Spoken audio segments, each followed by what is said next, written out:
Uni.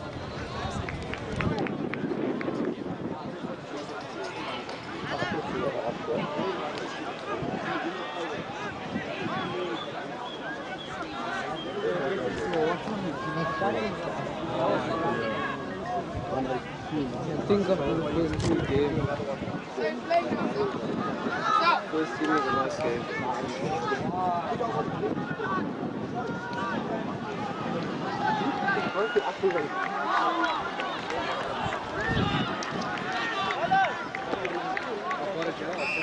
First team wins.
One, two, test the mic. Is it?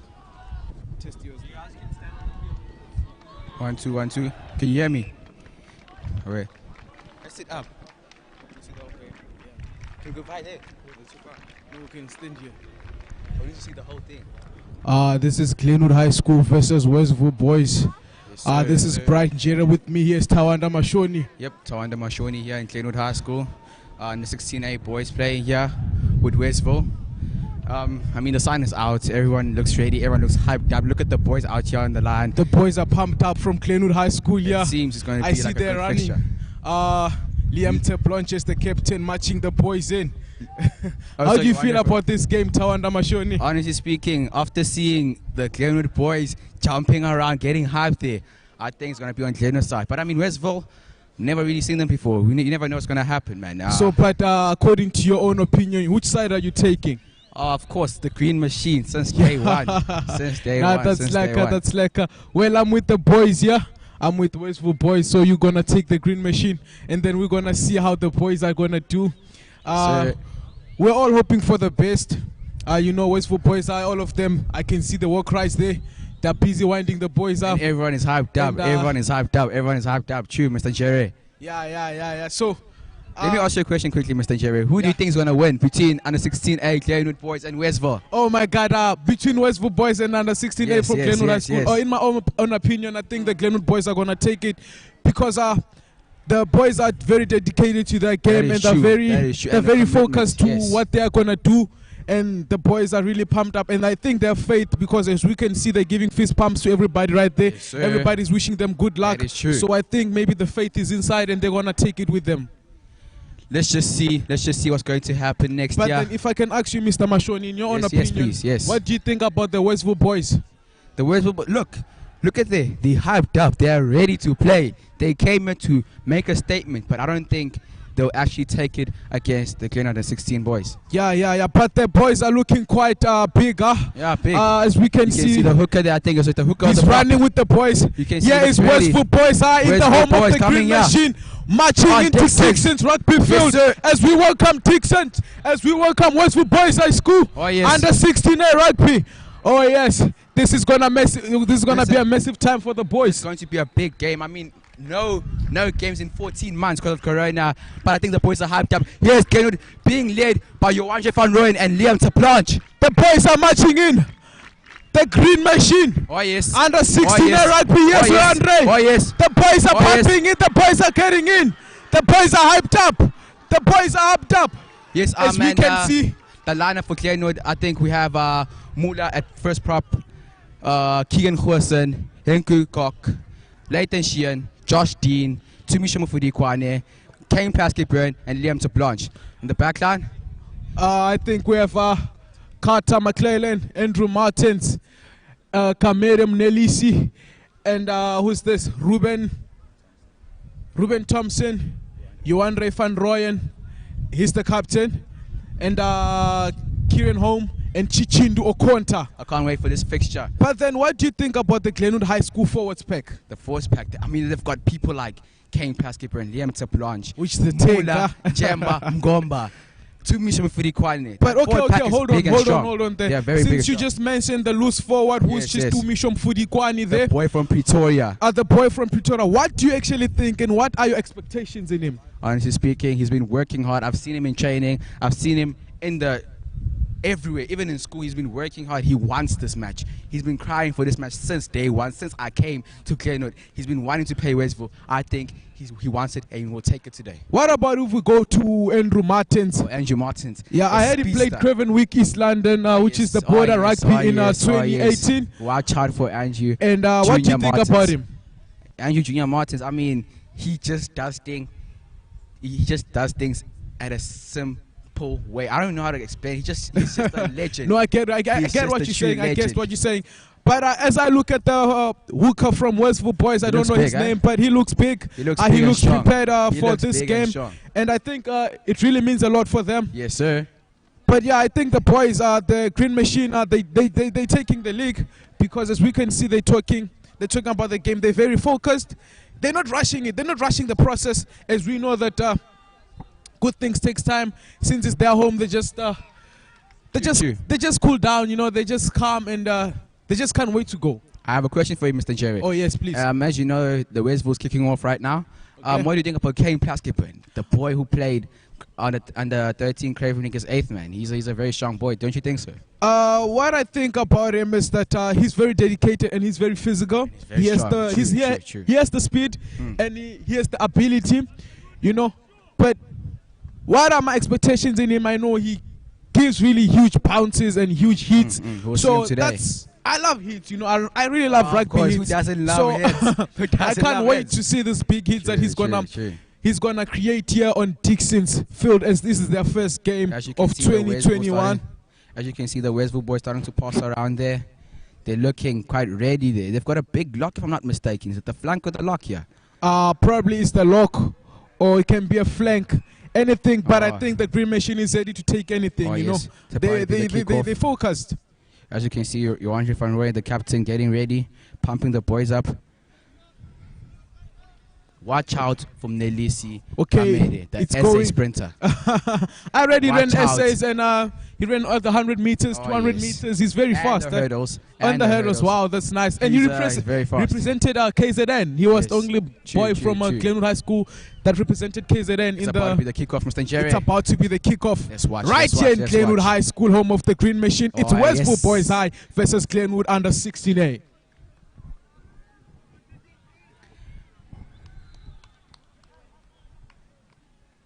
And the whistle blows. And then we go. Doesn't seem we're going to reach the 10 meter. Oh, That's great take by Themba Mula. Mgomba from Great take by Pretoria. Mula. The boys are dominating. As you can see, the physicality is very interesting in this. There is Kane Plastic Band, the guy that was talking you about. Oh, yes. Kane Plastic There is Band. Andrew Martins Andrew receiving Martins the about to ball receive, yeah. to Keegan Forsen. Oh no, inside to Ruben Ruben Thompson. Johan Johan Van Rooyen. Kieran There is Hope. Green home. Chichindo Chichindo Okonta. Okonta. Oh, Chichindo looks Okonta is physical going there. down. Oh, he's been taken out. Oh no, it's by out. the That's a Westville Westville Boys High School. I really love the dedication to the boys. That was a huge run from Chichindo Okonta here. Great start by the Glenwood boys. You can see they were hyped up. Great hands. Just unfortunately, Chichindo Okonta got taken out. As you there. can see, they have to focus. We need this ball. As you can see, it's the ball from Westville Boys. Yeah, line out for Westville now. Let's right now. see where it goes. If it's going to be a successful ball. Let's see. Okay, it goes to Westville. Oh, no, it goes to unfortunately, it Glenwood High wasn't a School. good line Wow, well out. done. Glenwood boy. But I'm super excited for the results that are going to be coming up here. I think everyone is hyped up to see this match. Everyone has been waiting for Everybody, as you can see the crowd there, we have Glenwood High School that side at my left and your right. That side we have Westville Boys High School. They cheering up the boys and yeah. It's a huge, massive impact that is happening Yes, here. Mr. Jerry, as you can see now, it's Glenwood boys scrum. Okay. Let's see what's going to happen. Seems And like as a big man, move's we going have to happen. Liam. Look there.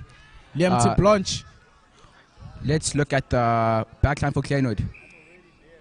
Ball is not out yet. Okay. Carter McClellan takes the ball out To Andrew Martins. Oh, yes. Gives it to Ruben Thompson. Ruben Thompson. Ruben breaks the Thompson line. has it. Ruben Thompson breaks the line. Ruben Thompson. Oh, Kamere. Listen, the one Watch I was out for telling you Kamere. about. Oh, The one I was telling, unfortunately, I unfortunately, think it's it was a knock. unfortunately. I think it's a knock. Oh, it is a knock. I told you Oh, that guy it really is runs a knock. massive runs, huh? Watch out from Nedesi Kamere, the boy from Newcastle.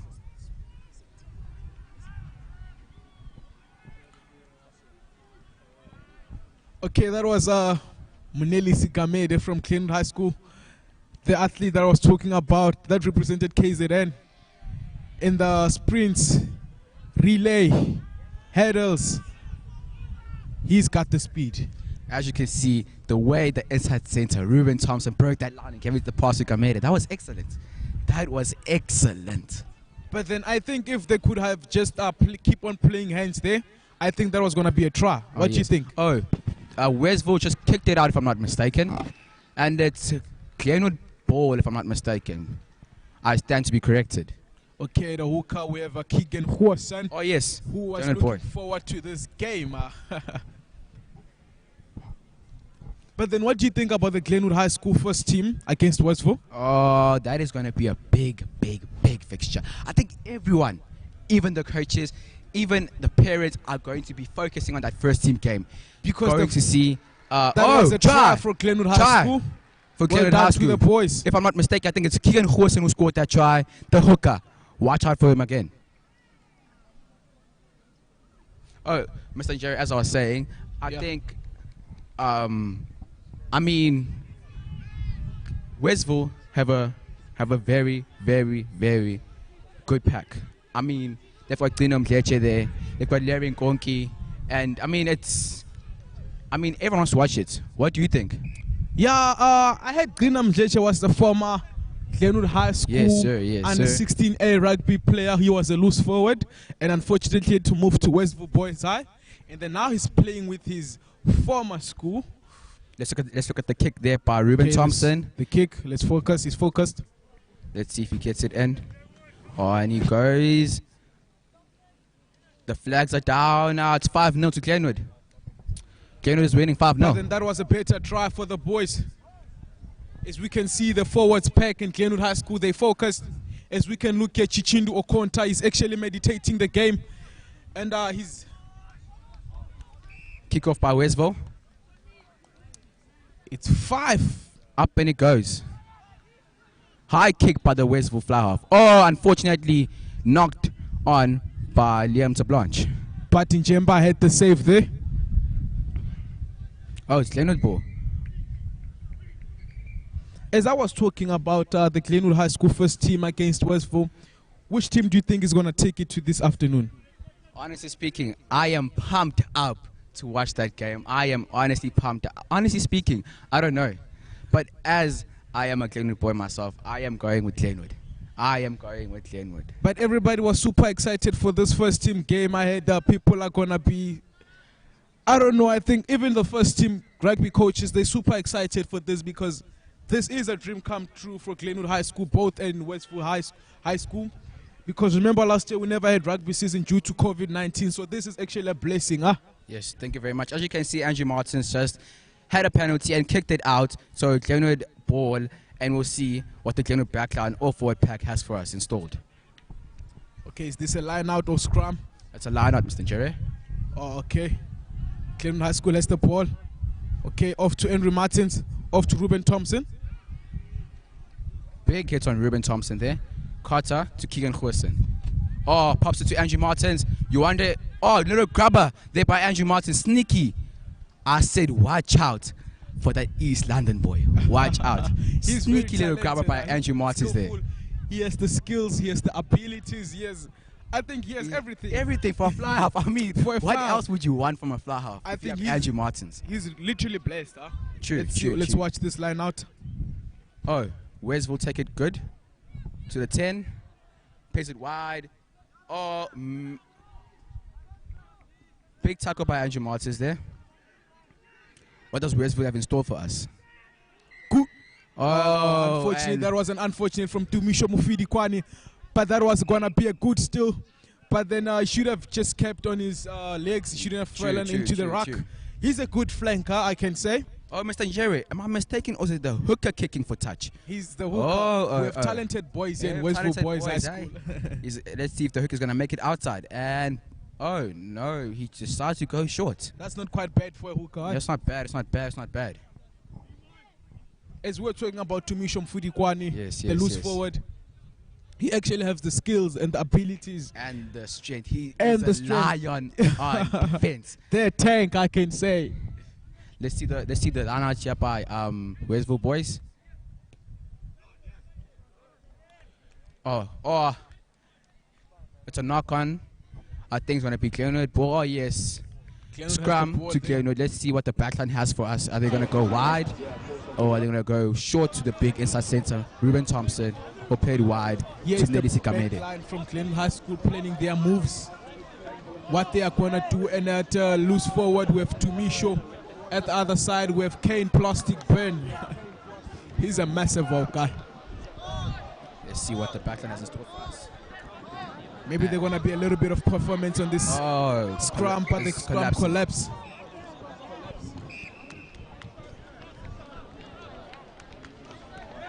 But I'm super excited for the first team. Of course. Oh, can't Because wait. we're still going to be commentating on the first team game. What you think? I mean, firstly, I still want to see the second team play first, and then the first team. But as I said before, I am hyped out. Oh, balls goes in by Carter McClellan. Big scrum from the Westville boys. Big scrum. But the scrum has to reset, and ball is for Glenwood High School. Glenwood High School. The boys are super pumped up.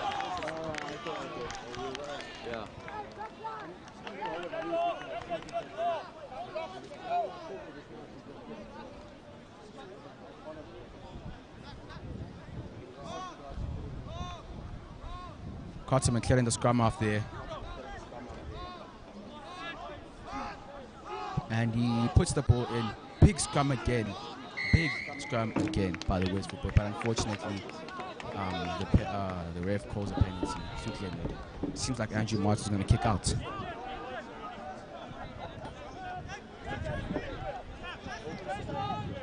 They're going out for the penalty, and the punt is good. It is good.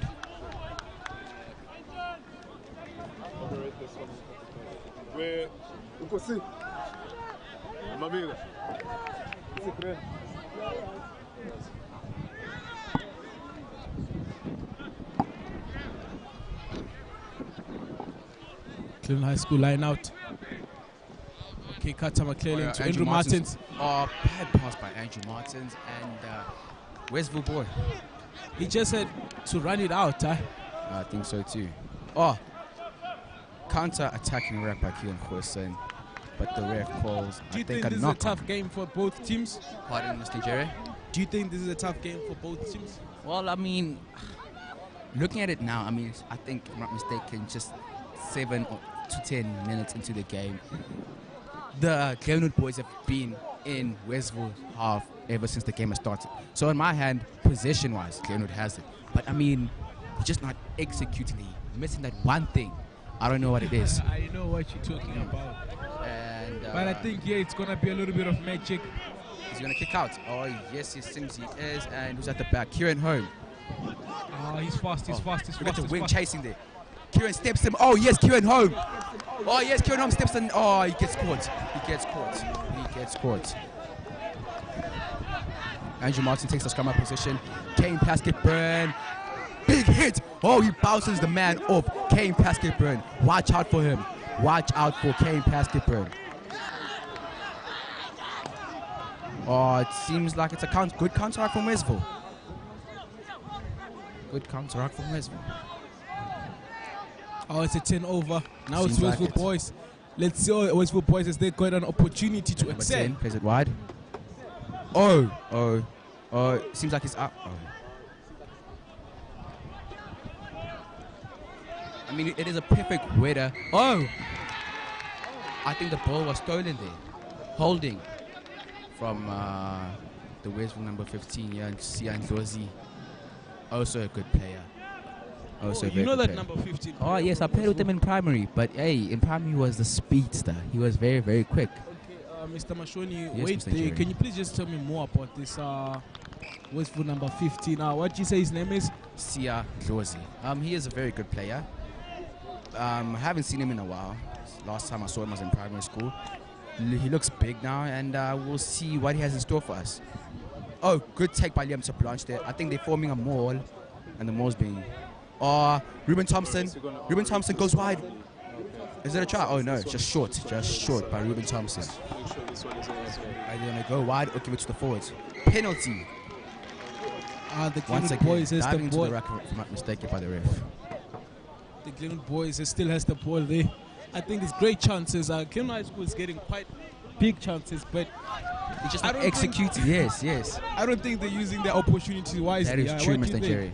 I mean, they're getting there. Something is just missing from these boys. They are strong. They've got size. They've got, everything. But they're just missing this one thing. But it's a scrum to Glenwood. Let's see what Carter McClellan is going to do. He's going to go left or right. Reset called by the ref. But so far, what do you think about the fly half from Glenwood High School, which is Andrew Martins? Andrew Martins has been hasn't shown himself enough, because I know what Andrew Martins is capable of. He is an asset to this country. We need Andrew Martin. Oh, it seems like the whole backline of Glenwood is coming to the right side. Which is a precious move. Let's I see- think it's let's quite see an what's going to opportunity happen. for them. Oh, yes. Off to Andrew Martins. Oh, unfortunately knocks that ball. He's too speedy. I think he should slow down because Unfortunately. his speed is way beyond. Oh, big hit by From the Liam co-captain Liam Tablanche. Tablanche. Massive hit. Massive hit. But it looks like it's a penalty against Glenwood. I think it's for offside, if I'm not mistaken. I stand to be corrected once again. The hooker is kicking once again. The breeze and the wind is not that strong, so let's see if he's gonna... Oh, he goes short again. The ball is coming our way. Oh, the ball is out. Good kick from the hooker. He gained meters there.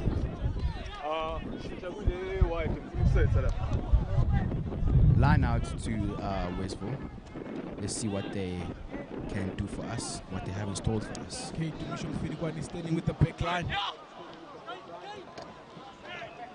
Oh, Westville have been, oh, my mistake. I was about to say Westville have been good with their lineouts, but it seems that the target wasn't there, Pato Hooker, and we shall see what they have in store for us. I just had Andrew Martins. They're going a 2-3-4. I think it's a backline move that they want to create some miracles there. I am literally excited to see what they have in store for us. I really don't know what is this 2-3-4, but I'm super excited for it because he looks focused. Carter McLean once again places the ball inside. Oh, great scrum. And the ball is out. Andrew Martin's there. Oh, Ruben Thompson. Once again, breaks the line. To Nelisi Kamere to the corner. What a try by Glenwood High School. What a try by Glenwood High School. What a try. Nelisi Kamere. I told you to watch out about this boy. He's a very talented player. True. Mr. Jerry, what do you think about Ruben Thompson? He has broken the line twice now. I think he's taking man of the match for today. I mean, according to my opinion. He broke the line once again, gave the ball to Nelisi Kamere. Watch out for him. That's an SA sprinter, guys. Great. As Mr. Jerry once said, it looked like they were going for a good move, and they did. They went for a good move off the scrum into the corner. Really blessed with the talent. Oh, yes. He has the skills, he has the abilities. I mean, he should be grateful for whatever he has, because wherever it is right now, it's a blessing. That is true. You know, and he's actually a blessing in this team, you know. Honestly. I wouldn't say he's an asset. Obviously, they need him, but he's actually a blessing. And, yeah. As you can see, Ruben Thompson focusing on that kick. That is a very, very deep kick, and he goes up. He has the power. No. Two flags are down. Ruben Thompson. But I think he can work on it and fix it. But that man jogging right now, Ruben Thompson, has been breaking the line like a hot knife through butter.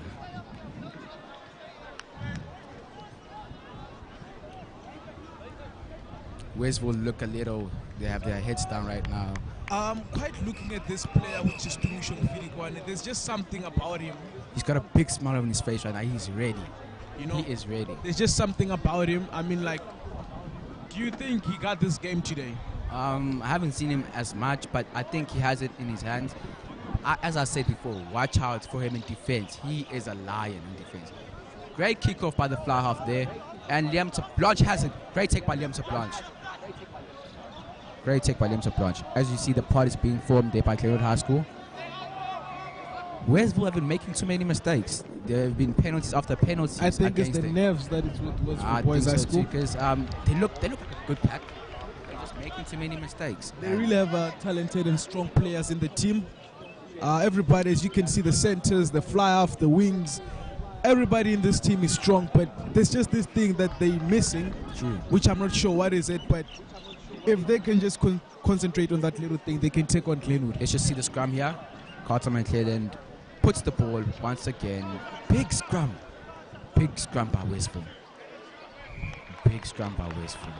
It seems like the scrum is being dominated by Westville. I mean, the way they're pushing the boys. It is. But I think in our scrum pack we have Mgomba Njemba and Henk Kok. I don't know what they're doing in the scrum. But whatever they're doing, they should just put on more strength on it, because the Westville boys keep on taking our scrum. You know, they're pushing us while we have two big props plus a hooker. That is very skillful. But let's see now, Mr. J, what's going to happen.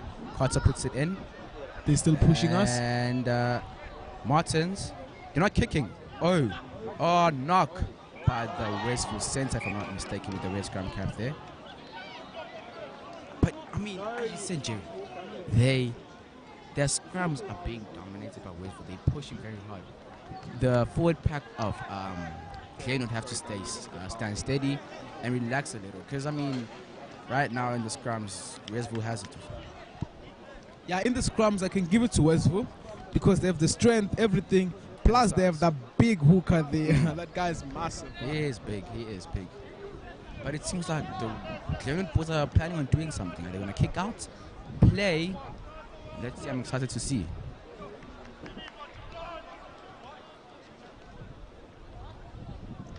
Carter with the feed. Good scrum by Glenwood. Martin knocks it, unfortunately. Andrew Martin knocks the ball there. But I think it's a great high opportunity for Glenwood. I mean, for Westville boys. Great excel. tackle there by Kane Basketball. Penalty against Glenwood. I think there's an opportunity for Westville boys. Just look at if they score a try, if they get an opportunity to score a try, they don't waste it. And I'm telling you this, hear the shouts from the crowd. Mark my words, hear the shouts from the crowd. Well, looking at it right now, the Westville forward pack, well, they've been dominating the scrum, and the ball is with them. So all we have to see now is what the backline has in store for us. They've got a very, very big centre there. And we'll see if they're going to pay him short or are they going to pay him wide. He looks like a very big boy. The scrummer for Westville inserts the ball. And the ball is not out yet. He's taking his time. Was the ball stuck? Into the fly half.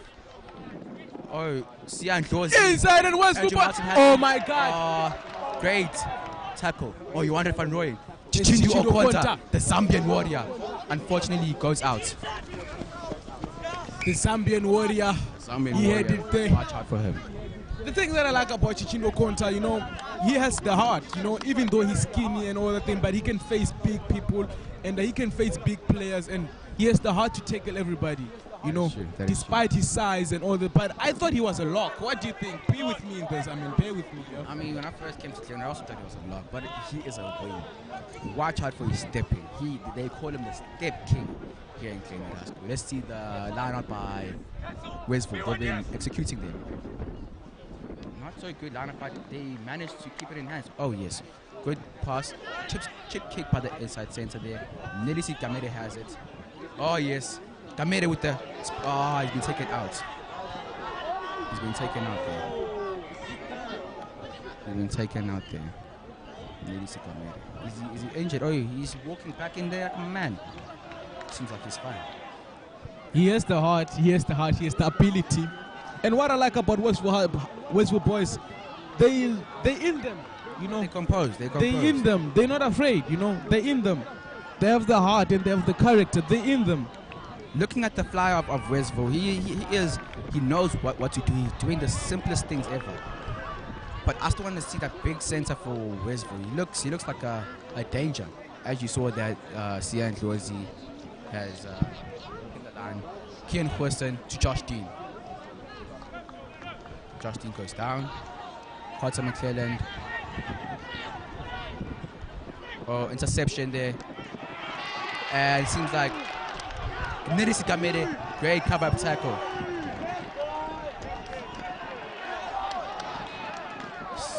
That was a great interception. Bad decision by Carter McClelland. Into the number 10. Oh, big hit. Knock on. Westville just had a big opportunity. A very massive one with the interception there. But Nelisi Gamere, the speedster, caught up to him. Seems like the Westville boys injured there.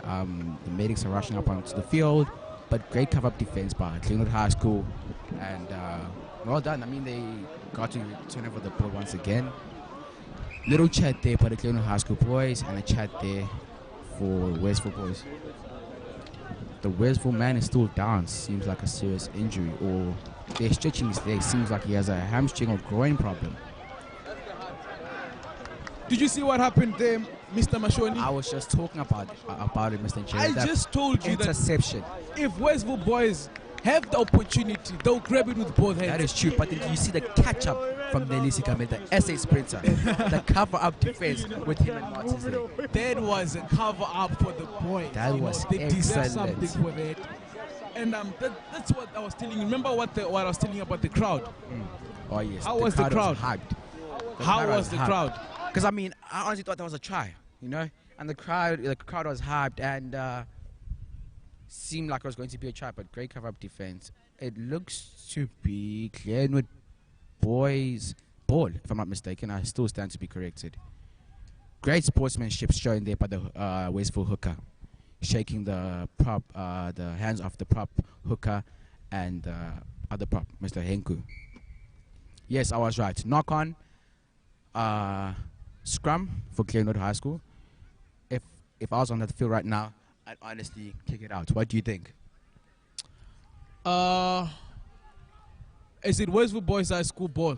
No, it is Glenwood. It seems like I'm saying if I was They're there, gonna play an exit. I'm sure. Yeah, I'm also thinking Because of that. this is a danger zone. Oh no, they're paying it. Oh no, what's happening? The balls are being dropped. Andrew Martin with the kick. It's not out. Still in the play. See how close they look at the Glenwood boys running. What is Glenwood going to do? He goes to the other side. He gooses there. Andrew Martin has him. They're taking him out. What defense? What defense? What defense by Glenwood High School? You could see the way they were rushing up there. See how close he looked a little nervous and too much under pressure there. Great exit by Andrew Martins. But that was a massive defense from the boys. They had no option but to take the boy out. And yeah. Let's see what Kian Hussein has installed for us. Seems like a 7-man lineout if I'm not. Oh, 6-man lineout. Josh Dean has it there. It is a maul. They're pushing there. Keegan Hussein. Up to Carter McClellan. Kane Plastic Burn. Kane Plastic Burn being taken back there. Great tackle.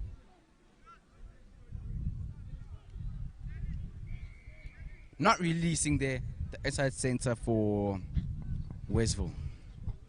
I haven't seen much of Kane Plastic Burn actually. You know, I honestly this is think not his ability. yes, I honestly think if they give him space, that's when the danger's going to come.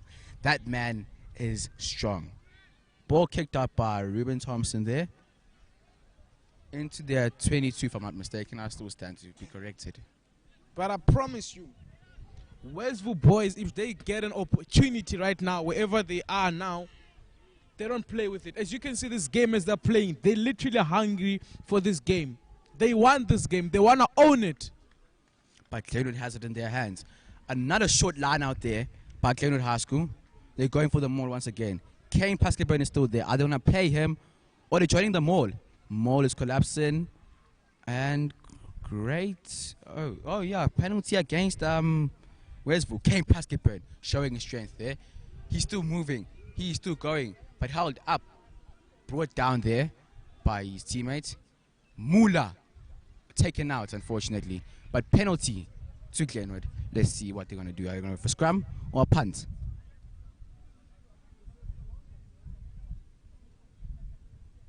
$10-0 the score, let me remind you boys. Glenwood is winning 10-0 in the first half. Quite a massive opportunities for Glenwood High School to take on Westville. This is the first game of the rugby season 2020. Here we are in the home of the Green Machine in Durban. Glenwood High School in Berea. Mr. Jerry, looking at Glenwood, they have been dominating. Another middle line out there. I don't know, go wide. Into Ruben Thompson, big center there. Into Ruben Thompson. And he was taken down, unfortunately. Little pickups there from the Glenwood forwards. Can you please just recap to the under 16B's game? What did you think about that? Mr. Jerry, I think they scored. Glenwood High School just scored, Mr. Jerry. Is it a try? It is a try. They scored. I'm not quite sure who scored. It looks like... Is it a try? Yes. I'm not quite sure who scored. It looks like Mula. Looks like Mula who scored. Let's see if... Oh, Andrew Martins is kicking now. It is not Ruben Thompson anymore. Taking a little sip of water. The Martins and the boys are taking a little sip of water.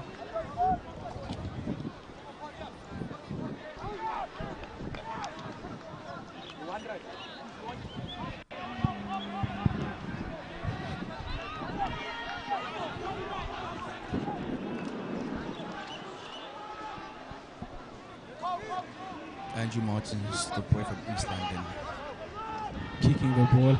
15-0 right now. If Martin's going to pace it in, 17-0. Martin goes up. Bad kick. Bad kick by Andrew Martin. You know, looking at the kicks of Glenwood on the team should be better. I mean, it should be 21-0 right now, but it's 15-0. You know, let's see what Westville is going to do. Are they going to counteract? Are they going to come back hard? I mean, it's still the first half. They can score as many tries as Glenwood has scored in the second half. You never know. It's Chichindo Okonta throwing the gum guard away. He doesn't need a gum guard. The Zambian warrior. The Zambian warrior, straight from Zambia. A little delay there by the ref. I don't know what's going on in the field. But the Glenwood boys looks ready. They're all set, ready to go.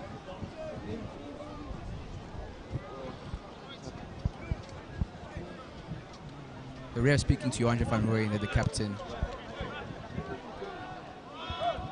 The fly half looking to kick on the other side now, I think, if I'm not mistaken.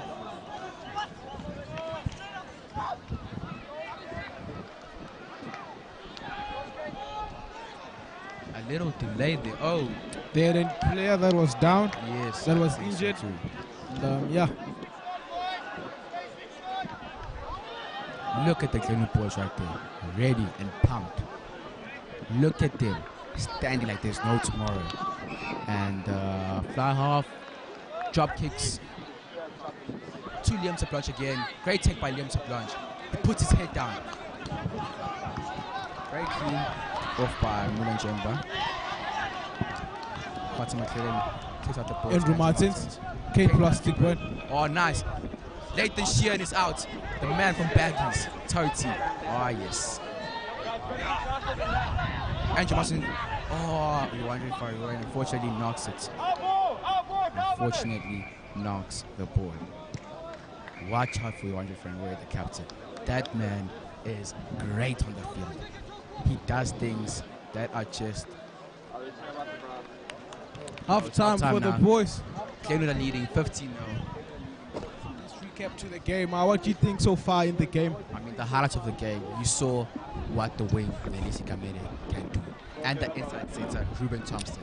But then the first one was supposed to be tried there by That is true. Melissa Gamede. That is true. I think it was just a matter of he was too fast. You know, he should have just slowed down and just That is true. relaxed. You know. But I mean, now comparing them, these two teams, Westville have been dominating the scrums. They've been pushing the Glenwood boys, and in the lineouts have been good. Just that one lineout wasn't executed.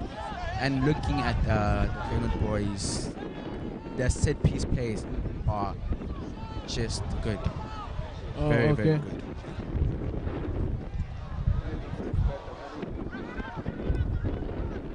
But Glenwood boys leading 15 on distance. Very nice.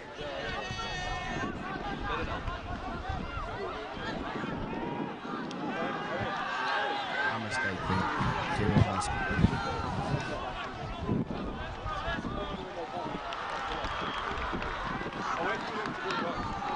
Mr. Jerry, let me ask you a question. Yes, sir. Yes, sir.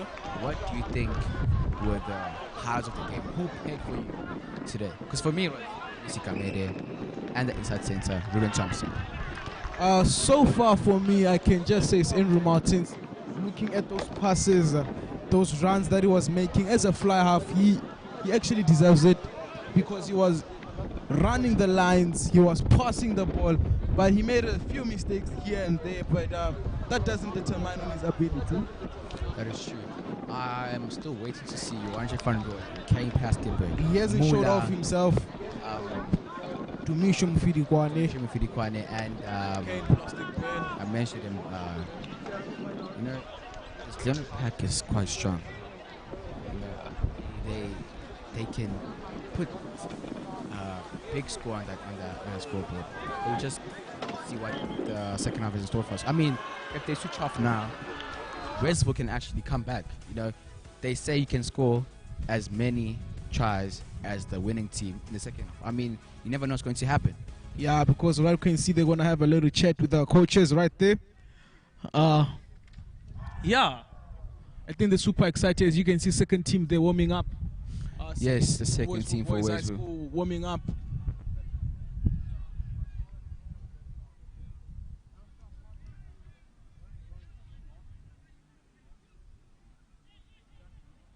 Mr. Jerry, what do you think of Keegan Hurson's throws and that hooker throws in the lineouts. Keegan Huerson has the ability. He's a good player. Of course, they call He him has the strength. goose. The goose, yeah. He has the ability and he has the strength, but then during the lineouts, there's just something that he's not doing right. I'm not so quite sure on it, but his balls are straight when they want to be straight. He makes good balls when he wants to, and yeah, that's all I can just say for now. Well, I think Keegan Hurston has been excellent in the lineouts.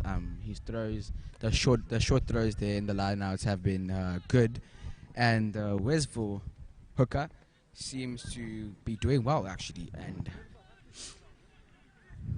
we'll just see what. Yeah, the we're all second looking half- forward to the second half. True.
quite fire.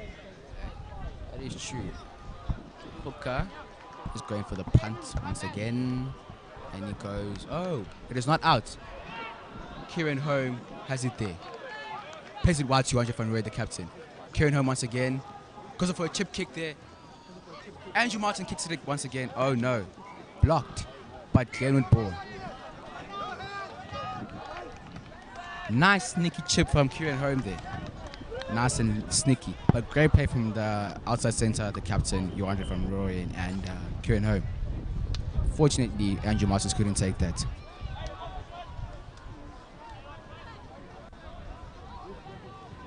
Glenwood ball once again. Are they going to go left or right? Carter McClelland sets the ball in. The back line is focused. The 8-man takes it out. Oh, big hit. Hitting it again. Tunisian Furkare chasing there, but penalty to Glenwood.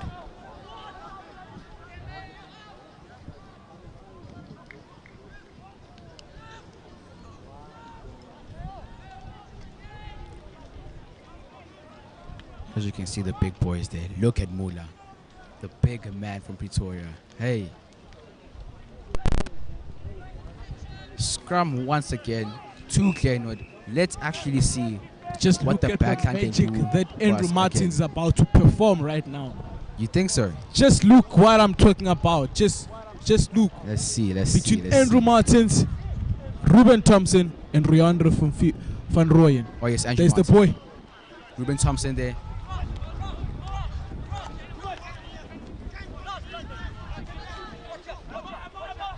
Kane Plastic with space. Inside. Showing his physicality there. Great drive. Great. He's still moving. I told you to watch out for that boy. That loose forward. Oh, turn over by Westville boys. Westville boys ball. Andrew Martin's looking a little frustrated there. Unfortunate mistake made by Glenwood High School. Scrum against Glenwood to Westville boys. Look at Muneli Sigamede. The man from Newcastle, the SA sprinter. But let's see what Westville is in store for. I don't know, go out or... The scrum off should just play to Muneli Sigamede because if the wing is open, if they had the ball. They go wide. Great take by Sian Dorsey there, showing his speed. Andrew Martin has him. Kieran Home. Great. Oh. He lost the ball there. Speed. That was a pressure. By Sian Dorsey. But taken that's up by Andrew. Yes, that's the man I was talking He's about. He's a very talented player, I As think so. He broke the line there, look at the run that he made. Oh my God. Great move showing by Westville. But as you can see, Andrew Martin from Westville Boys High School. Andrew Martins caught up to him and took him out. Andrew Martins looking a little frustrated there. But great lineup by Liam Blanche into Kane Pascal's hands. But unfortunately, it is not a good lineout by Kian Houston and ball to Westville High School.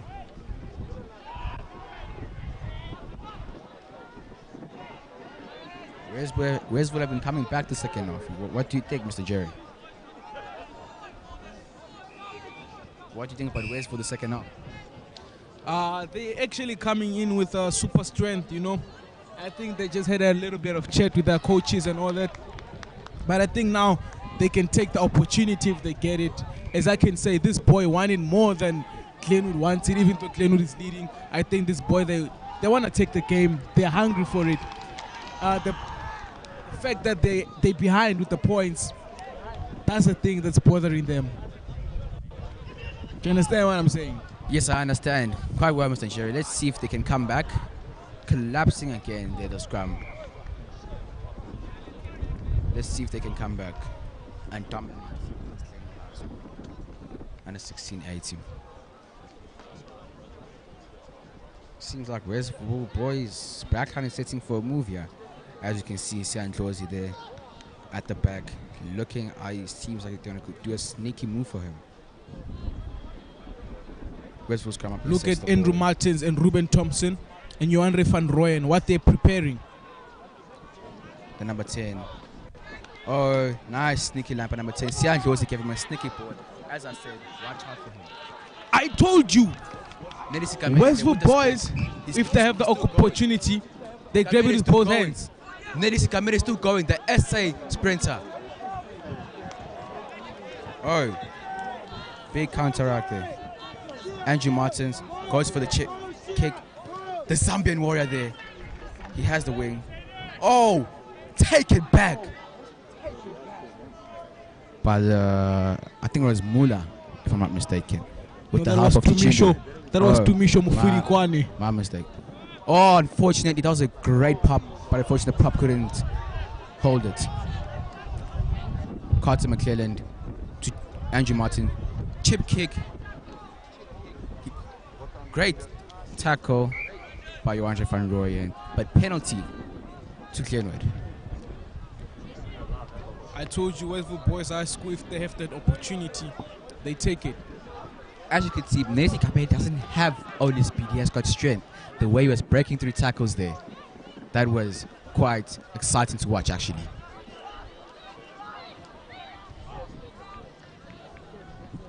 Scrum once again to Glenwood High School. Let's actually see what this backline is capable of. They've got Andrew Martins at 10, Ruben Thompson at 12, Johanre van Rooyen at 13, and the fullback here in home with Nedisi Kamere in the wing, and the Zambian warrior, Chichindu Okonta.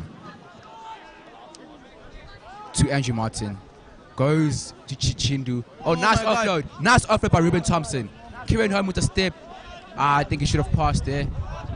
Ruben Thompson showing his strength. He's quite a big center. That is true. Andrew Martins knocks the ball backwards to Kane Plaskeville. Just a little bad pass. Johanre van Rooyen, but has it. Goes wide to Kieran Goosen. To Liam Blanche on the wing. He steps inside but slips. I think he should have passed. Oh, they're gaining meters. Carter McClelland looks to tip, but no. Penalty to Glenwood once again. Westville have been making too many mistakes. This opportunity. Here we have the loose forward to Misho Mfirikwani with Nedisi Kamere at the wing as he's marching there to the line out. And the line out is to Glenwood. Let's see if they're going to go with the maul or take it out to the back line.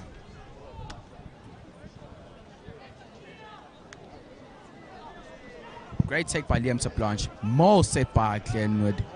Seems to be collapsing. Is the ref going to give them a penalty? Oh, unfortunately not. Ball into Ruben Thompson, showing great strength there. Carter McClelland takes it. Johanre van Rooyen with a little sneaky step there. He's still going. The captain brought short. Where's full ball? Back to Westville Boys High School. What a massive defense from the boys. I mean, Glenwood High School have been reaching that 5 meter, but just not executing there. I don't know what's going on. Seems to be a man down. Is it? Oh no. Wow, this Glenwood side, they had that potential, honestly speaking, Mr. Jerry. They've been getting to that 5 meter, seeing the white chalk in front of them, but just not executing it. They've been gaining way too many chances and not executing. The captain there, Johanre, seems to be injured. Doesn't look like a serious injury. It looks like a minor injury there. But penalty against Glenwood.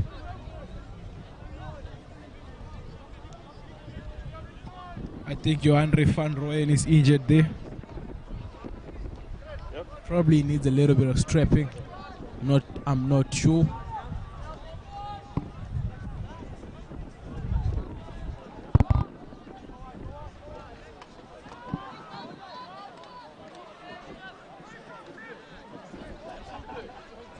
I mean, Mr. Jerry, what do you think about the scrum? Do you think they're going to play with that back time? Because you've seen that fullback, he's good in breaking the lines.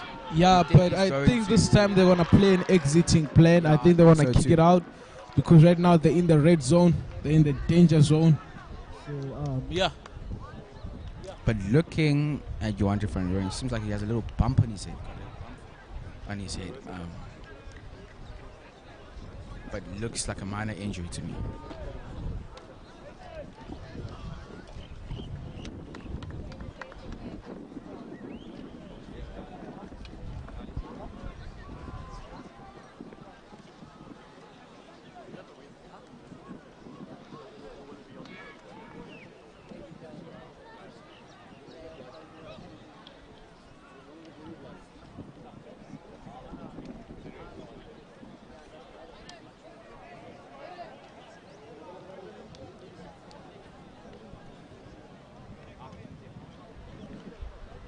Captain there showing great sportsmanship, coming back to join the Glenwood side team. Scrum against Glenwood Boys High School. Let's see if Westville want to play it out or go for the exit call. 15, no, still the score. I mean, no tries yet. Glenwood have gained a lot of chances, but not just executing when getting into the 5 meter.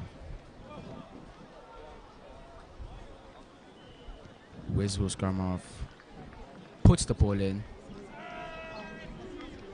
Good scrum. They seem they're going to play.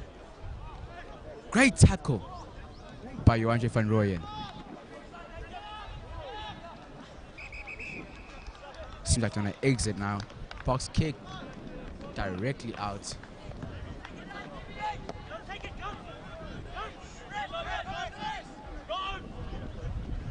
No, Nelisi Kamere didn't go for the quick line out there. Yeah, he just wanted to play it. Great sportsmanship shown there by the Westville Boys High School player. Be careful when handling this, huh? What is Glenwood High School going to do for us right now? Are they going to go short as before or in the middle? Short. Carter McClelland to Kane Plasketburn. Oh, great run. Great run shown by Kane Plasketburn, making meters. Going for the little snap there. Oh, Liam Taplage there into. Oh, that was going to be a good try. But great inside ball by Nelisi Kamere. That was a great inside ball from Nelisi Kamere. Unluckily, Liam Taplage knocks it. I mean, looking at Nelisi Kamere, that boy just does it. He's a very, very good Just winner. does miraculous things. Oh my goodness, that inside ball is good. But unfortunately, Liam Taplage knocks it. But according to that, I think Liam Taplage never saw the ball coming. Yeah, I think he just thought the speed star is already gone. That is true. But I mean, everybody makes mistakes, eh? The scrum up for Westville puts the ball in the scrum. Are they gonna go for an exit now? Oh, they're playing it once again. Oh, they kicking it. The Zambian warrior going for the ball. Kieran Home goes for it, steps into 2 players. Don't think that was a great decision made by Kieran Home, but it's a maul. The ball's out. Great tackle there by Tumishi Mfudikwane.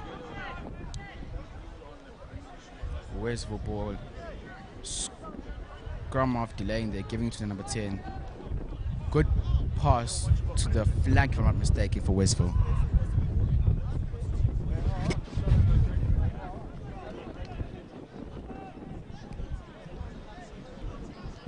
Oh, knocked backwards there. Glenwood High School putting Westville under pressure.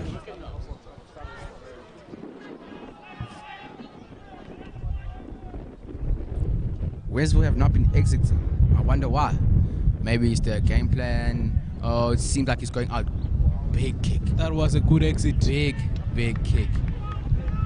Big kick by the Westville center, I think. Glenwood boy line out. Are they going to go quickly? Or are they going to wait for... Because it seems like the Westville boys are walking to the line out. Yeah, but they actually have it. They actually have the game. And yeah.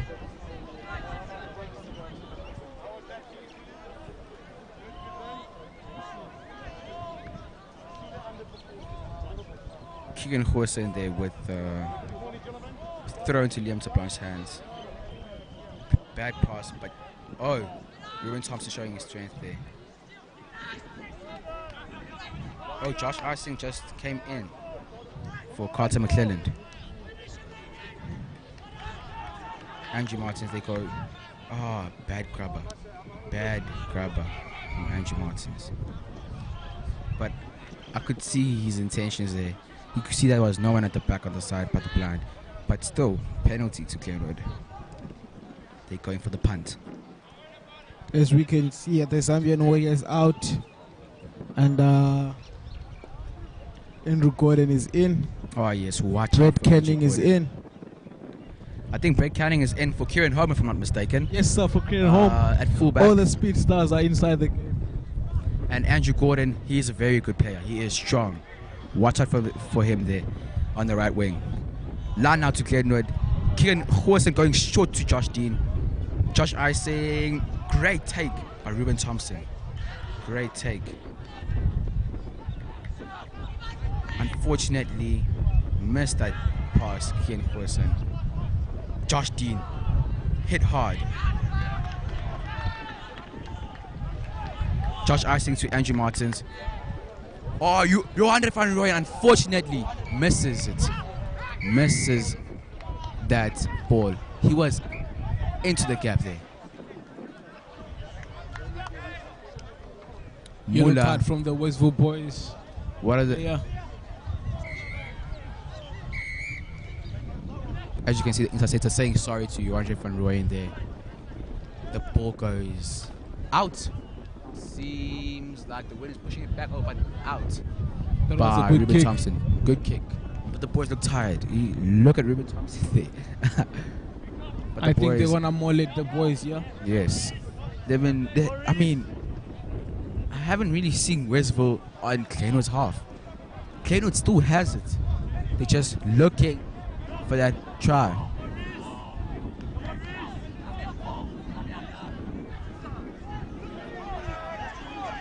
They can't move. Great offload by Kieran Hussein, the goose himself. I'm gonna go wide to the back line. Seems like not rolling On the away. mall, they couldn't move. I mean, like, look at the Westville forwards. The Glenwood High School rolling forwards away. couldn't move on the mall. They couldn't literally move. Ruben Thompson's going for the punt once again. Let's see what the Glenwood under 16 A4 pack has in store for us.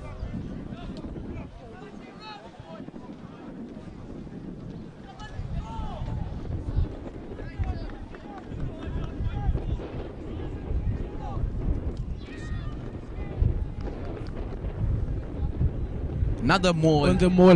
Maybe one. Kian They Hussein still into can't the move. ball. Another offload again by Kian Hussein into Ruben Thompson. Tackled hard there.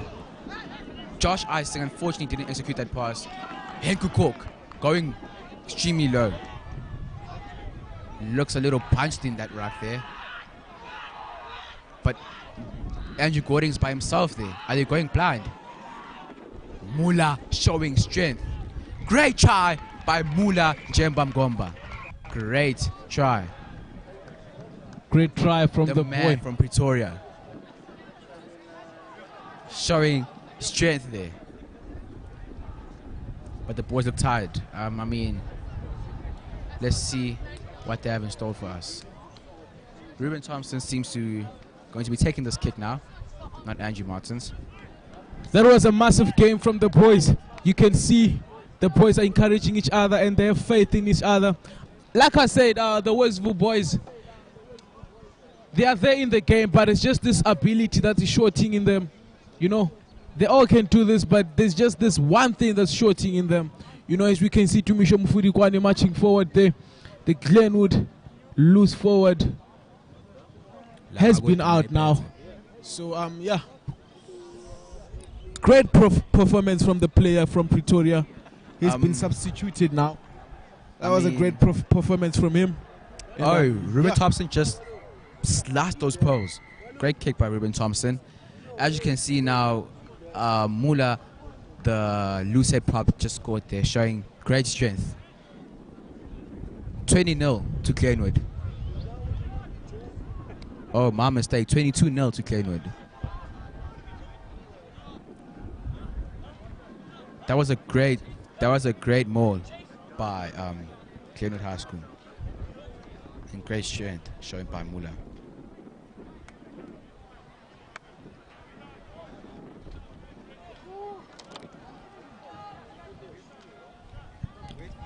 Westville with the kickoff by the inside center into Kane basketball hands. Goes with the step there. Oh, bounces off. That was a massive hit Andrew from him. Gordon showing great speed, but high tackle there. But the ref didn't see it. I mean, the ref can't always see everything. Keegan the Goose. Oh, great change showing by Keegan. Crossing there. Andrew Martins goes for that chip kick, but it is straight wide. Unfortunately, Andrew Martins didn't execute that kick. As you can see the frustration on his face. But we still know that Andrew Martins can do better than that.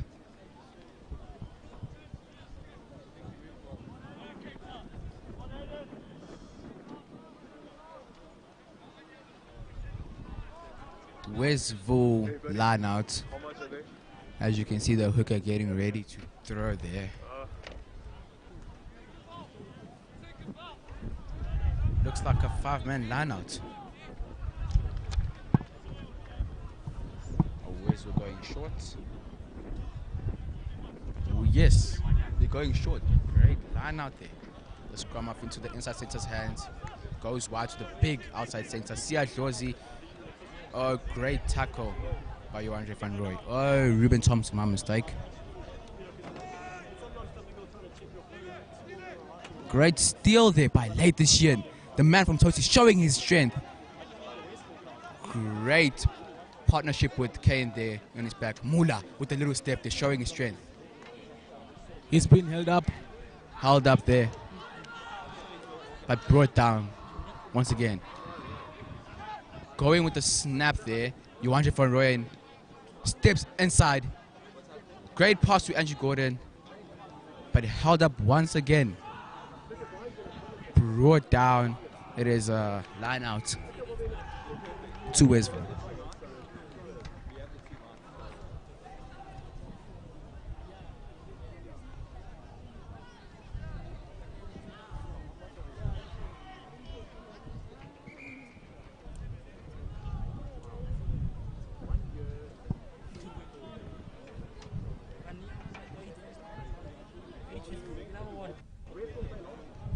Line out to Westville. Let's see, are they going to go short or long?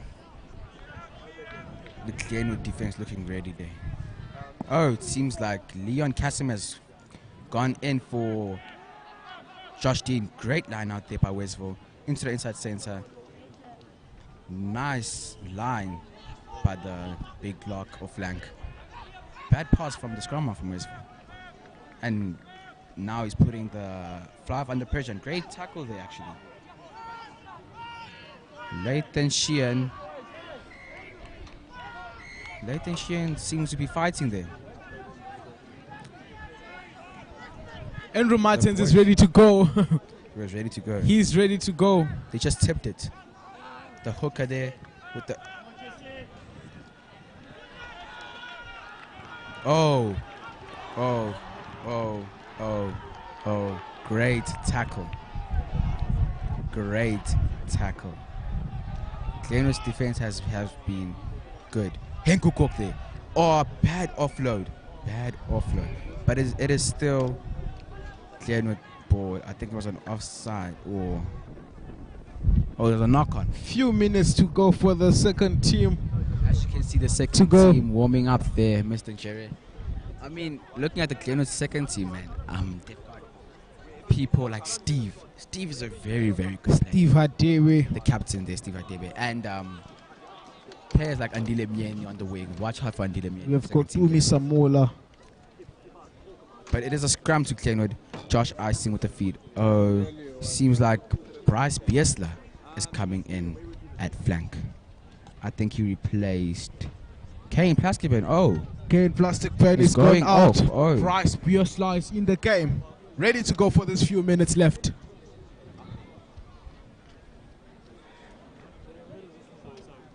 Collapsing the scrum once again. Few minutes to go, as Mr. Jerry said, for this great fixture. Westville Boys versus Glenwood High School under 16A.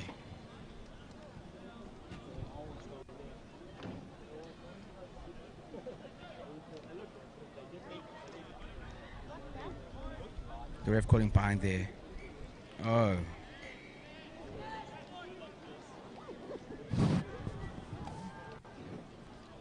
There was Boys are seems ready to be go. Resetting there. Whose ball is it? I cannot see far It is from Glenwood here. High School. High school Josh ball. Icing with the ball there. The little scrum off. Watch out for Josh Icing. He is quick on those rugs. He places, insets the ball inside the scrum off. Andrew Martins plays Ruben, plays Bed Canning. Nelisi Kamere unfortunately was too high. Is he going to go? Oh, step by Kamere there. But unfortunately the penalty has been called. Kamere showing a little cheeky step there. Seems to be Westville Boys High's ball. What do they have in store for us? As you saw that little sneaky step by Nelisi Mukosbake Kamere. Yeah, they're still the first team to play. Yeah, York down in that side.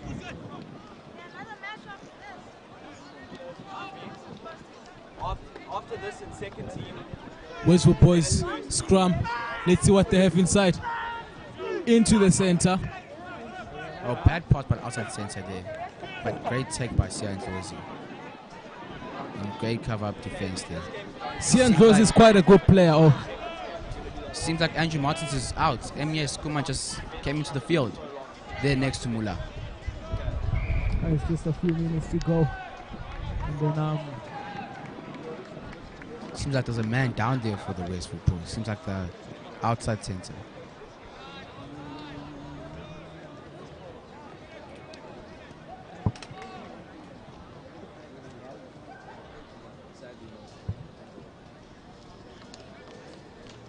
That seems like a big injury.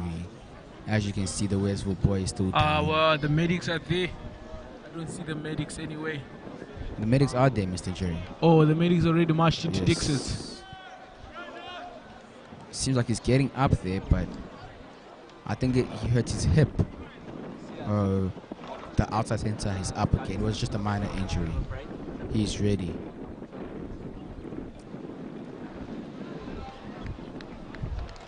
As you can see, Mula Goba jogging onto the field once again for the scrum.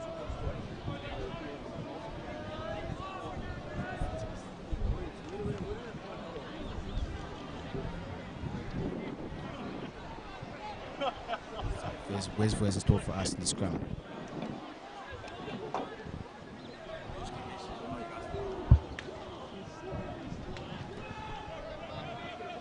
Oh, great line showing there by the center.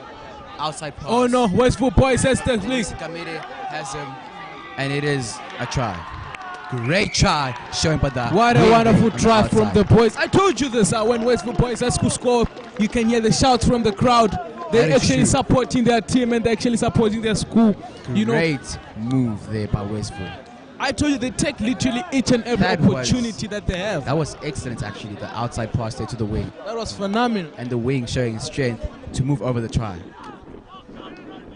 Great strength shown. Easy to go. Well done, Westville Boys High School. Well done. That was a great try, and that was a great opportunity. They took it with both hands for them to give their school a point to take home. The kick there by the inside center. I mean, he has the wind behind him as an advantage, but let's see if he can use that to his advantage. But then, what I love about Westville Boys High School is that they were sharing the ball. They True. were literally playing hands. It was not only about the one player that made the run, but it was all about the whole team. That is they true, made Mr. this Jerry. point and that they Oh. scored this thing for it to be 5 and see. Let's see the kicker if he's gonna make it up to 7, That's the first try for Westville Boys High. which is a wonderful and a brilliant And, try. seems he has brought it wide. So unfortunately the kick wasn't. Oh, game over. 22. That was a wonderful game. Our results here 22-5. Glenwood High School to Westville Boys High School at the home of Green Machine in Durban in Glenwood High School. That is true, Mr. Thank you, ladies and gentlemen. That was the under 16 game of 20 21. First game of the rugby season of Glenwood High School boys. And yeah, great looking forward to their first team rugby game. And what do you think about it? This game was quite the game. Looking at the backlines, the backline of Westville set piece were good and Glenwood. And looking at the scoreboard, 22 to Glenwood and 5 to Westville. Great match. That was a wonderful game. I hope to see them next time. Thank you very much. Thank you, ladies and gentlemen. Thank you.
I know that thing. That's our old school one time.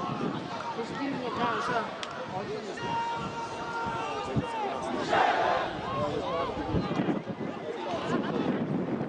Matthew, number, go.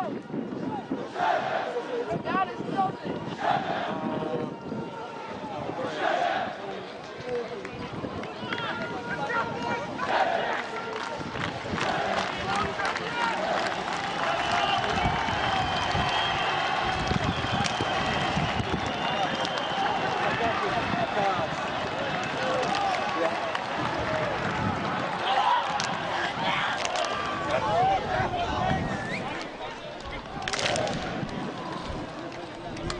Well, good afternoon to Glenwood High School.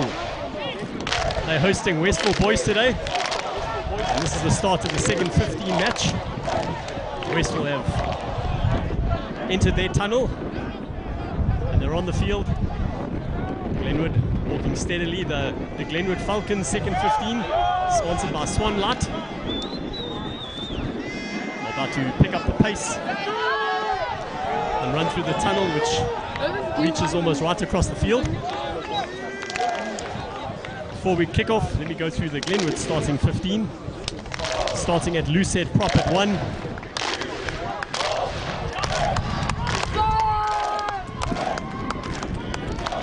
Let the noise dissipate first.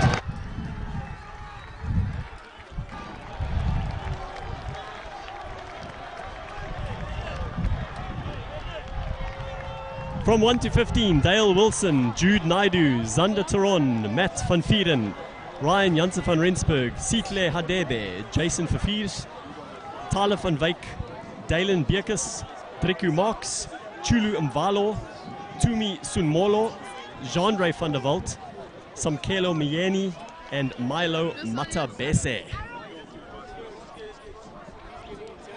The under-16 match just finished, with Glenwood taking that one. They also won the under-15As a short while ago. We'll bring you all the results from today and yesterday, rugby and hockey, throughout the afternoon. As you can see, the boys getting together on the field as a collective. That's great to see. There's a little prayer before the match. You've got to love the camaraderie between the schools. Makes you a little emotional, actually.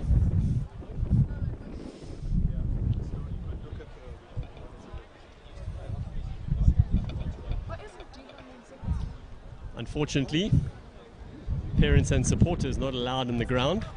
Just the boys and teachers and staff. But at least they're bringing some atmosphere.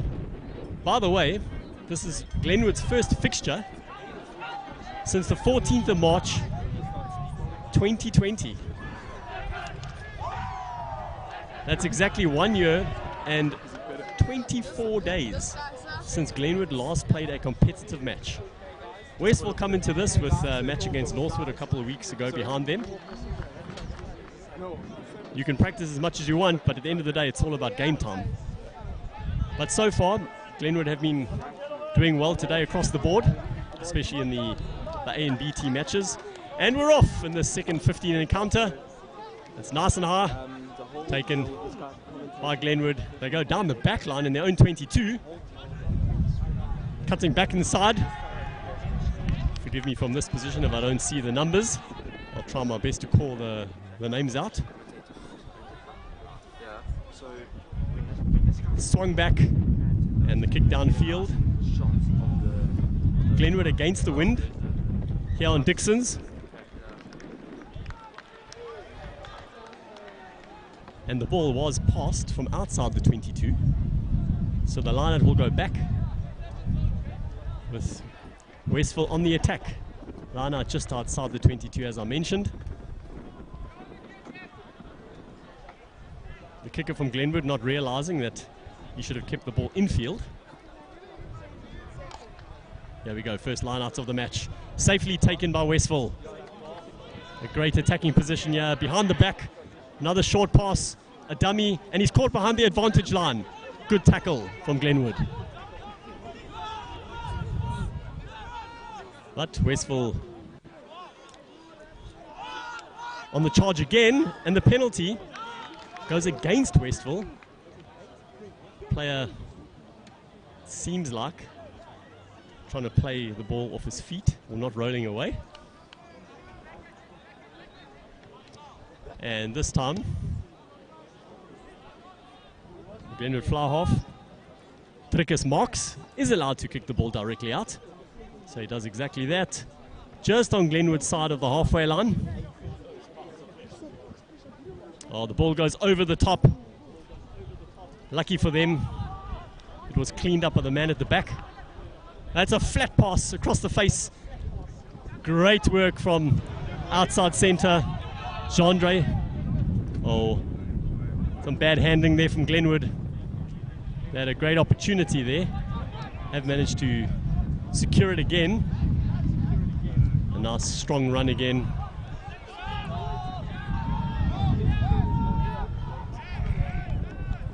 Pass goes over the top, but behind the Glenwood players.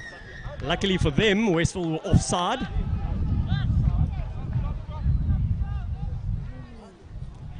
Chandra van der Walt, the Glenwood outside centre, impressing with a couple of strong runs in the opening few minutes. Driku marks, makes no mistake with that penalty kick, and Glenwood on attack. Jude Naidu will be feeding the line out for Glenwood.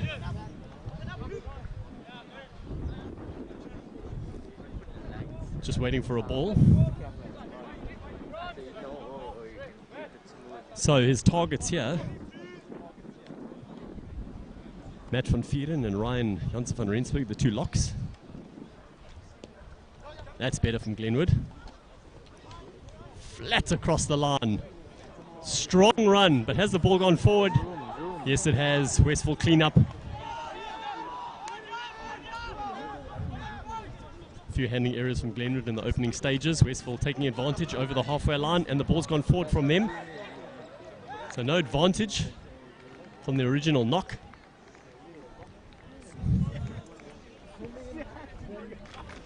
Almost went 10 meters there. I've seen referees playing on.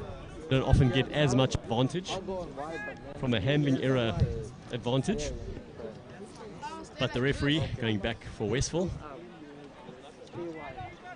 Scrum in the middle of the field on Westville's 10-meter line.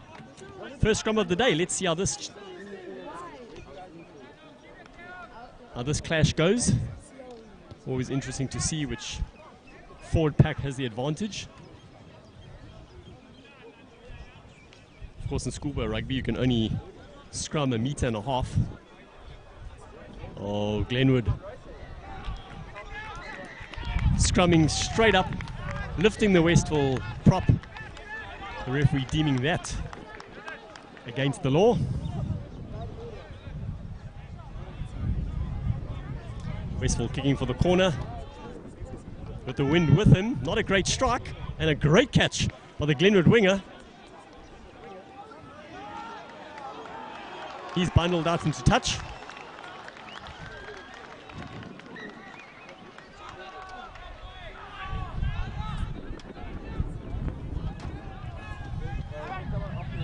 Westville line out, just inside the Glenwood half.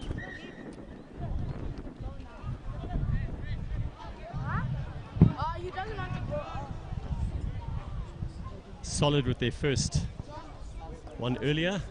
And again, nice and easy from Westville. A short pass to the flanker running at pace. Another penalty against Glenwood, hands in the ruck.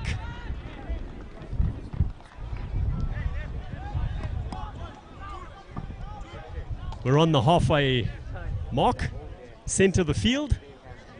The fly half can kick to either touch or go for poles. He is with the wind. But no, it seems like he's going to go for touch again on the building side of the field. And that's a much better strike than his one a few minutes ago. It's a great kick from the Westville fly half.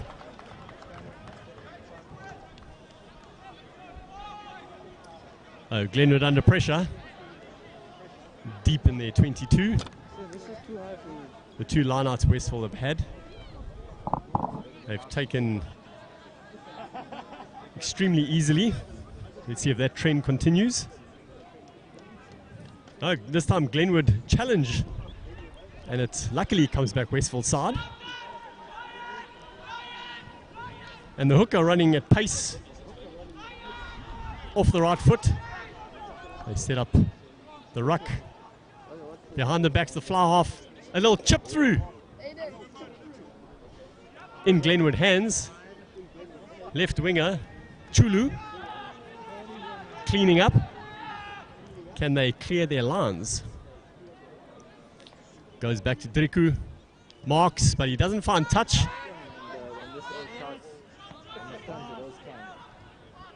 Westville go down the left, but that's a great smothering tackle from the Glenwood right winger, Samkelo.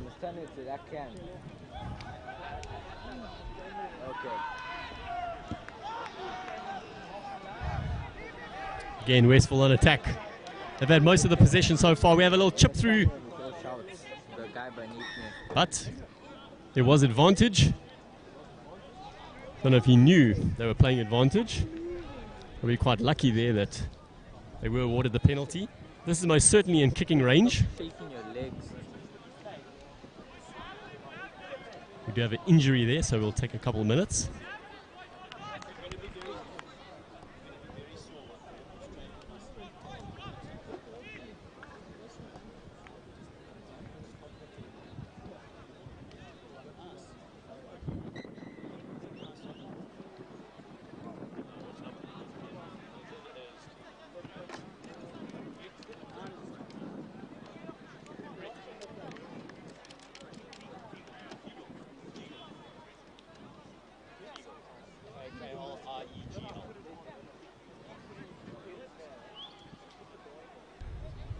So Westville have indeed decided to go for posts. They want to get on the board, first points of the match. And this is Brett Kegel.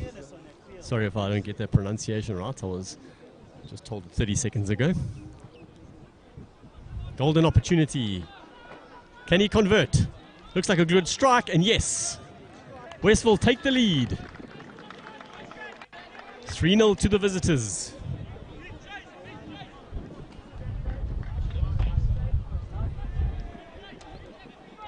We've had approximately 10 to 12 minutes so far in this match.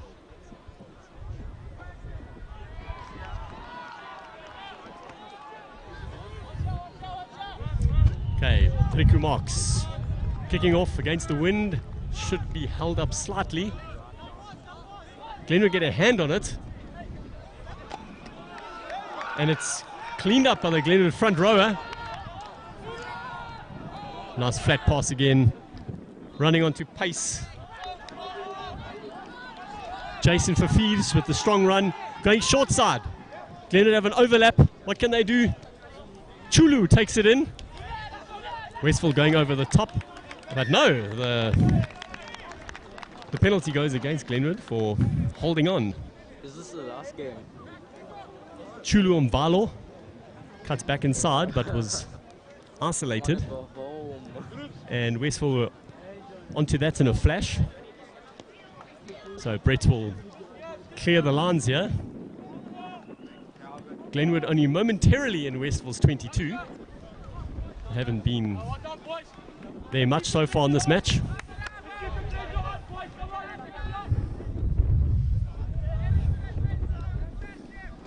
Of course, that was a penalty, so Westville to throw into the line out. They've got some tall timber.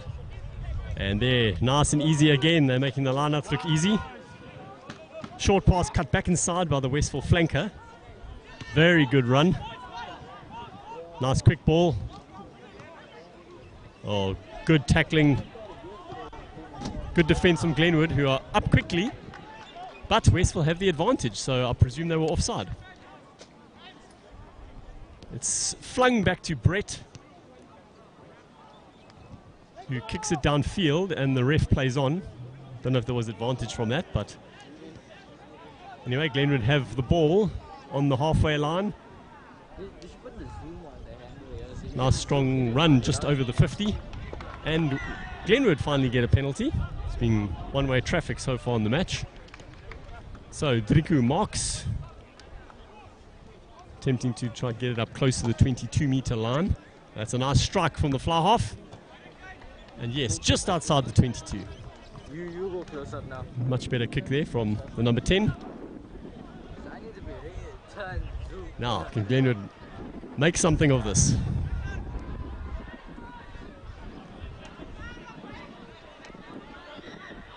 Jude Naidu.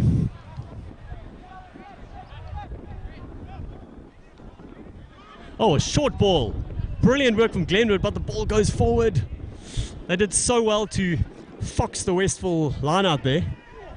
And then the ball just evaded their clutches. Westville run it back upfield. And they're bundled out between the 10 and the 22. So Glenwood get another chance. 5 meters further back.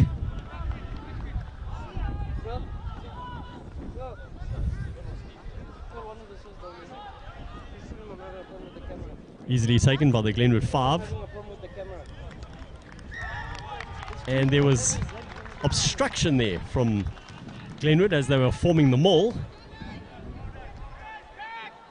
Far too many errors from the Falcons at this point. Their only worst enemy in this first half. Another great strike from Brett. That's a beautiful kick, utilizing the wind. And defense is turned into attack within seconds. Westville definitely having the upper hand so far in this match. And can they get over the try line? Will it be another steady line out from the Westville boys?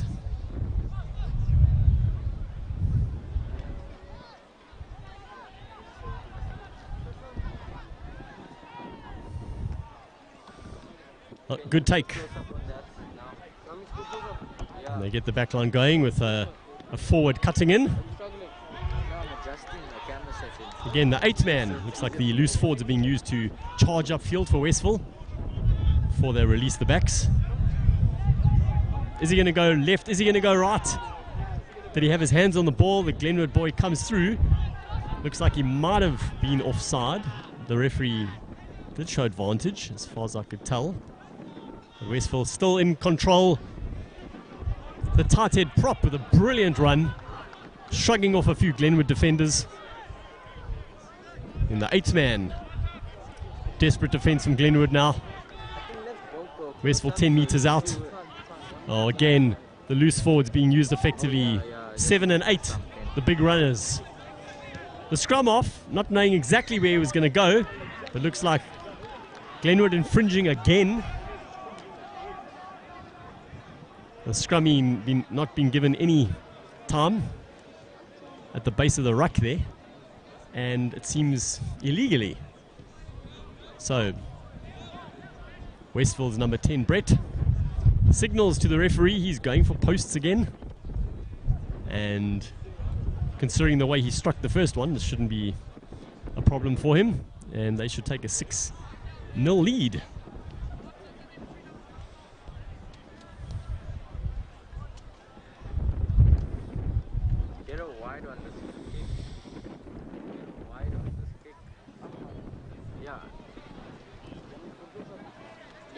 Closer, but not too wide. Not too wide, not too close.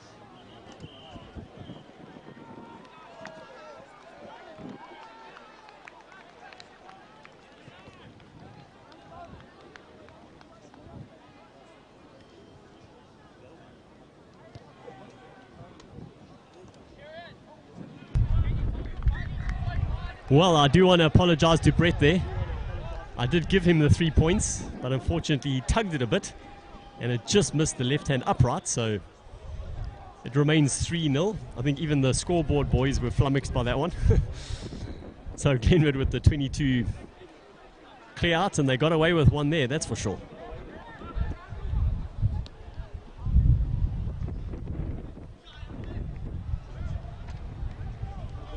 I can't see any beam with the sun. So Glenwood managed to recollect their 22. Oh, he cuts through like a hot knife through butter. How much pace does he have? No, that's a great tackle from the Westville 9. Picked up by Glenwood's 12, Toomey. Naidu playing fly half. And Glenwood get the penalty. Well, that's some intensity from Glenwood we haven't seen so far in the match. I missed most of it. A great run by the 12, Tumi Sonmolo. Or should I say, picking it up at the ruck and making about 15 meters. And Glenwood have pointed to the poles. So they'd like to square things up. Scrum off Dalen Bierkus. When he does have an opportunity at the base of the ruck. Gets the ball out quickly and he has a bullet pass.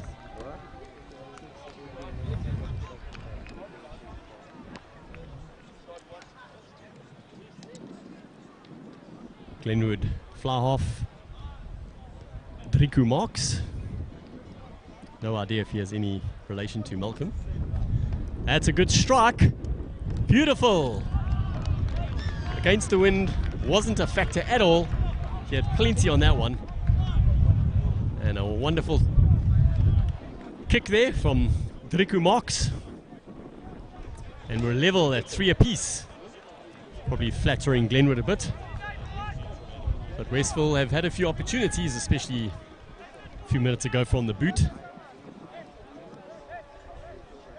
Brett told to hold off.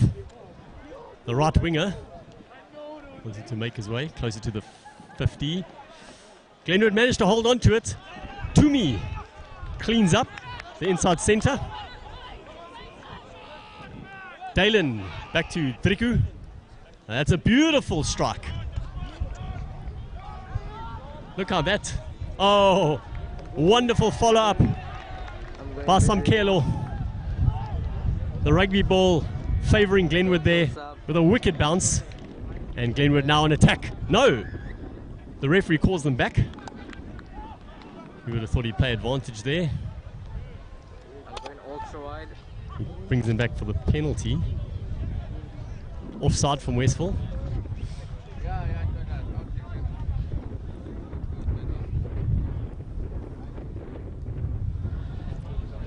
Remember back in the day when torpedo kicks were the thing everyone did, and then they changed it to the Aussie rules end over end kicks for more accuracy. But that towering torpedo from Driku cut through the air brilliantly. A nice solid take from Glenwood. No, it looks like obstruction again.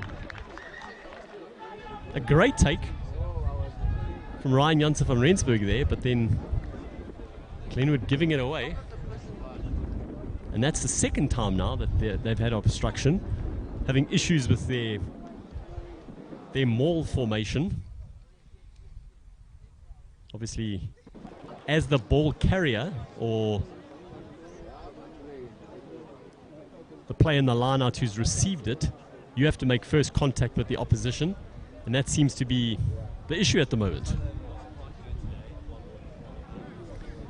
Hate to give up a great opportunity like that, especially after you've had a pinpoint line-out throw. So again, Brett kicks downfield, utilising the wind. And Westville are back in Glenwood territory.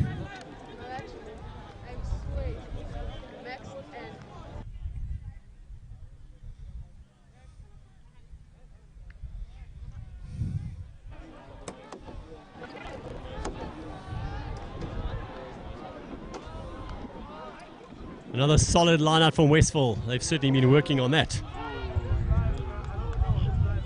Oh, a bit of miscommunication in the back line. Glenwood, are they going to take advantage? We've got Chulu. He managed to stay in field. He's over the 22. Driku Marks playing the halfbacks, swapping roles there. But a great tackle from Westville. Glenwood behind the advantage line, but they've got... They had men on the outside, but we had a kick through from Toomey there. A little too strong. None of the Glenwood boys could get there. Glenwood will be looking to disrupt this line-out, or at least put pressure on the fly half so that he kicks it out in a similar place so they can have the line-out.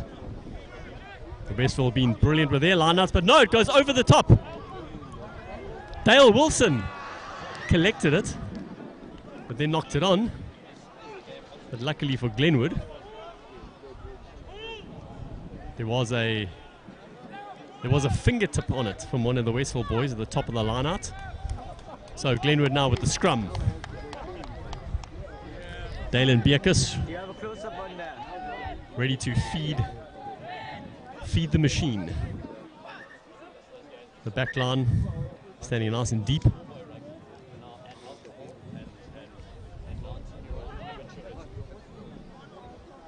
They went down for that scrum, but the referee is calling them up again.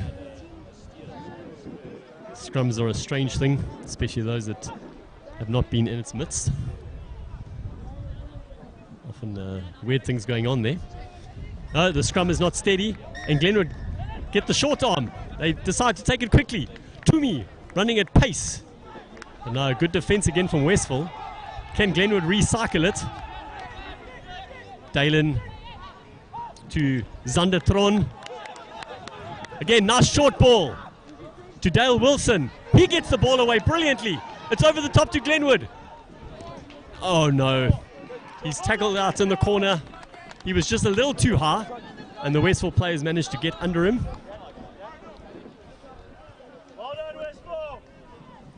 Chulu Mvalo almost with the first try of the match. But great hands from Dale Wilson, who fed Matt van Vieren. And it's over the top again, off a Westville hand. Glenwood clean up. Dalen Bierkes. There's no scrum off, someone's going to have to play 9. But it's a pick and go from Glenwood. And no, Glenwood also knocking on at that point. That's possibly too many handling errors from both sides. Only 20 minutes into the match. Definitely want to sort that out. But the original knock from the top of the line out again. Glenwood benefiting. And now they have a golden opportunity with this scrum on the 5-meter line.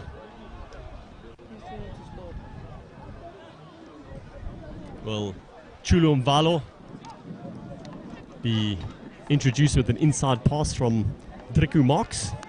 He looks primed for it. That's a solid, yes, inside ball. Interesting, 8 to 9, back to 11. Oh, pick and go. And no. A Glenwood player going off his feet. Oh, Glenwood in such a good position there. And Westville decide to tap and go from their own line. Put a little forward, but the referee lets it go. Oh. And comes off a Glenwood hand. Obviously missed that. So Westville showing some adventurous spirit there. Catching Glenwood half asleep and running it from their own line. Like to see that attitude from the players. Now Westville scrum. Just inside their own 10-meter line. Glenwood's scrum on the line there gave Westville a bit of a shove. And that enabled 8-man Tyler van Wyk to pick it up. He fed Dalen Bierkes, who went back inside to Chulu Mvalo. Good move that didn't come to fruition, but another good scrum by Glenwood, putting the scrum off of Westville under pressure. The ball pops out the side, and it goes forward from a Westville hand. Glenwood clean up. A kick through from Marks. Kulu, can he? He collects it, but he drops it almost simultaneously. He's got his head in his hands, but it's a tap and go from Glenwood. Can he get over the line? Great thinking from Jeandre van der Walt there. And looks like Glenwood are over.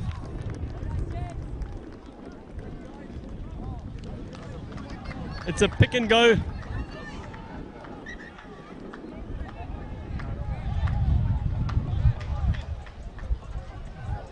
And it looks like it's Jason Verviers, the 7 flanker that scored there.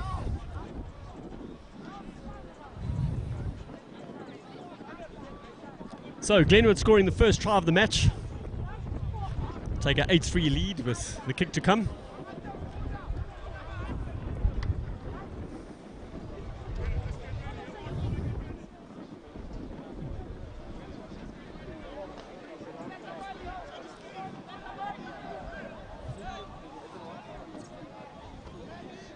Got a nice view of Marks' kick.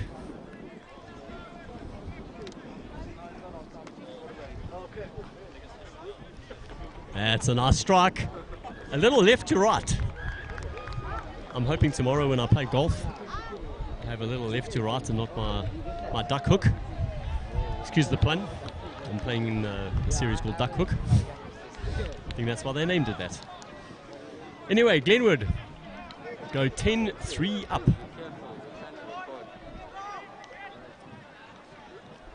Possession and territory evening itself up a bit now. Westville had all the play in the first 10 to 15 minutes. And they found themselves 7 points down while they're playing with the wind. And that's a great kickoff from Brett. Totally bamboozling Glenwood. No one even attempts to catch it. They do somehow manage to clean it up.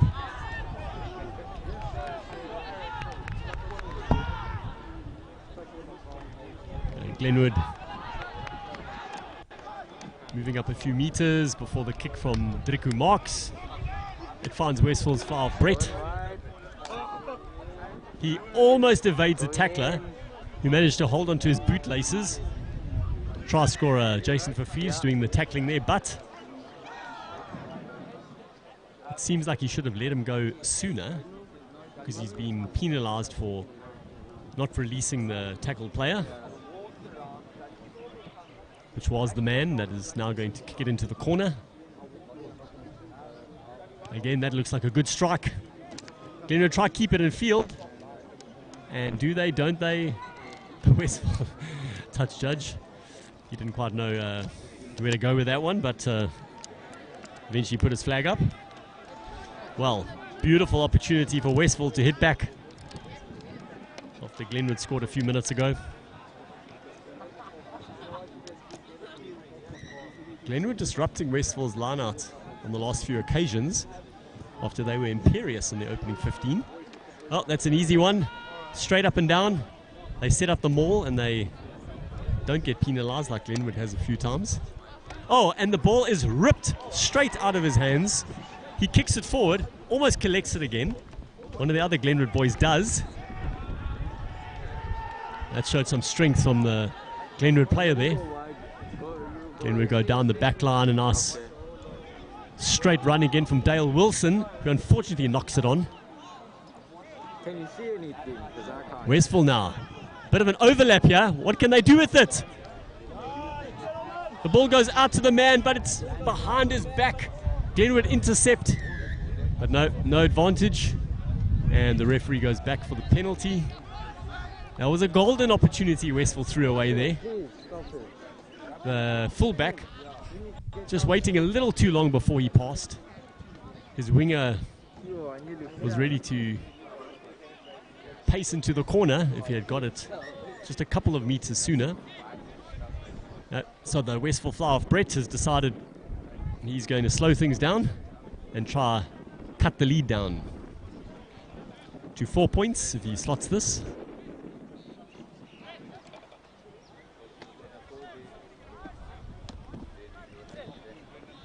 Afternoon.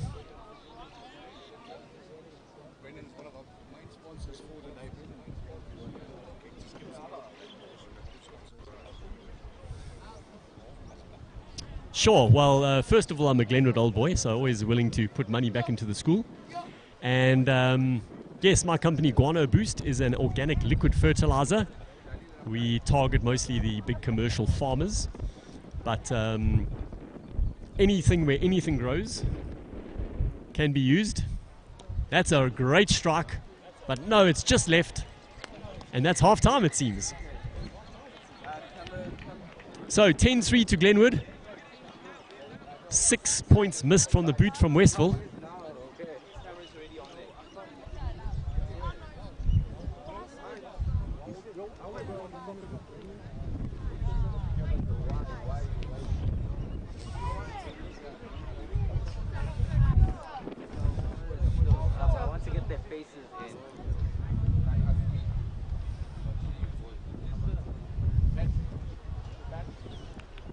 So as mentioned, Glenwood 10-3 up at half-time. Westville certainly had opportunities. Missed 6 points from the boot, which I'm sure their flower of Brett will be disappointed about, as both were just left of the upright. As mentioned, we will get you the results from the rest of the day. The 16As and 15As of Glenwood did win their matches. Well, sorry, we've got a bit of a battery area. Well, Brendan, this is Brendan's stock. Brendan, give us a little bit of a rundown on this as well. Well, this is our 25-litre bottles, which can be used on a rugby field. So we will be donating one of these to Glenwood today, and hoping as we move around to various schools, we'll be doing something similar. And you know, the great thing about it being organic is that, and liquid, is that it absorbs immediately. Yes. You know, it doesn't lie down like a chemical fertilizer would, where it takes a few days to absorb. Yes. And in some cases it doesn't absorb at all. And you can literally put that down in the morning of a match and you'll have no issues. I've been told it doesn't smell great, but it is Namibian seabird guano. So we get it from Namibia, my birth country. And yeah, we mix it with water over a 2-week period, and it's been amazing. I mean, the yields that farmers are receiving have just been off the charts. And that's in combination with everything else they're doing. Yes. But this is a great supplement.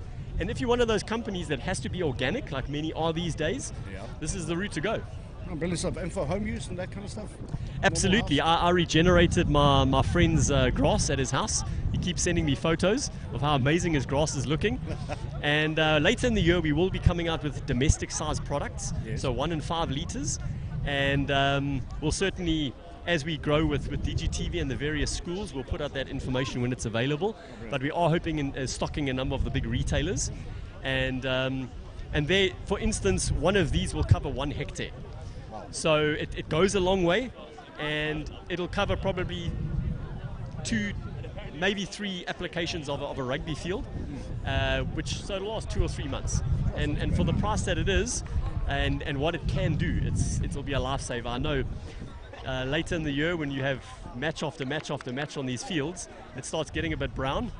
We are lucky in Durban, not as brown as the Highveld. Oh yes, but it's nice and beautiful in green in KZN, I must admit. But it'll definitely help later in the year with all the thousands of boys running all over the field. And I mean, flowers and vegetables as well, especially in my areas, which is north of Durban, up to Matuba, inland, Ishawi, Stanger, Tongaat.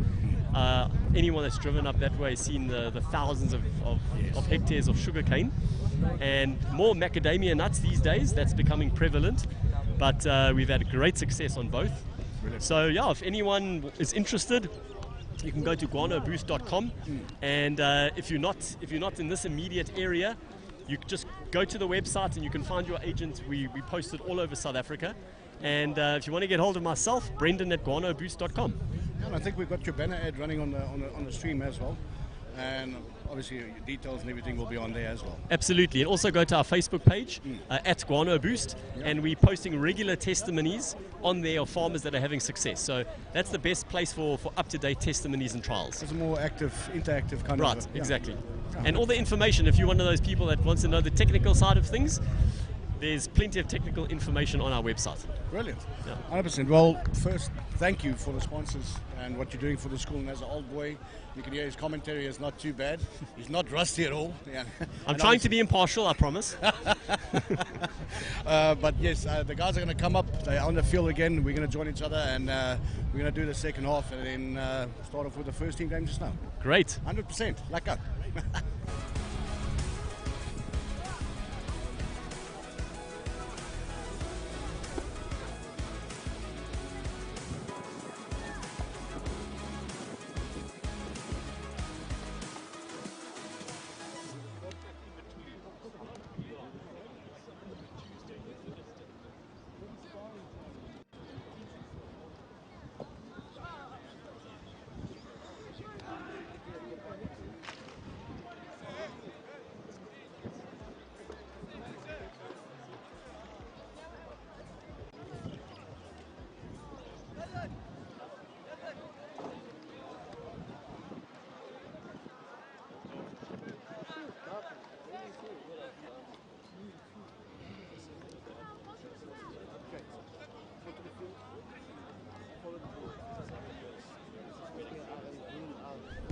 Find one of our agents, which, as mentioned, are posted all around the country.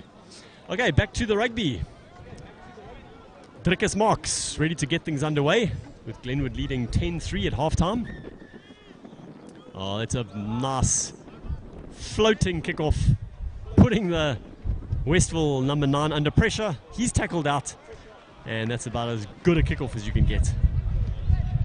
plenty of height, giving the chasers time to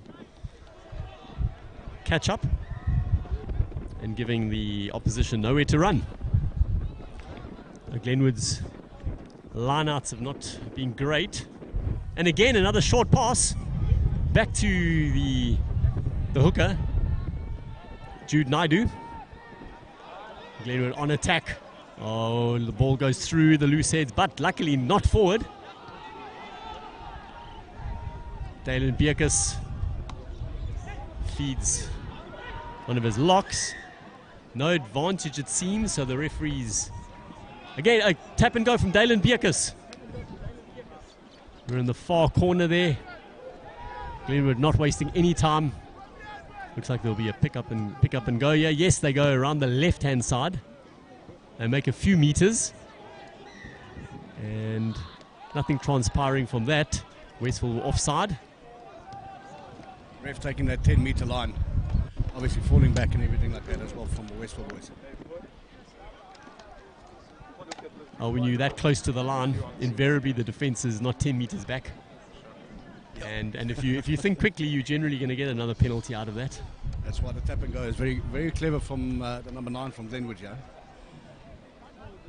Works in an advantage. I do think that not enough nines take that initiative. I would say 50% of the time you're going to catch them offside. More nines need to be a little proactive with that. Okay, Glenwood have, I think, had the slight upper hand in the scrum so far. Last time they went 8, 9, 11 off the base. Looks like it could be again. Oh no, and it's to the outside centre. Jandre van der Walt.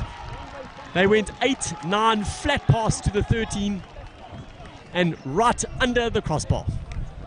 Great gap here, and that's usually what the centres really do, and that's what they're there for. I used to play outside centre. Just saying, talking out of experience. He obviously watched you play once. Well, no frills, no fuss from Glenwood there. 8 picking up to the 9, Dalen Bierkus. Nice flat pass to the 13, running in at pace onto the ball, and he didn't get a hand laid on him. Drickus Marks should pop this over nicely into the road, giving the ball boy some work. Bye-bye. 17-3 to Glenwood at the start of the second half. They've come out firing the home side. Brilliant stuff. Everyone's actually waited for this baseball team as well to show up. A team to watch for. All right, thank you, bro. Had a great game against Northwood about 2 weeks ago.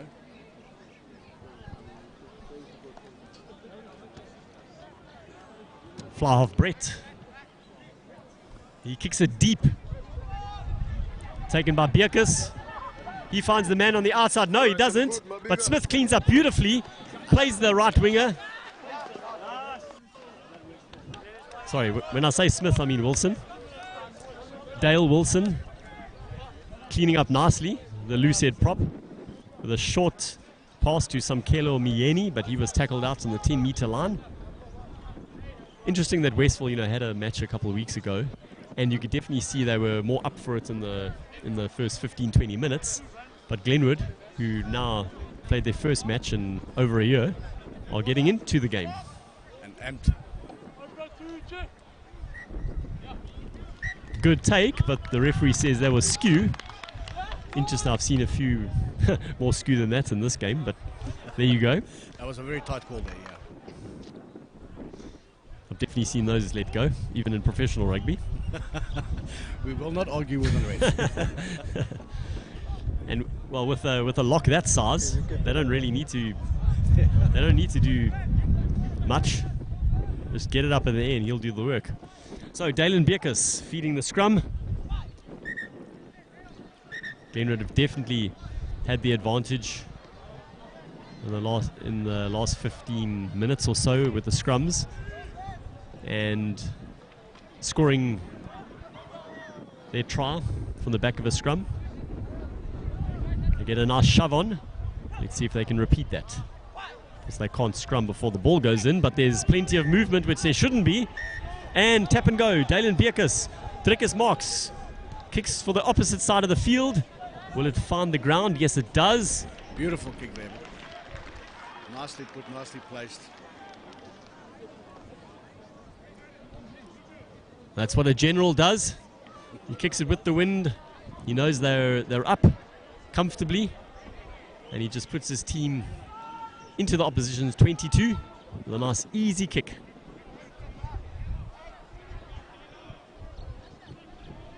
Oh, Glenwood steal that line out. Bierkus.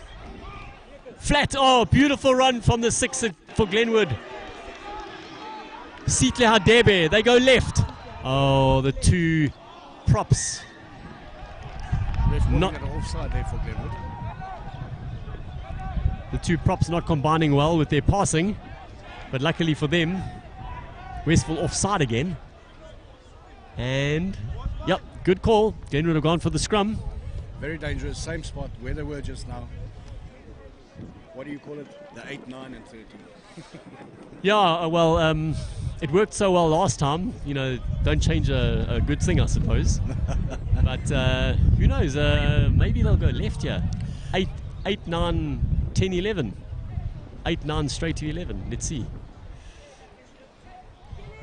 8th man Jason Fafidis has been really good at the base of the scrum.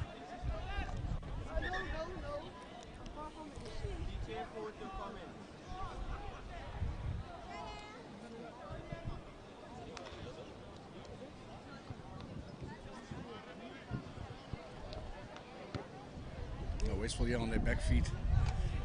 Glenwood looking dangerous today as well. A very tight scrum. Again, the 8th man picking up. He goes himself this time. Definitely not messing around. Bierkus looks right, goes left. Sitle Hadebe getting close. Oh no. And the penalty goes against Glenwood. Someone going off their feet, sealing the ball. Westville have got out of jail there.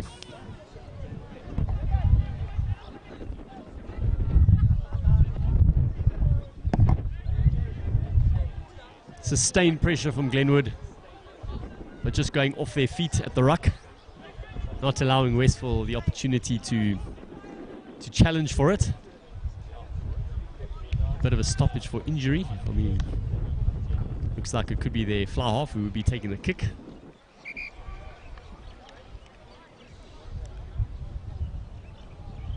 Now, as mentioned, Glenwood had not played a game up till now for 1 year and 24 days. A competitive one at least. And the kick's taken by one of Westville's other players. Not winning much field there for Westville, but mostly just trying to secure the ball to get it out. Glenwood a little rusty in the opening part of the first half, but they found their groove. Goes over the top again. I think the Westville said, the referee said it was skew, but then you would have thought he would be playing advantage because Glenwood caught the ball. But anyway, we'll let it go this time, Mr. Ref. I haven't ref for at least 10 years, so maybe I don't know the rules anymore. But Yeah, it's quite a bit of change since then. oh, have they? Yeah, I know. No, every year there changes. Yeah. It is tough to keep up. Now we just follow the books. So, do we also have captain's calls, like they do in big time rugby these days? I actually haven't seen it yet, but yes, I would have. If I was one of these boys, I'd try it. And we've got the technology. Hint, DigiTV, you need to have instant replays so the ref can check it out. Okay, Glenwood with the scrum just outside the 22. I think they're enjoying that spot in the shade there. Oh no, Glenwood scrumming in or down or around. One of those.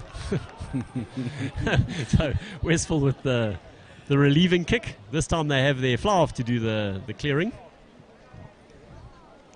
And let's see if we can get some meters into this one. Like Beautiful kick. Westville struggling with the straight throw-ins at the moment. And let's just hope they can play it in straight. They've got a very tall number 5 there, which, you know, I mean, you cannot pass the boykie.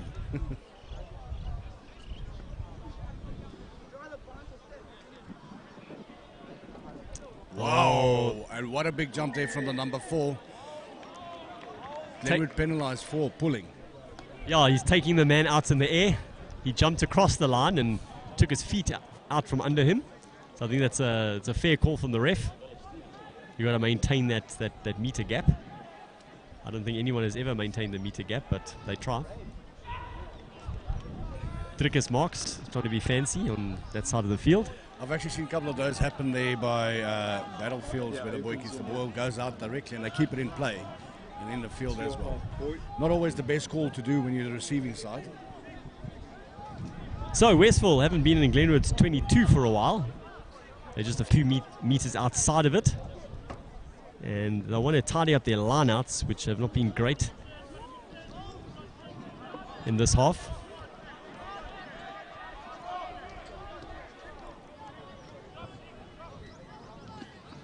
No, looks like he did a bit of a book there. Very strict on the lineouts, this ref. Yeah. And I think that was more of the, you know, when you have that mock throw in. Yes, yes. And that's basically it. And what a beautiful kick there. Drickus Marks just looking for field position. It might have been too hard on the foot. If he lets it go, no, into the in-goal area. Could have brought it back right here. See, now in senior rugby these days, that would be a kickoff from inside the in-goal area. But yeah, it's still the 22. Oh, knock on from Glenwood there. A little bit of an eye off the ball and on the man. Expecting a tackle and not getting it. But the number 23 that's come onto the field. You know, Afrikaans boykies love the number 23. Yeah, hoekom? Oh, there'll be Westville stories. Eh? Well, yeah, okay. The clouds coming in now as well. It's actually quite nice keeping the sun away from us. Dan ja, baie Afrikaanse seuns wat hier vandag speel. Van Vierens, Jansen van Rensburgs, Verviers van Wyks van der Waltz. Glenwood Hoërskool. That's been a joke for ages. Bring die Vrystaat na die Kaap, ja. Reg deur Durban toe. Westville's got strong forwards here. Glenwood looking like a big pack there as well. Got a big number, well, I think it's number 1 on the Lucid, other side. yeah. Lucid prop. He's constantly finding himself in the back line. It's been a bit of a hit and miss. But when he does catch it, he makes a few meters. And Glenwood got a good pair number 8 and your number 9. Nice working. It's a very quick guy on his feet as well. The Glenwood number 9. Now Tyler van Wyk the 8 and Dalen Beerkus the 9. Those ones. He's got a bullet pass, as I mentioned earlier. Glenwood get the penalty this time, and they are ecstatic about it. Brilliant stuff when a plan comes together. Yeah, no, I was going to say. I don't know how long they planned for that plan. But practice. The coaches most probably. and smiling Marks finds touch now. What a beautiful kick. just inside the 22 of Westville. And Glenwood on attack again. Do need to be careful of the wind. I can feel The the wind lineouts. coming up now as well. Looking at the trees in the background. I've done the Joel Stransky grass test, and it's straight down in Glenwood's favour in this half. No, that's not a great line-out throw. I think the wind might have affected that. Westville running out of their own 22. Some good handling there, but could he be held up? The ball seemed like it might have been ripped off him, but no, it's come back Westville's way. Westville with the overlap on this side.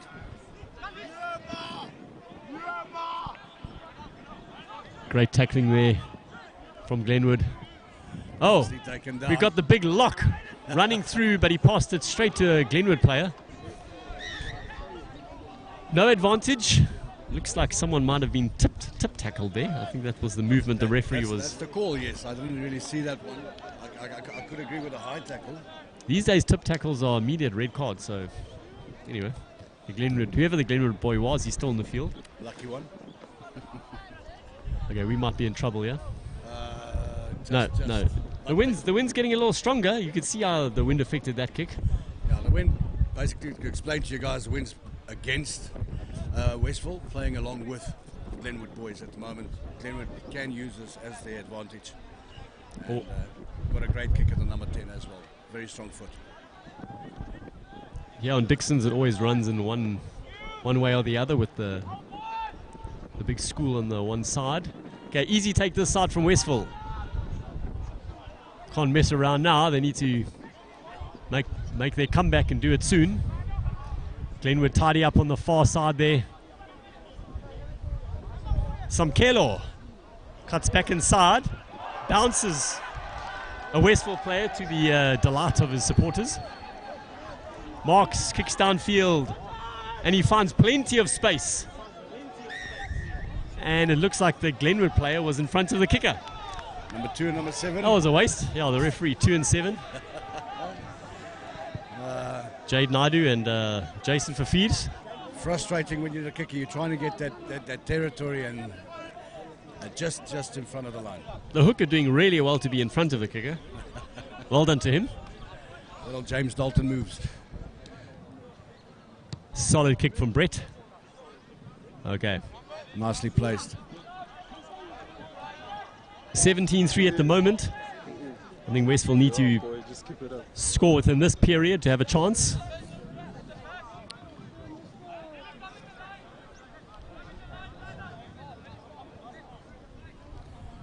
Westville calling the numbers for the line-out. Very nicely put. Big number 5, number 9. Very strong on his feet, number 7. What a run. Quick ball to the number 4. Glenwood doing well to keep that ball up. And Westville dominating this one. Looking very dangerous. Nice little put in that tall number 4's hands. Immediately down, turning the ball. And that's one. Number 7. Ref will call. Onside 10 meters. I know it's on the line. Is that still advantage there, Brendan? I can't tell. Yes, it does seem to be. And there we go.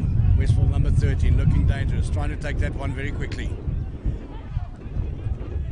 Big number 8 will take that one from Westville. Can he bring it down? And Mana, the ref, is there. He's going to show us. He's showing us. Oh, he's going to his pocket. Looks like we've got a yellow card. And that looks like the number 13 from Glenwood. I suspect for repeated offsides. Repeated infringements. Well, could this be the turning point of the match? Glenwood will play for 10 minutes with 14 men.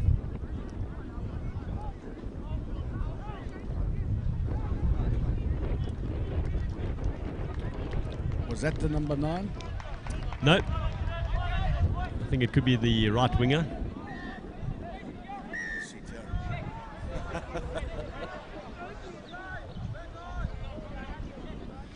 Yes, it is. Unfortunately, Samkelo Mieni.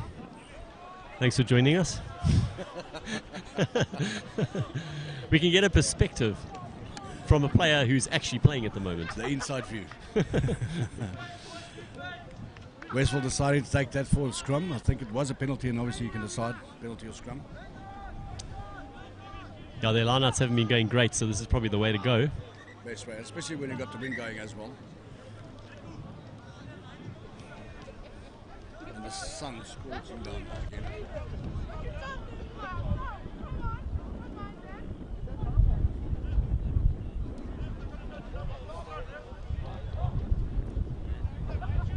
Okay, taking some time there.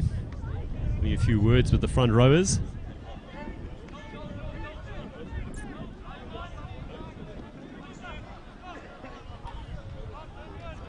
It's quite a tough one, using the scrummy to actually cover the side of the number 11. Big number 8. Taking that ball, bringing it down, placing it nicely. And penalty to Glenwood. How did that happen? Most probably, what was that? Was that holding it down? Yeah, holding on there. The Glenwood player was on his feet. There we go. And the That's ball our is first coming one. straight down to us. No, we're avoided. In my hands. Loving it. Well done to whoever that Glenwood player was that was on his feet and attempted to steal the ball, getting them out of the danger zone. Jude Naidu looking to find his man. Yes. Great line out there. Well, Glenwood doing some fancy tricks in the back line there. And no, the ball has gone forward. Very A little too fancy. That's when you're a bit too eager to get that ball out and obviously receiving it on the side there. Westville looking a bit more aggressively dangerous here as well at the end side. They're sitting with an advantage with a one-man lead.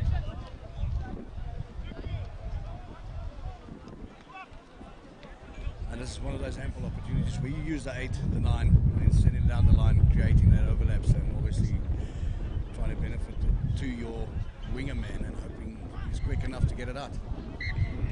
And there we go. Short arm to Westville. Looked like Glenwood engaged too soon there. Oh, what a run from the Westville. Can he? Oh, he tries to get the ball away, but the ball goes forward with the try line at their mercy. But what a run from Westville's 7, I think. He's been good. He's been good so far. Beautiful run and a frustrating end. I can imagine he's really down. They'll try to get that pass away in the tackle. And I think a few Glenwood hands getting in the way. Okay, defensive scrum from Glenwood. And they get the short arm this time, the free kick. Westville engaging too soon. And I'm sure Triku Marks will just take his time and pump this downfield. Got a boot on him, this boy. Definitely taking his time. Oh, he's going to try with the torpedo. Not No. finding touch. And Westville creating a bit of overlap, got it into the winger. And that's a great tackle. Bit of aggressiveness on the side of the field here.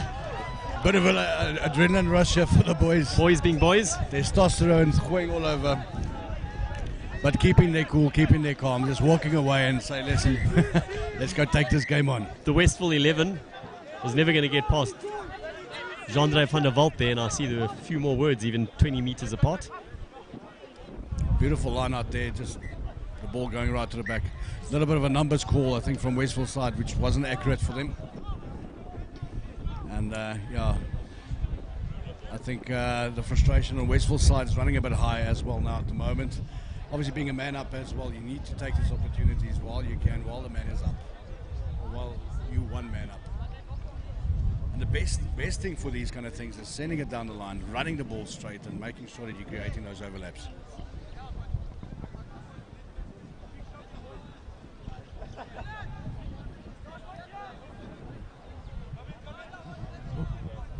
And let's see if we can do this a non-free kick scrum. How would you say? A short arm. Short arm. Oh, almost knocked it on at the base there, but no. It looks like that might have been forward. Yeah, it was, so no advantage. Glenwood offside again.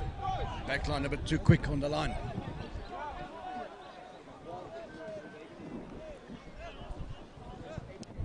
So Glenwood just counting down the time. Oh, okay. Even more chirping.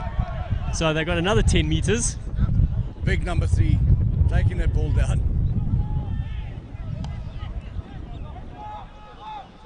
Quick hands there by Westville. Nice support drive there by the number 5. Quick ball out. Glenwood might be offside. Ref just checking that ball, and I think he made that call. You cannot come outside and rug that ball out. Big number 8 taking his 3rd chance at that line and just not making it, pressing it down. Number 9 shouting for that ball, a little rug and go. And ref calling that penalty again. Westville will take this one quick. Some amazing last-ditch defending from Glenwood, and they'll have to do it again. Number 4 from number 8. And ref's just stopping this game, asking the boys, take it from the mark. And wacht net 'n bietjie, boys, I'm talking. Jean-Andre van der Walt seems to be the big tackle of the team. Took another big guy down there, the outside centre. Brilliant defence here from the Glenwood boys as well, I must say. There's some nice work there from Westville. Trying to get between that number 3 and that number 8. Trying to use their big boys just to get over that line. Just not winning it. Well, these boys have been dreaming about winning another match for more than a year, so they're putting their bodies on the line. And there we go, big number 8 from Westville, placing it nicely. They'll go short side. They got a little man extra. And what's the call? Okay, free kick there. I don't know exactly what that was for. I don't know. See the signals there from the ref. I don't know if he's saying that he was like dumbing the pass there before he passed it. Possible. That's all it could have been, because it seems like he was making that motion. Brendan, I think we need to go to the ref's book, yeah? Oh, Glenwood. Brave. Running that ball. Oh. Nice run there by the inside centre. Ball just a bit forward pass. And this ref misses nothing. Some Kelo on the side, yeah? Totally confused by that call. It looks straight from here. But I have seen both teams have tried to be a little fancy in the back line, and most times it's turned into a forward pass. So, you know, sometimes just keeping it simple and passing it quickly through their hands and working the overlap is the way to do it. And that is it. Straight running, basic rugby. And number 14, Sam Kelo, is back on the field. Even Stevens for both teams. Well, if there was a chance for Westville to get back into the game, it was when they were man up. So now that Mieni's back on the field, their chances diminished slightly. Westville deciding they're liking the challenge. They'll take this one.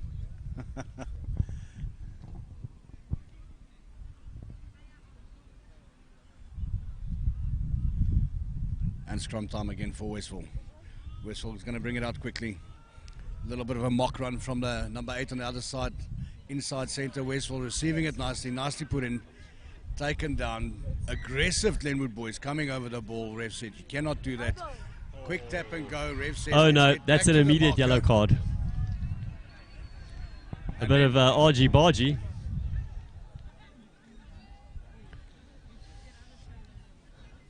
Yeah, the Glenwood player didn't even attempt there to make as if he was trying to avoid the tackle. As soon as the scrum half tapped it, he went straight for him, and the referee went straight to the pocket. So as soon as Glenwood were back to 15, they now down to 14 again. And obviously the adrenaline and the testosterone is boiling up for the boys here. A little bit of a discipline. Big number 5 taking a nice little run there for the Westville boys. Ref will be calling it advantage here for Westville. Can they use this one? Big number 7, strong legs, just in front of the line. Westville's got to overlap on the left-hand side here, and they just need to swing it. Give it to the number 11, and that is it. Westville coming back into this game, and that'll bring the score up to, I think it's 8. Simple, 8, yes. Simple direct rugby there. They worked the overlap, and they got their left winger into the corner, and that's exactly what they needed. As Glenwood were down to 14, the 8th man, Jason Fafir, with a yellow card for obviously tackling the man immediately after he tapped it and not even attempting to go back 10 meters. Brilliant play here by the last bit of play here by Westville. Had a lot of penalties for them. Well, I think the referee is saying that there's 1 minute left, so there might just be time for a kickoff. So this kick is critical to give them a chance to draw the match. It's not going to be an easy one. You got the wind coming from his left-hand shoulder to his right. And it starts out nicely, and it's beautiful over. Kick. He's kept his team in the game. Don't we just love kicks like that? 17-10. Well done to Westville for not giving up. And ill discipline from Glenwood, helping Westville's cause. Got a bit of time left, a couple of minutes still. Okay. But yeah, a converted try will draw them level at this point, so that kick was critical to their chances. And the ball's gone forward from Westville, and it's the game over. Beautiful game between these two hosts. So it seemed like when he said 1 to the Westville coach, that was that. Beautiful game. Well, a bit of a topsy-turvy match. Westville coming out strongly in the first 10 or 15 minutes. After having had a match a couple of weeks ago, Glenwood not playing a match in more than a year. We were a bit cold, but as they started warming up, they moved into a lead, heading into the second half, and eventually closed things out 17-10. Westville with the try right at the end. Well done to Glenwood. They racking up a few nice victories in the top end of the matches. And let's maybe see if we can get a winning captain here and maybe have a little bit of a chat with him.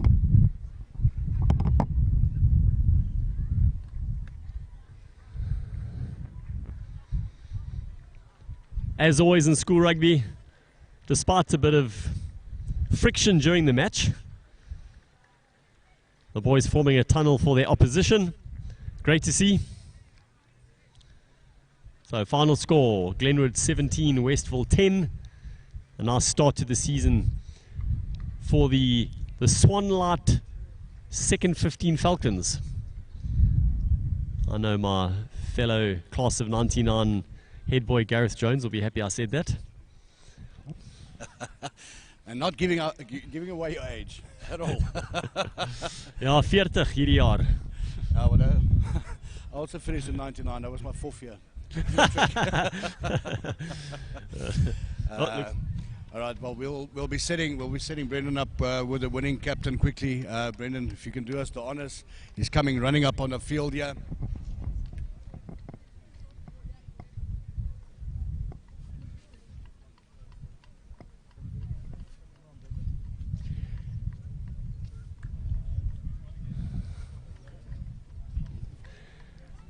I'm standing here with second 15 captain Sihle Hadebe, who's also the head boy of the boarding establishment.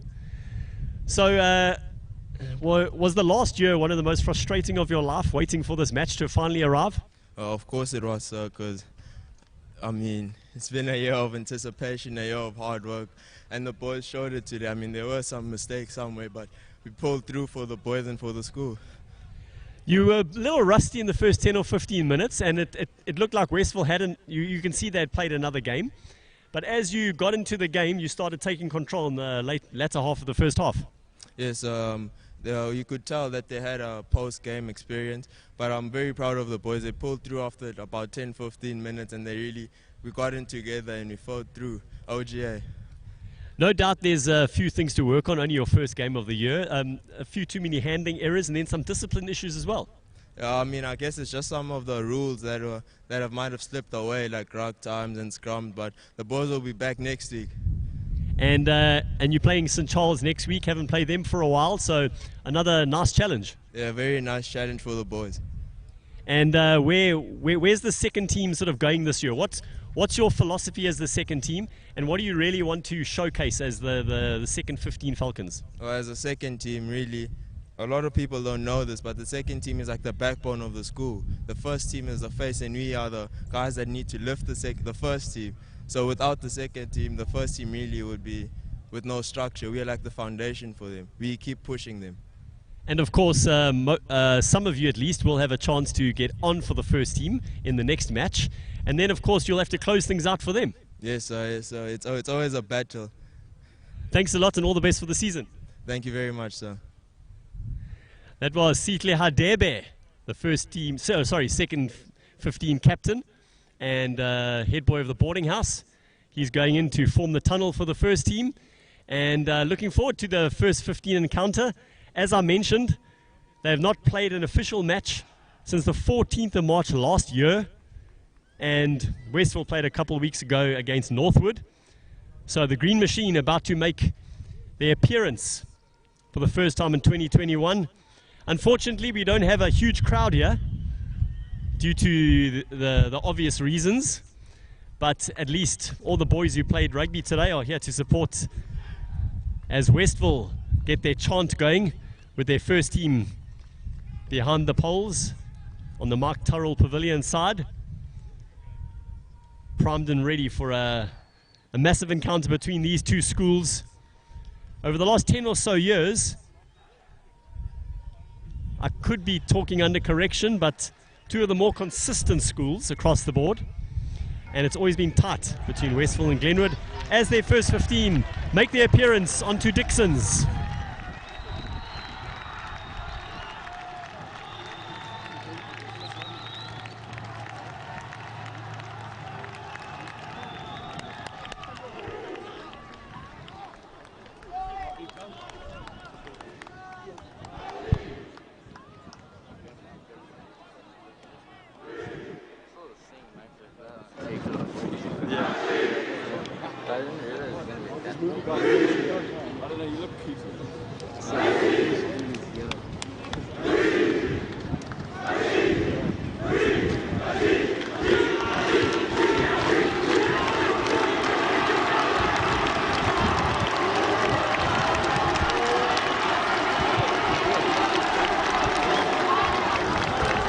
And the Glenwood Green Machine makes their appearance for the first time in 2021. Been more than a year since they last played.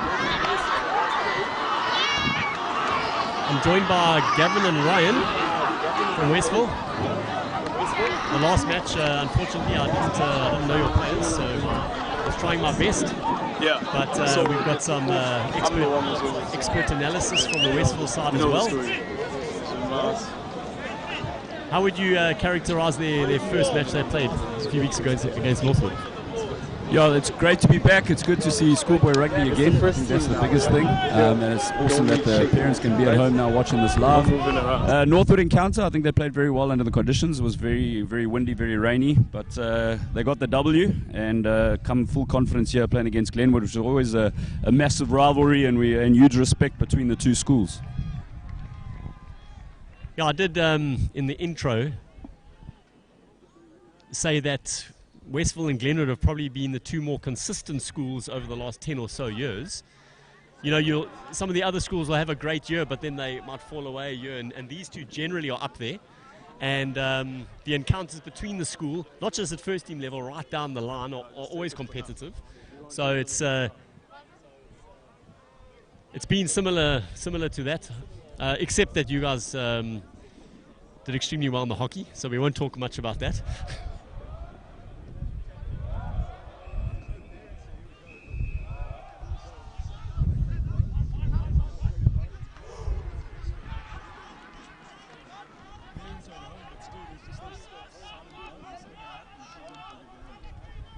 Glenwood on attack, running from their own half into the Westville half.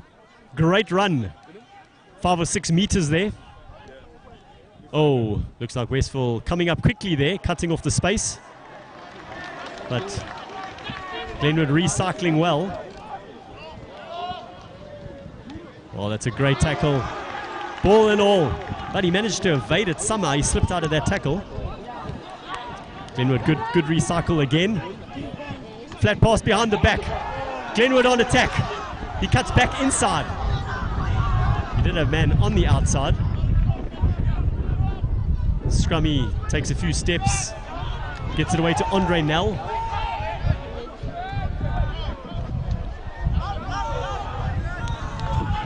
Glenwood showing good intensity. A flat pass. Running at pace onto the ball. Into the 22 for Glenwood. Well, it's a short run there, but great defense by Westville.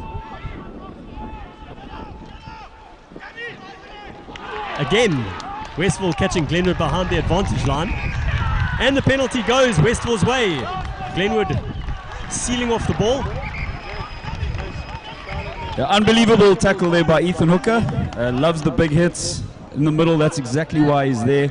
And the first hit there by captain himself, Bryce Albert, leading from the front. So I think defensively great. And obviously Glenwood showing what they want to do, and they're attacking out on the wide. So that's a brilliant start for both teams. A really nice showcase of Glenwood's flow with the ball, but then great defense from Westville as well. We quickly go through the Glenwood 15 Starting at 1, Patu Ganyane, Cody Hool, Uli Walker, Andre Nell, Marcel Dupree, captain. We've got Hulk Kuzwaya. Good thing we wear green. Well taken from Westville there. Going down the back line. Half gap. He gets the ball away, but the ball goes forward. Ref going back for numbers in the line-out, it seems.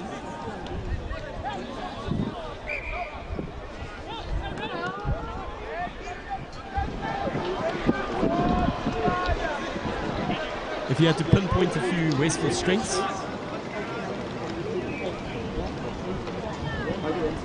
Yeah, so definitely we got a Brass Culvert, sort of the player playing at hooker, a captain and head of school. Definitely one of the players to watch. We have also Monli Pakati, also a leader in the pack there, small little pocket rocket, and obviously Ethan Hooker here. A lot is said about Larry Nkonki as well at 13.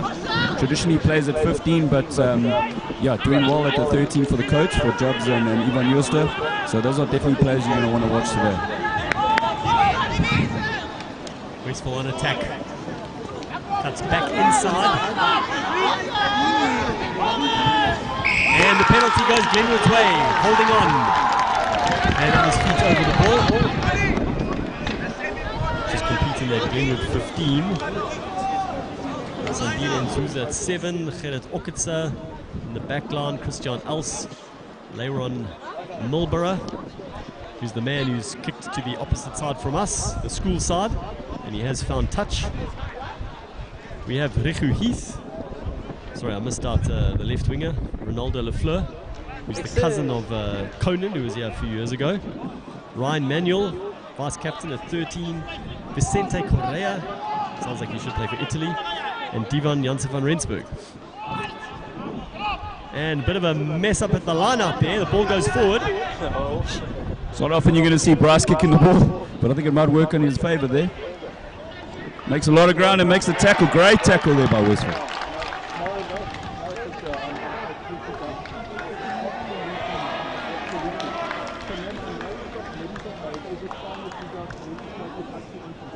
Glenwood somehow get the ball back, but no, the referee's blown the whistle.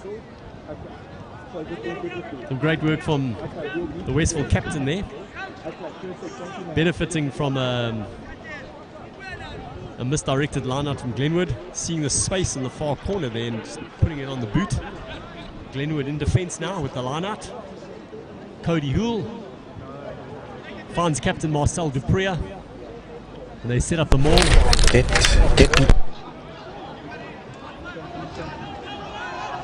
Good maul so far from Glenwood.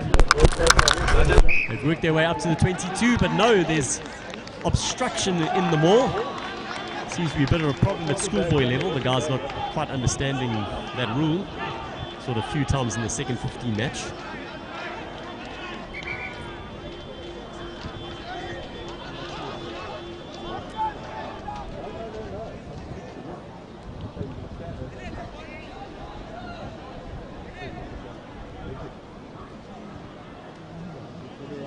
I think while we wait, the Westville 15, we have Robert Everson at 1, packing next to Brass Culvert, captain at 2. Kamakelo Shamane comes in the front row. We have Byron Smart at 4, Dylan Moyboyle packing at 5, Monli Pakati at 6, Orchid Skonken, grade 11, at 7, and at 8, Lino Medletsa. At 9, we have little Matthew Caldecott, Big Heart, 10, Nathan Trevethan. Interesting stats about Nathan is he played 5th team last year, so he's really stayed the course and obviously been working hard through this lockdown to get his first team cap. 11, we have Londani Mpangoz, 13, Ethan Hooker, 13, Larry Nkonki, 14, Janrik Swart, and at the back we have Nzuzo Mtetwa. I love to hear stories like that of players moving up 4 teams to play first team. That's great news. That gives hope to every 4th and 5th team player. Westville with the line out. Oh, it looks like the ball not straight in the line out. Golden opportunity missed there from Westville.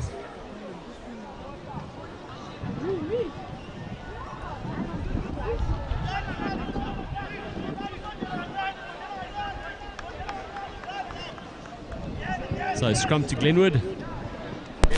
2 meters out from their line on the Ivan Clark Pavilion side.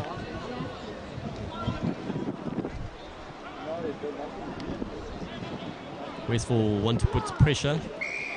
Oh no, and the free kick goes to Westville. Looks like Glenwood engaging too quickly there.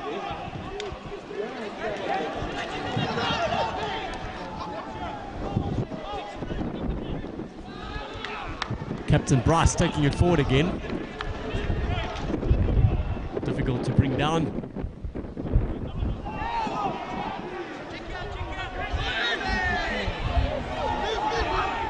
Ball taking some time to emerge. Eventually the scrum half goes left. Good presentation. Takes 3 men to bring the captain down. Hey, stop shaking, guys, stop shaking. Back infield. They set up a maul. Don't quite know what the referee's view is there. It's gone down to ground, so clearly not. Short ball to the 13, but the ball goes forward.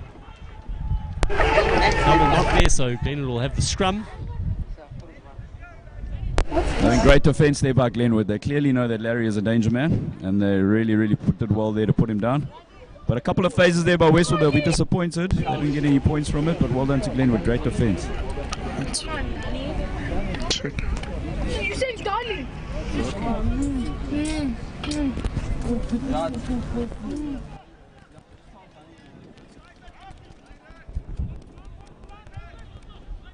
Another defensive scrum from Glenwood.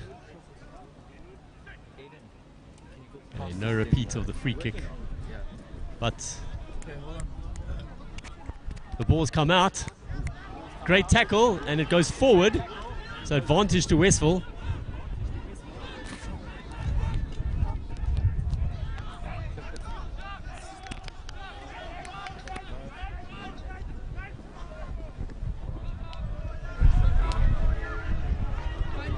Watch out, hold like this. Is it still working?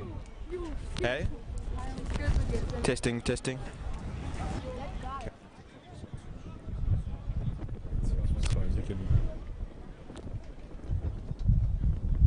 So no advantage, it seems. The referee coming back for Glenwood's handling error.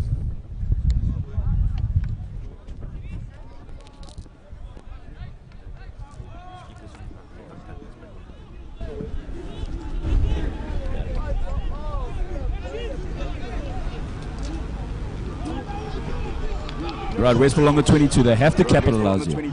Perfect opportunity. Scrum here on the right-hand side. Great place to now have a good attacking opportunity.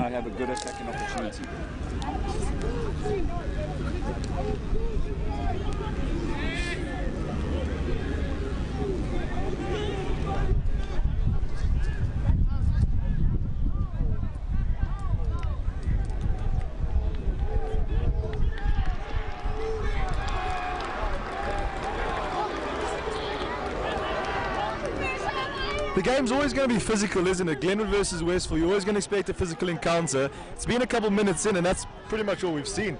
But it's schoolboy rugby at its best, and we would love to see it. A little left-footed jab there. Hasn't worked out for Westville.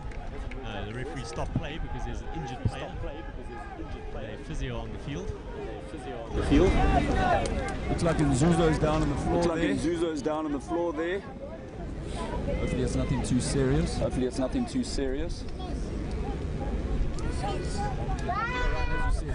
But you're right, and as you said, very physical at the moment. I think it's exciting. I think both teams, I'm sure, have been itching to get on the field after a whole year waiting to play a schoolboy rugby.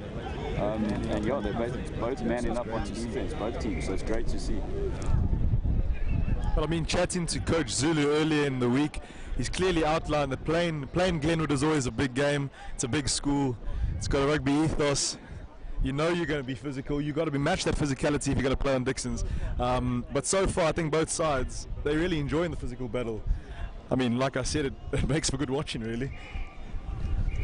Glenwood feeding the scrum, but both front rows going up there. And the referee just asking him to scrum again. I think early in the match, give the front rows time to settle in before you start penalising anyone.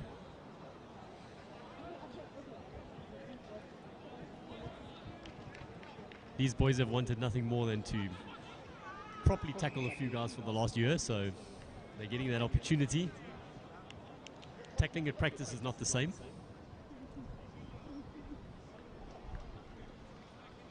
Yeah, so the scrum's not working at this point.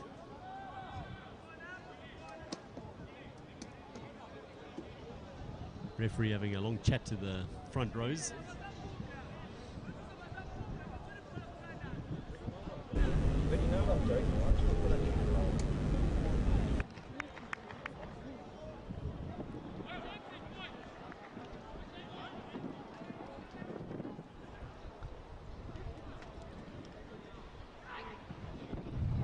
Glenwood running from their own line.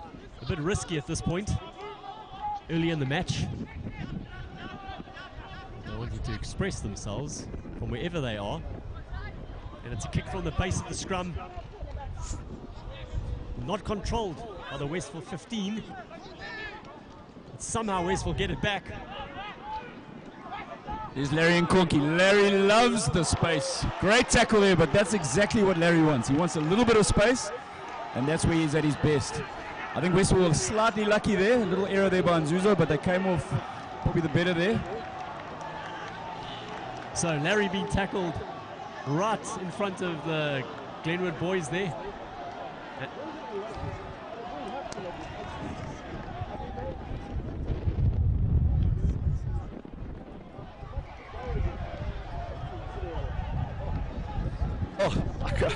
Yeah, salivating at the thoughts of playing some good schoolboy rugby.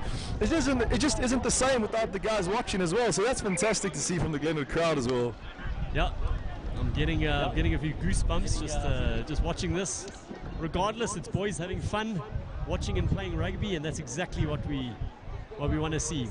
I think they're sick and tired of Zoom classes. They want things to be in the real world. Yeah, and it's been a great day. 16 rugby matches have already been played today. Some fantastic rugby.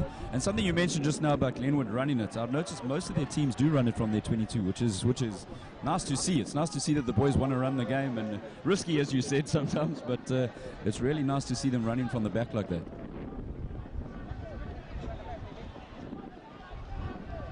Yeah, I think, South African rugby has the stigma of not running the ball enough and not taking enough chances. And it's probably because of the way that school rugby has been played. And that's just fed through to senior level. And it's great to see the boys backing themselves like the New Zealanders do on most occasions. Having said that, we world champions, so whatever. I think it's also nice that Ches and Colby has also changed that whole mentality of and obviously Russie and the way that they played in that final was unbelievable. Running game, and it's good to see South African rugby like that. Oh, that's error there by old Caldecott. No, basic error there. Kicking for the corner, trying to bite off more than he could chew, and Westville handing Glenwood the ball there. Glenwood very lucky to be kicking out from the 22 instead of defending a line-out. Something that's quite clear about this Westville side is as much as they want to express themselves, they want to play expansive rugby. They've earned the right to be in that area for so long. In that environment, I think the coaches having to ask the question, is going for poles not the right way there? Yeah, I think Westville will be frustrated. That's been probably 15 minutes camping in their 22, and we've got nothing to show for it.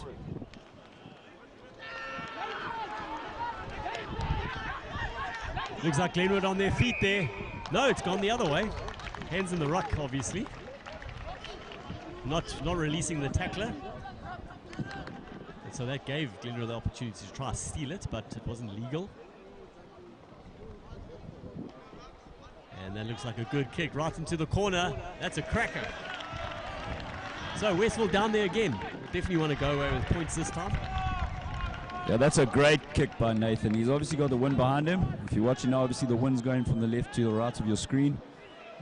And that was an absolutely great kick. Let's hope Westville now can capitalize off that.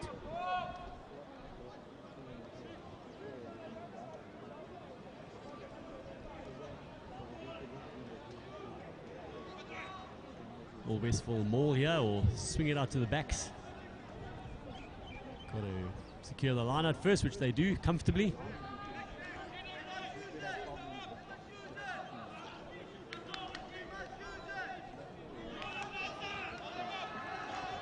Glenwood did really well there to sack that maul quickly. Now, good defensive work there.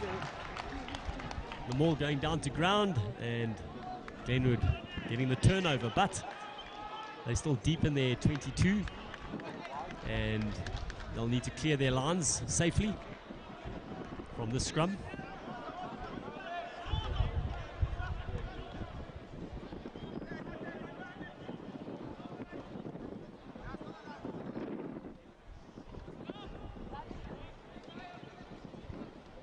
As the shadows slowly move across the field, the sun setting behind the 3-story in front of us. Hey, Glenwood, again, flat pass, deciding to run the ball out. Laren Mulborough, he breaks through. Does he go back inside? He kicks the ball forward. And the ball unfortunately goes outside, but what a run from the 10. Bursting through the tackles, up past the 50, putting it on the boot, but the ball not bouncing kindly for right winger Vicente Correa. Yeah, that was an absolutely solid run. You could actually ask yourself if you maybe could have given the pass to the right instead of the kick, but yeah, Glenwood will be happy now they're in their half, and yeah, very, very good play there. Solid running by Glenwood. That's a good solid line out. But caught behind the advantage line for Westville. And the kick. He's gone way into the sky with the sun in his eyes. He does well, the left winger. Ronaldo Lafleur keeps going. He's still going. He cuts back inside. Glenwood going left. Still going. And we've got a long cutout pass, and the ball goes forward. And it's a turnover. What a spectacular run from Ronaldo Lafleur there. And you just couldn't quite get the... Well, Glenwood were excellent. I mean, they absorbed all that pressure down the other side of the field so well. You know, turn it around and almost pin Westville back into their own 22 really, but I mean Westville just look like a side that's ready to defend. They take pride in defending this team. It's quite clear. Coaches enjoy it, players enjoying it. Ball turned over, and yeah, here we go again. Sometimes the boys at this level think that the double, triple, quadruple skip pass is the way to go, but it gives the defense time to get up onto the man expecting to catch the ball, and I think that's exactly what happened there. He was caught sort of man and ball and knocked it on in a great position. So Westville have benefited from that, and they're now on the halfway line. Both teams with opportunities and not taking them.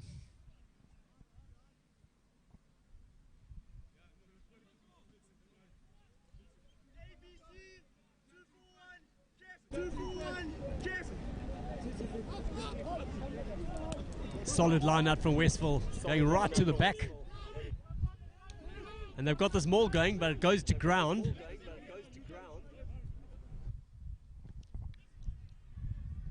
Glenwood backs are definitely playing a rush defense. They're coming up very quickly, not giving Westville any space at all. It seems to be working for them now. Clearly they won the penalty.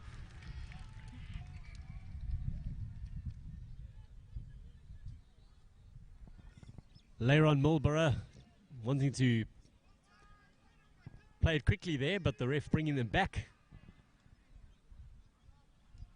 Glenwood defender on his feet, attempting to steal the ball. But Mulborough comes a bit off the side of the boot, but he does find touch. It's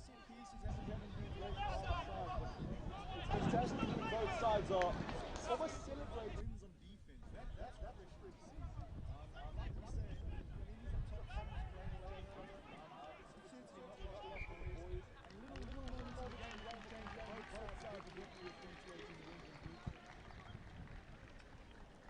Well, looks like the Glenwood hooker not taking the wind into account there.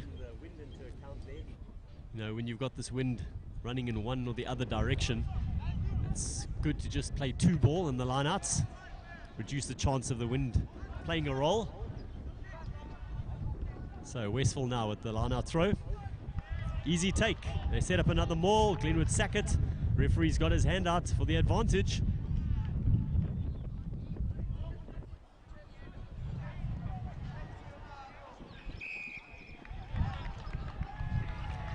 No advantage from that kick.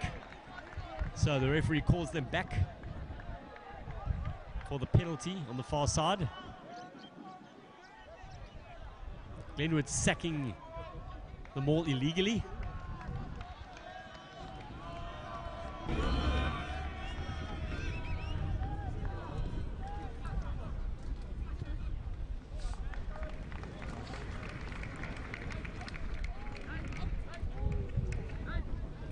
Westville with a great opportunity here. Line out just outside the 22. They've been solid so far.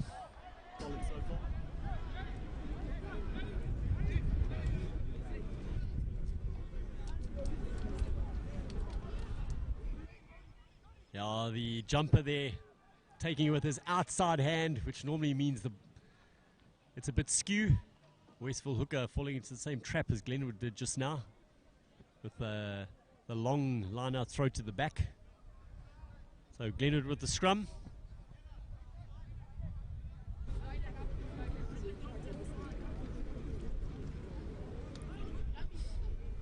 Front row for Glenwood, Patu Ganyane, Cody Hool and Uli Walker.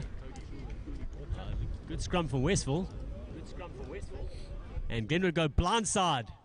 Eighth man taking on the guard the outside. He pops it back inside to Correa. Great run from the eighth man, Gerrit Okesa. Oh, not a great pass from the base, and Laren Milborough had to bend down and try to pick it up off his shins. Always tough with a defense coming up onto you, and he obviously looked up and knocked that on. So Glenwood losing opportunity. Had some good momentum there. Yeah, I think so far both teams are just silly little errors on attack. Both teams in crucial times, and little errors. Hopefully it's just the jitters, the nerves, getting back into it. But yeah, a few errors on attack. Like Ryan, like you said, the defense is superb. But I think both teams could just obviously just work a little bit harder on the attack.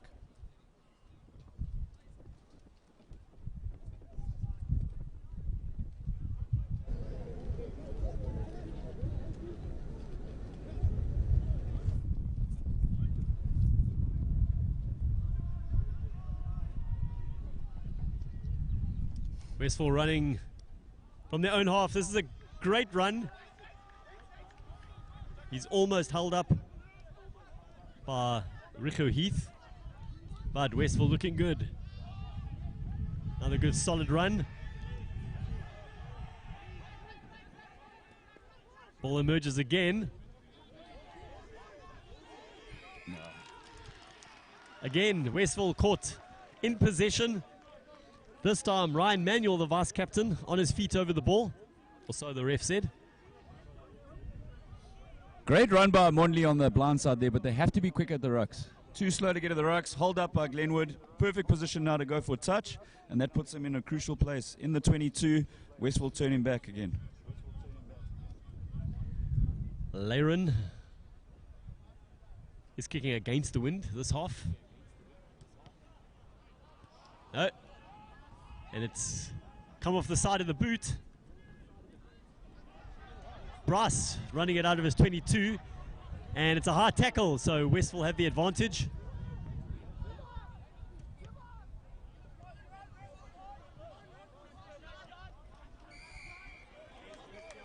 So the referee just allowing play to go on a little longer to see if Glenwood might spill that ball, but no. So he goes back for the advantage on the high tackle.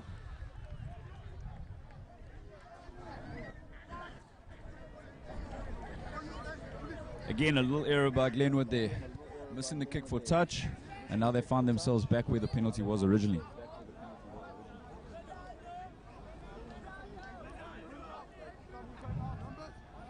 Now when you're kicking against the wind, rather kick it out 10 or 15 meters downfield and try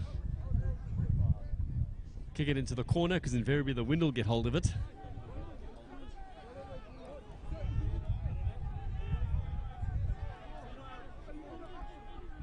Westville opt for a short line out. This is going to be interesting. They've got a nice pod set out on the outside of Caldecott here. Obviously a set piece they've been practicing.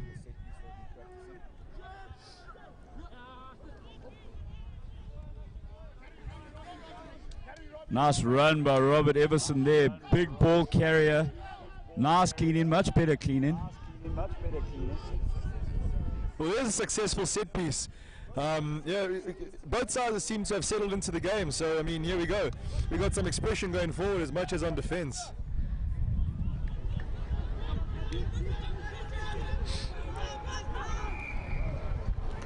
And again, Westville holding on to the ball.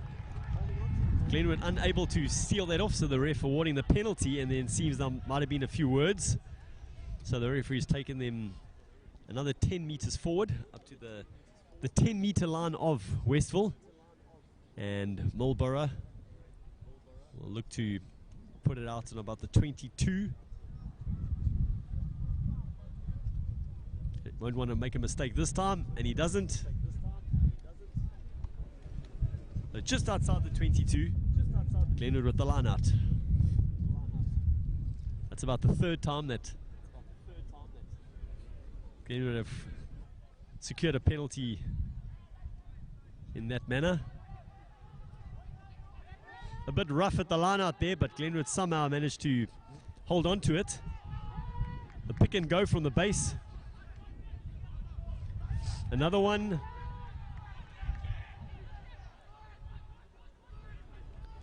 Marlborough fakes and goes himself. And the Westville player is on his feet, but no, not rolling away the tackler. So Glenwood have a decision to make here. This is probably kickable. With no one on the scoreboard, yes, and Glenwood decide to go for poles. Later on Marlborough. Not a bad decision from Glenwood under the circumstances. Gives both teams basically time just to think. I can really see the Westville coaches speaking to their players there, and they're obviously going to speak about just what you said there, the little errors that they're making on attack. And they're simple errors, so that's definitely something they can fix. Yeah, certainly. I think there's been enough pressure put on both sides in their own 22. But neither side really have been under any scoreboard pressure. So I wonder what kind of impact this will have on the game. See the man that brought the tee on, Reinhard Jonker, who played in Glenwood's unbeaten team in 2018, and he's back helping out with the kickers. He is, of course, the son of former international ref Marius Jonker, and is currently in the Sharks setup. Good solid kick from Marlborough, straight through the middle. Glenwood takes the lead. 3-0 after approximately 20 minutes. That's an educated guess.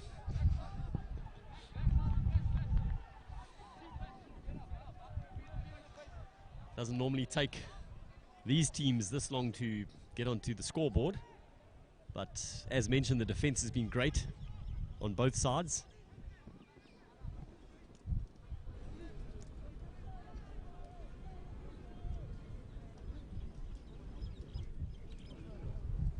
I don't know though.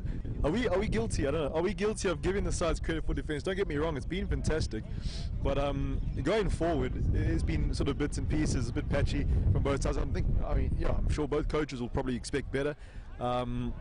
As we head to the half, you want to be going forward and put your team on the front foot. I mean, there's been some silly mistakes made in some crucial areas. So, no, I agree with you 100%, Ryan. I think most of the errors are set pieces, so that's probably going to frustrate the coaches the most. I mean, that's the set pieces that they'll do on the training ground week in and week out. So that's certainly something that is not going to make each coach happy about. But yeah, as I said, it's something you can fix. Let's hope it's a little bit of nerves. There's a great little line break there. Looks like Pakati.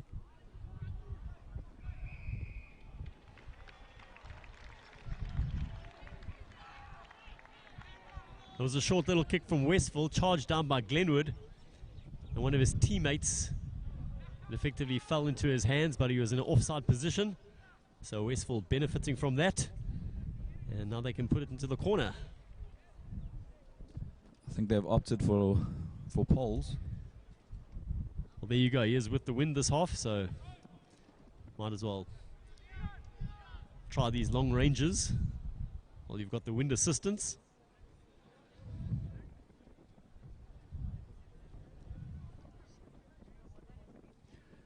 Not an easy kick. He's about 40 meters out. Far left on the side. He is a left-footed, so that's certainly going to help him. But certainly not an easy kick at all.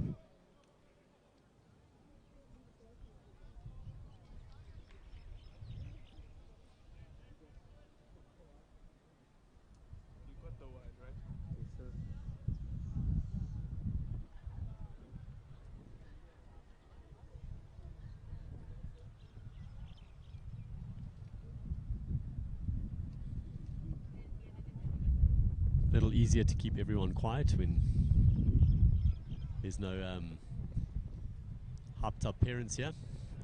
Looks like a good strike. What a kick! Unbelievable kick. Unbelievable kick there by Nathan.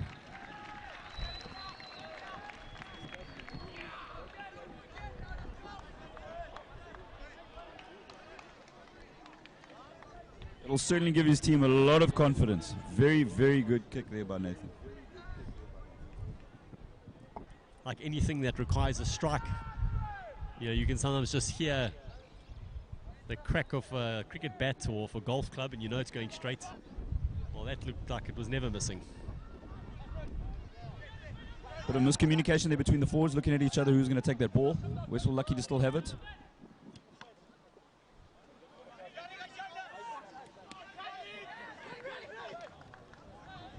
That was a great kick, great catch, and then Jonrik's looking around. He thought maybe the whistle went there, but still got the ball. Great play there.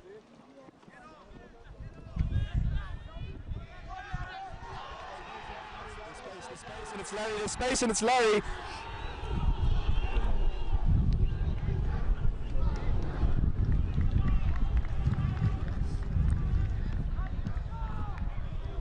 Maybe should have kept that ball in hand, Westville. Glenwood have managed to recover it. Now you've got the box kick. And it looks like the ball's gone forward. Yes, it has. Glenwood tidy up. Advantage. Probably just for a few more meters. And another kick over the top. Here comes Larry again. There's a little bit of space. Not the greatest of passes though. Right, it's almost like you light up when you see Larry and there's a bit of space. It's almost like we've been waiting a whole year for this. And that's that. Half-time has come pretty quickly. I was expecting another 5 to 10 minutes there, but time flies when you're having fun. So it literally could not be closer. It's 3 apiece at half-time. It'll be interesting to know when the last time was that a try wasn't scored by either side between Glenwood and Westville in a half.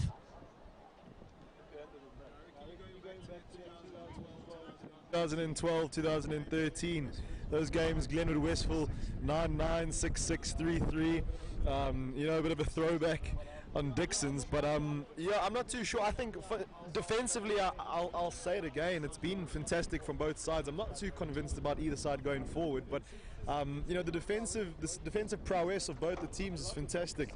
I love the fact that each celebrate those defensive wins. They want to defend, they're proud to defend, but yeah, I'm sure at half time both coaches are asking for more going forward. I don't know about you guys, but it's got almost like a test match feeling to this. Low scoring game, those big hits.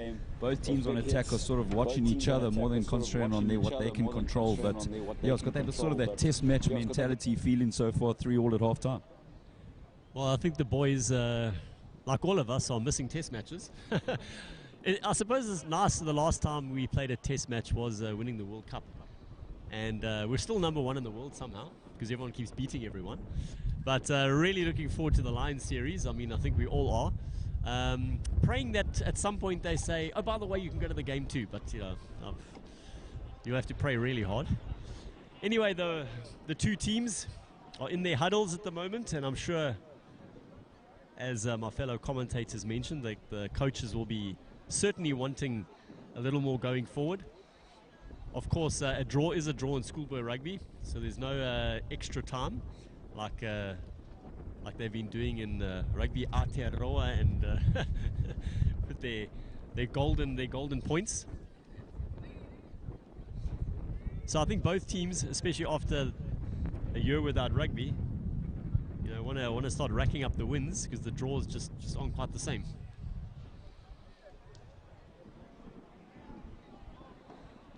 Just a quick word again on our sponsor, Guano Boost. If you in the agricultural industry in any form or another, go to guanoboost.com for organic liquid fertilizer. I know the KZN North Coast, or most of KZN, is full to the brim with sugarcane. We've had amazing success with sugarcane so far, as well as macadamia nuts. That's becoming more prevalent these days. But regardless of what you grow, even domestically, our organic liquid fertilizer, which comes from Namibian seabird guano, will undoubtedly make whatever you grow extremely well. We will be donating 25 litres to the school for their field. The great thing is being organic. You don't have to worry about any chemical issues. It'll absorb immediately. You can also go to our Facebook page at Guano Boost and like our page to get notifications of regular testimonies that are posted on the platform. We're around the 50,000 follower mark at the moment. So we've got a big community there that help each other out and get advice from each other. If you're not in the KZN North Coast area, then go to guanoboost.com, go to where to find us, and you'll see the agent in your area, email address and cell phone number. Give them a call and they'll come out to you shortly. If you'd like to contact me, you can email me at Brendan, BRENDON, at guanoboost, GUANOBOOST.com. For anyone north of Durban up to Matuba, Richards Bay, Impangeni, Eshawi, Stanger, Tongaat, Belito, email me. I'll be happy to help. So getting back to the rugby, we can hear some passionate pleas from the coaches, especially from Westville side. I think maybe on attack the guys must just simplify it a little, especially early in the season. You know, just keep it simple, work through the phases, and get a couple of times the teams have had overlaps, but especially here you saw the pass wasn't quite right, and the right winger had to bend down and almost stop in his stride to catch the ball. Just be a little more accurate with those passes and allow your players to run onto it at pace. No, I think it's exactly that. The players are exactly where they need to be. You can see they got the structure, but it's those little passes, the passes at the feet, the passes behind. I think that's what's letting both teams down, certainly. And that's easy to fix. It really is easy to fix. And then, I'm not going to try and defend the boys, but that is nerves. Nerves is a big thing. But yeah, if we can get those passes right, I think we're in for a really entertaining second half. Okay, I'm always wide when the game starts.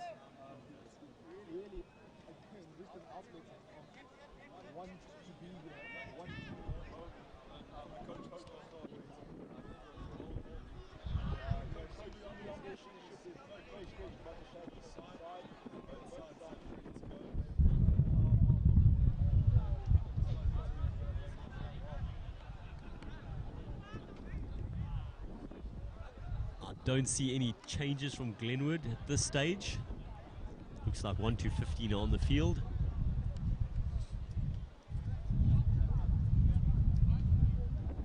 Glenwood will have the win behind them in the second half.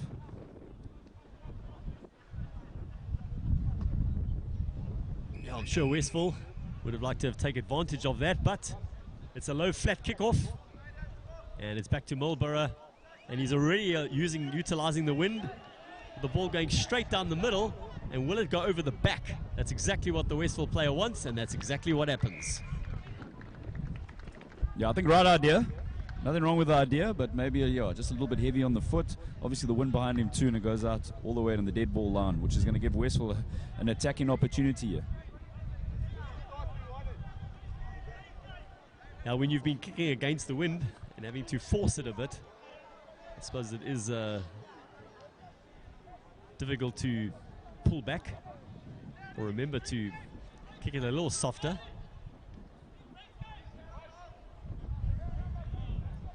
Okay, Westville with the scrum on the 22.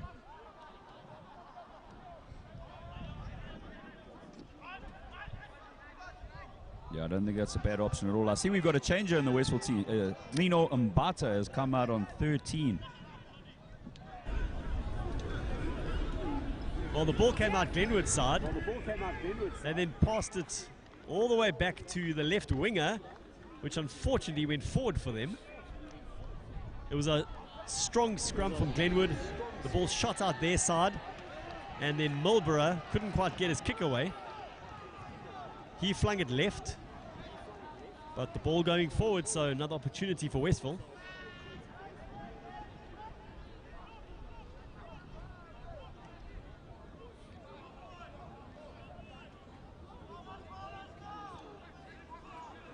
Glenwood solid scrum the last time out, disrupting Westville at the base of the scrum. The ball shoots out the back, scrum off under pressure, but he gets it away.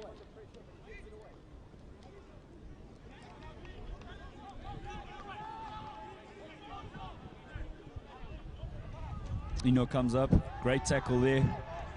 Rondani's got the ball, a little bit of space. Can he go through the middle? Great tackle there by the prop. So there's been a tactical change. I'm not sure if it's a tactical or if there was an injury, but we've got Lino Mbata who's come out at 13, and Larian Konki seems to go back to his preferred position at 15.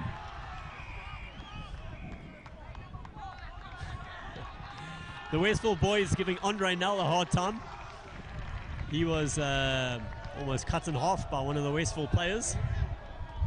And then Christian Els tried the box kick. It was charged down, but it seems as though the ref said Westville were offside.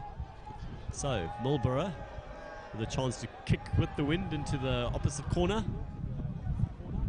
Great kick this time from the Glenwood fly half.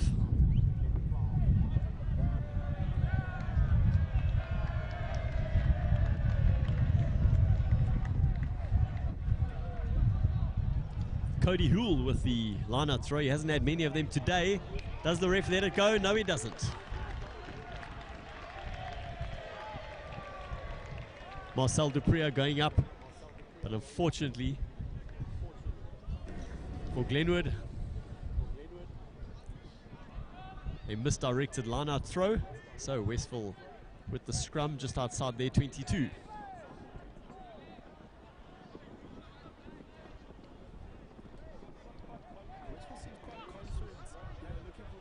Matching the back line man for man. Quite confident to take the boys from Glenwood on 1v1, eh? Again untidy at the base, the ball shooting out the back. Westville needing to clear from their own 22. Oh, and it's not out. Glenwood take it, run up field. 8-man Gerrit Okitse. Els looks right, goes left to Andre Nell. Good defense from Westville. Els to Sandile Nzuza, but another big tackle from Westville. Els to Marlborough. He kicks for the corner. Will it be marked? He doesn't mark it, he runs it.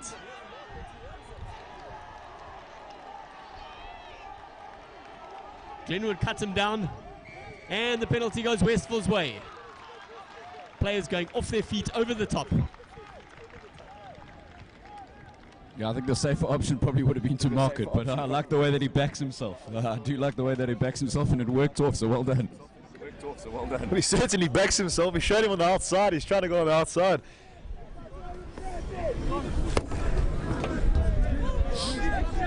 Not too much distance won there, but he made sure of his kick. Bryce Caldecott about to feed the line out. Just waiting for a ball.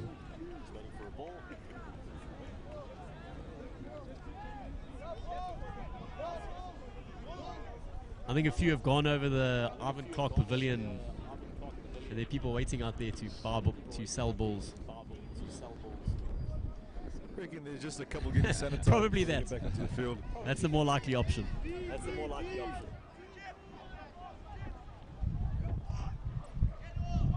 Oh, again a little error there. Not the cleanest line out. But it seems to be scrum down. Did he say Westville? Yeah, I reckon it came off Caldicott's knee, but it was a knock on just before.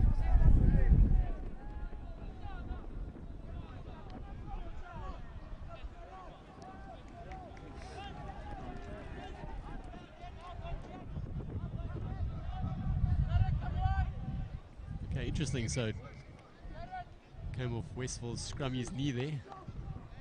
And then the Glenwood player following up knocked it on. Scrum off put under pressure because they weren't able to take it cleanly at the line out and he had to tap it down. Always tough for a Nan in that situation. But they've got the scrum, it wheels around, the ball comes out quickly and it goes down the back line for Westville, running it out of their own 22. Lovely step inside there by Janrik Swart. Knows exactly you've got to go back in the field. Caldicott's quick, clean ball. Nice run by Robert Everson. But equally as good as the tackle, goes backwards.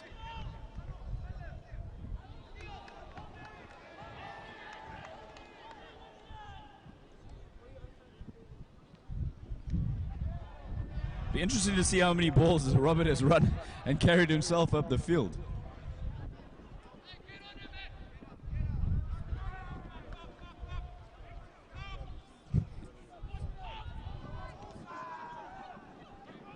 Westville running into trouble. Way behind the advantage line now. But they're still going to try run it out of trouble. You almost need one of their players to run straight. He's a little bit too lateral, I think, at times.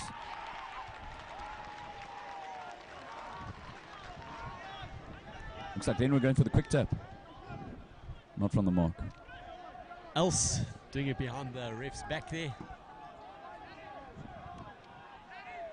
So he calls him back. And now the decision. Looks like 3 points would be the easy option here. And with it being so tight, it might come down to penalties. The ref is having a chat to Hulk Kuzwayo. Yeah, I think I agree with you. They're just outside the 22, right in front of the poles. Wind behind you. I think it's a no-brainer that they have to go for 3.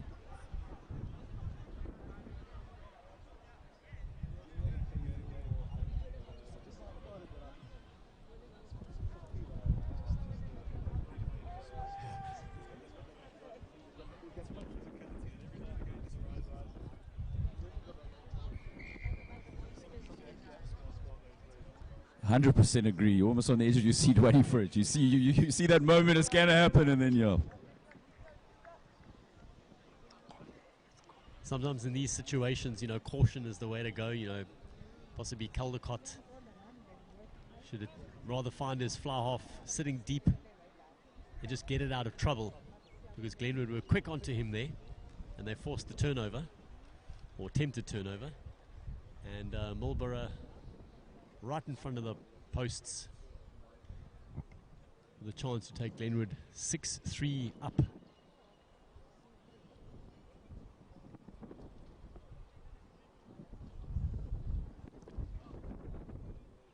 Nice and quiet, as you'd expect at a schoolboy rugby match.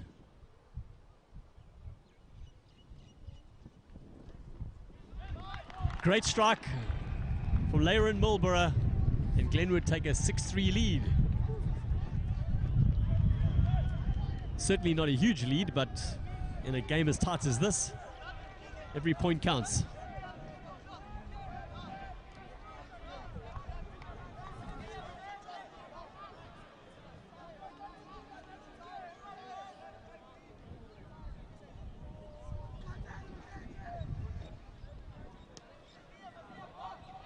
That's a great kickoff, but well taken as well from Richu Heath. Marlborough gets charged down. Great charge down by Orchid Squonkin there. But still, Glenwood seemed to get away with it. Ryan Manuel with a great run there after collecting the charge down. saving Glenwood from what could have turned out. And no, could he go back? The pass might have been from outside the 22. No, it looks like it wasn't. I'm hearing carried back from a few calls around me. I reckon as that kick's gone away, it's come off a Westville player. I heard the sound. It seems to go on Glenwood's way at the line. Oh, here we go. Sandile Nzuza through the line out with a brilliant run. 20 meters upfield. Marlborough with a short pass. He takes it in. The ball emerges. Else goes left. Marcel Dupria feeds the man on the outside. Else goes to Marlborough, who kicks the ball straight into the Westville player's hand, who kicks the ball forward. Clever chip there, Bolondani. He's got speed. What amazing bravery from Vicente Correa there, diving onto the ball, securing it for Glenwood. Not a great kick from Marlborough, straight into the Westville player's hand there. And got a kick from the base.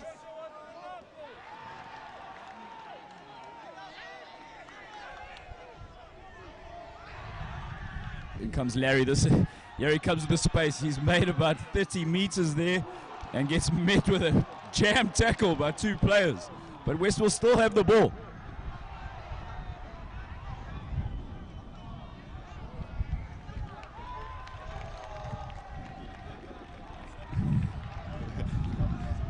So come on!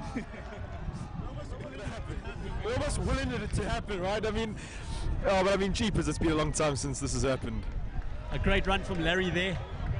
And then he was met with a big double team tackle. I think he got a little bit injured there. Number 4 there, we made the big hits. It seems like he's got a sore shoulder. He's holding his arm or his shoulder there.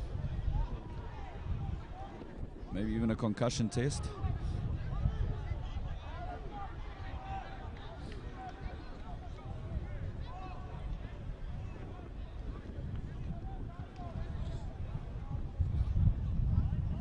Looks like Andre Null is fine. Might have been a clash of heads during that tackle.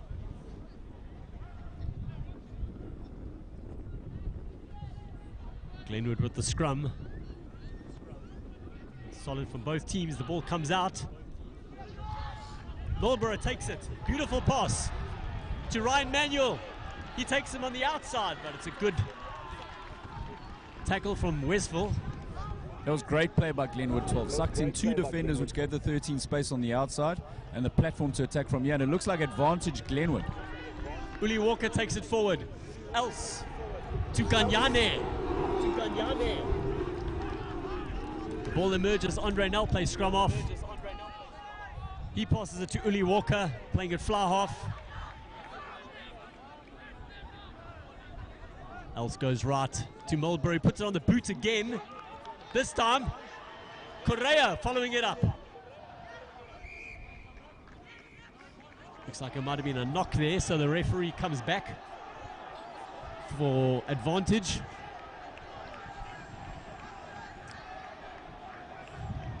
I think Marlborough's putting the ball to boot possibly a little too often. He's got players on the outside, and it's always it's almost a 70-30 situation for the defending side when you kick the ball away. So maybe just keeping it in hand a little more for the Glenwood fly half. Yeah, I understand that they had advantage, so putting on the foot, he's obviously trying something. But yeah, I do agree with you there. Certainly could keep the ball on hand. He had numbers on the outside. It probably would have been a better option. Also, a couple of his kicks now have gone straight to the Westville players. So Westville tactically are aware that he's kicking, and then they're matching him there. So maybe a different option playing on the outside. He's got big ball carriers to play to, so he certainly doesn't have to put the ball in the boot. Yeah, it's been a chess match.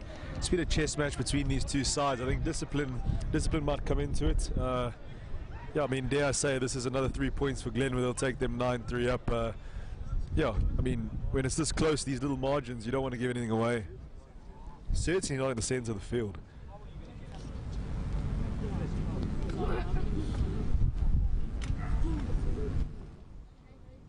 Glenwood have since decided to go for the 3 points in a very similar position to Marlborough's second penalty.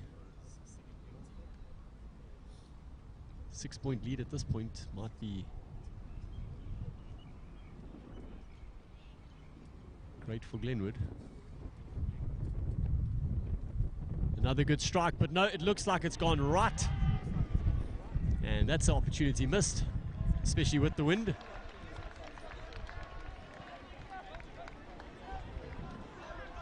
that be a case of the good old commentator's curse?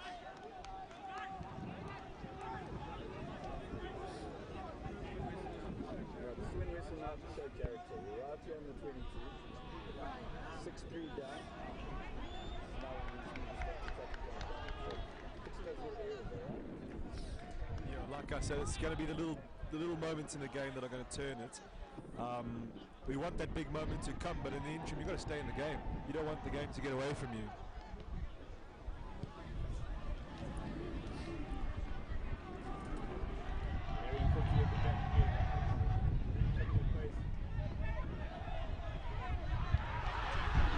Great tackle there on Larry. The boys are loving that. Seems like there might be a little knock there. And there was. Come down to Glenwood.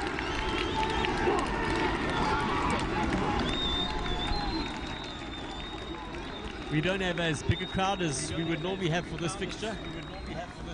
Having said that, I have spotted a parent or two in the trees outside and watching through the fences. You can't fault their passion for their boys.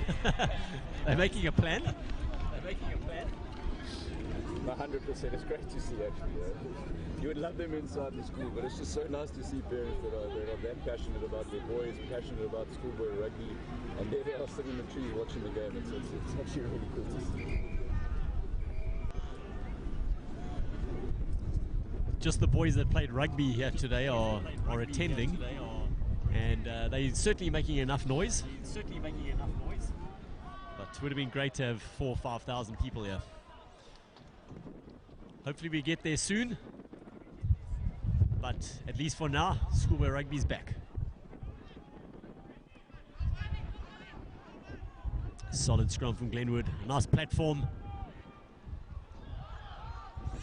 Heath comes back inside.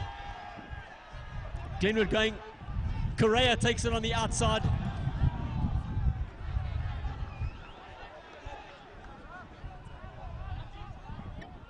Slightly lateral running from Glenwood, just from one side to the other, but Else digs for it. He finds Marlborough, long flat pass to Marcel Dupria, who feeds Cody Hoole. Else, again, another flat pass. Marlborough, he's held up by Westville, but he's managed to get the ball away to Andre Nell, who bounds forward the lock.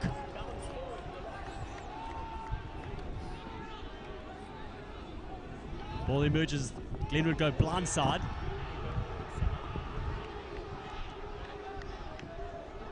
Another pick up and go.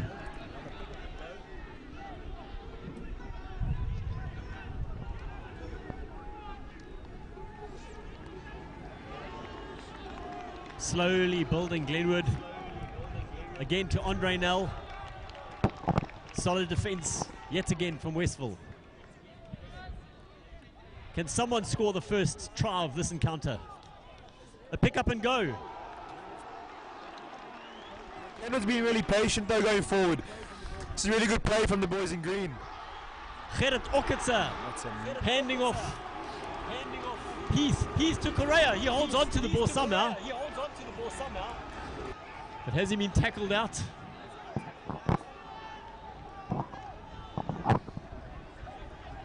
He must have been. Play's come to a halt.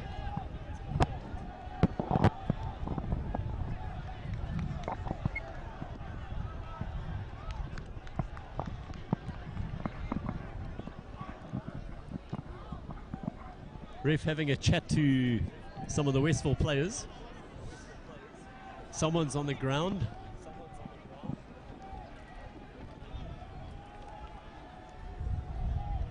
I think it could possibly be Glenwood's right winger, Vicente Correa, and he might be talking about a hard tackle. And looks like the yellow's coming out, and it is. Left winger. Yeah, yellow card there for Londani and Pungos. A little bit of a hard tackle on the outside there. So Westville are now going to have to show what they got, show their grit. They're 14 players, one man down.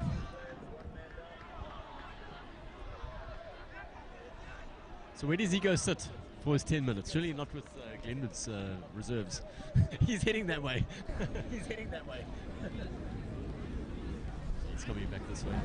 He's coming back this way. You need to say sorry. Yeah, I think he's been advised against that. I reckon he got advised against going that way.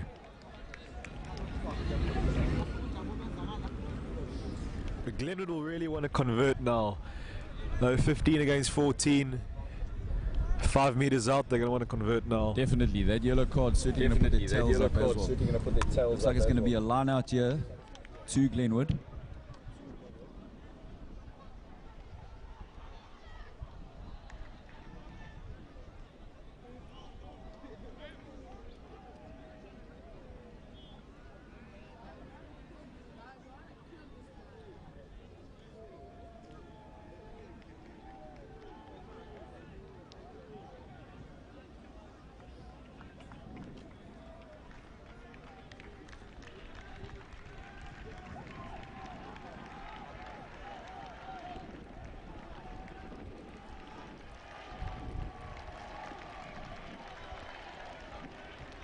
Looks like Jandre is coming on. First change for Glenwood. Jandre at 22.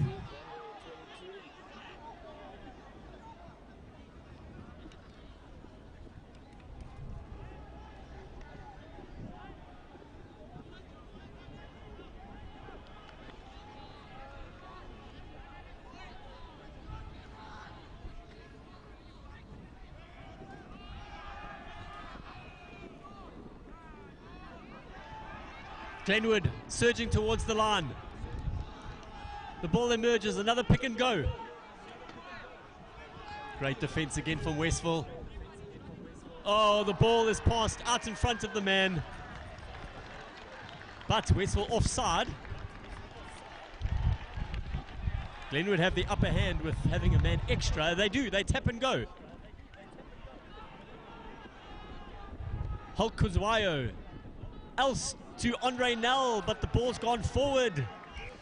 Glenwood messing up that opportunity with an extra man. That could have been the moment.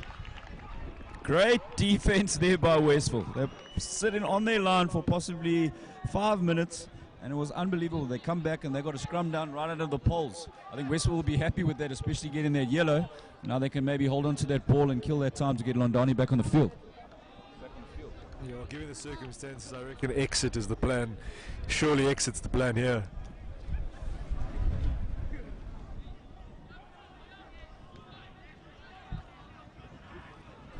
Good defense by Westville, as you said, Gavin, but you can't fault Glenwood's going forward. They've been really patient. Pick up Gerrit Okitsa. Does he go over? He does. The Glenwood reserves at the back and the boys tell you all you need to know. 8-man Gerrit Okitsa climbing over the would-be defender, and finally a try scored in this match. Unfortunately, there's a Westville player down there. Hopefully it's not too serious. But yes, Westville can't be happy with that. They're putting the scrum, turnover, 8 picks up, easy try, right next to the poles.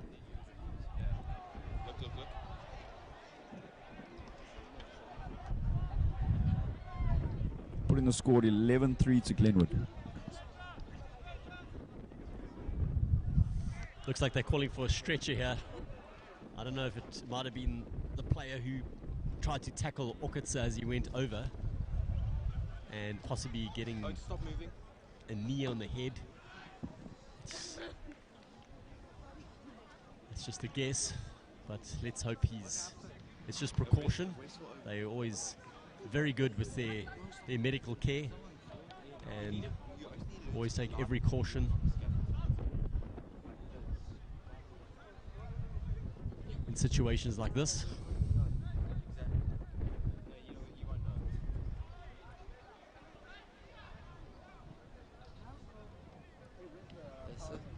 In order not to see the man down, should I focus on Glenwood? I know there's been a lot of chirping, maybe not necessarily from other schools, but just within Glenwood, about the fact that the one game the first team played last year, they lost. So they haven't won a game since 2019. And they had a 0% win rate last year. So they've been desperate for all this time to end that. Just doesn't make sense, but it's a sign of the times, isn't it? I mean, a Glenwood side to say you've won one game in a year is just not normal, but I mean, that's the world we live in. It's changed now, but like I say, things look to be changing. There seems to be a silver lining, some light at the end of the tunnel. Boys are certainly going to make the most of it.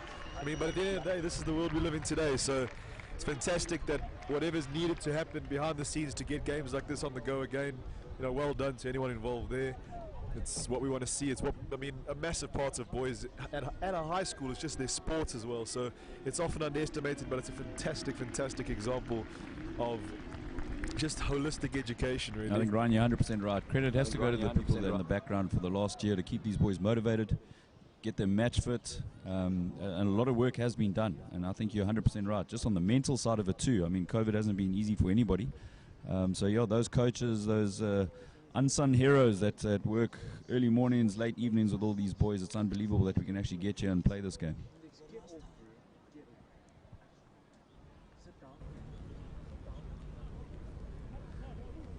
Now, when they talk about the concept of being match fit, it really is true. I mean, you can have as many run-throughs and practices as you want, and you know, I'm sure a lot of these boys have picked up plenty of bulk with all the time they've been able to spend in the gym. But someone that's match fit and has been taking the hits is always better off than someone who's been in the gym.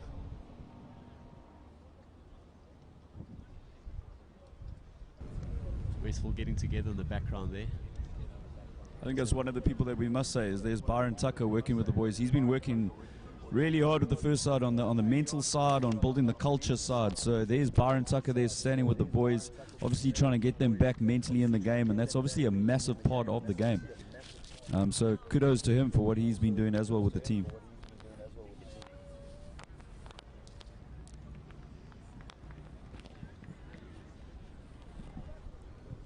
Well, I mean, Gavin, these are certainly not the scenes you want to see at any schoolboy game. Certainly been a physical game, but we hope the lad down there is 100% right. I'm still not quite sure who's on down there. I saw Brett Eagle came running on as a substitute, so you can only assume it's a backline player line there. Just looking at the running time, we just reached probably the 65th minute now. And in school rugby, you generally don't have injury time, so this is unfortunately stealing some time from Westville and trying to make a comeback. I think in a situation like this, you know, sanity should prevail and the referee should stop his watch. There was something as long as this. But of course, the most important thing is stabilizing him and getting him to the best facility to be assessed properly.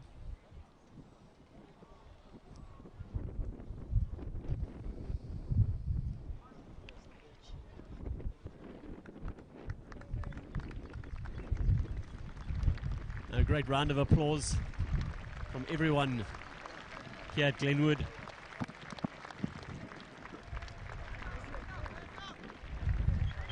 He's given his body for his team. Yeah, it seems to be Larry and Konki that's coming off. Lovely to see the crowd clapping him off. And as we say, let's just hope that he is all right. Well, just having seen Larry today, I'd be very surprised if he wasn't in the mix for Craven Week. So let's hope this is a quick recovery from him for Westville and Sharks Junior Rugby's sake. Okay, we're hearing 2 weeks you'll be back, so that's good news. Also just shows the passion for these boys. He's in a stretcher and he's asking the medic, how long am I going to be out? So it's just unbelievable how they wear their hearts on their sleeve. I'm actually going to save everyone, man. Listen, Dad. Stop it now. This is the first team. Marlborough slots the extra 2, so Glenwood with a 10-point lead in the closing stages of this match here on Dixon's. So Westville certainly aren't out of this. Still 14 men. Lost a valuable player in Larry, but now this is where the boys have to show their character. They're right here. One try will put them straight back into that game. Early try is obviously what they're going to try and aim for right now.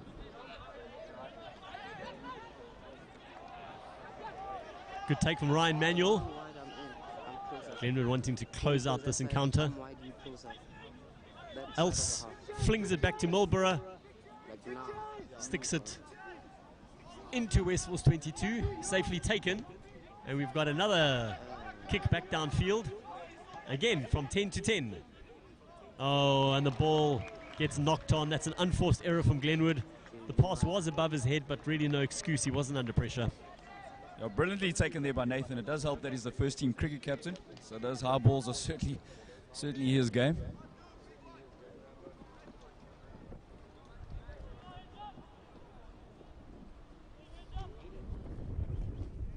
Scrum to Westville. Just inside the Glenwood half. The ball emerges, and it's stolen by Christian Else somehow. But no, the referee's taking them back.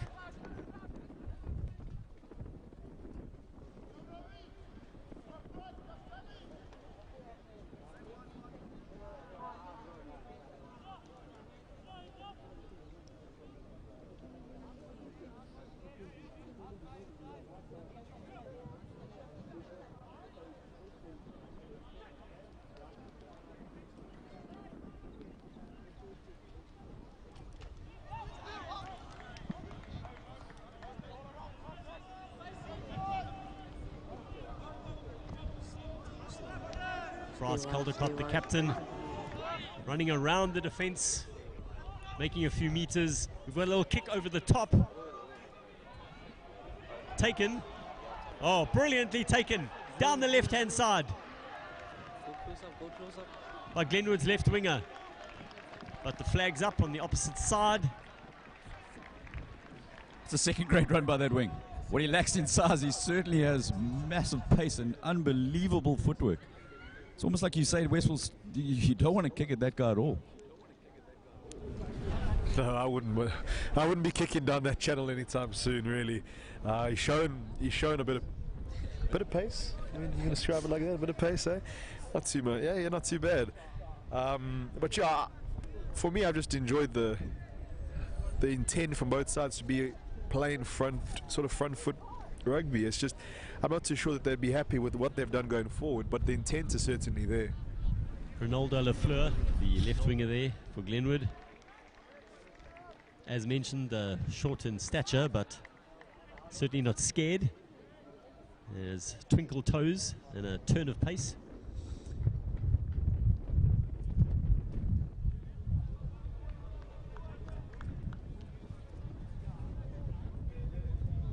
The Sun makes one last appearance here on this final game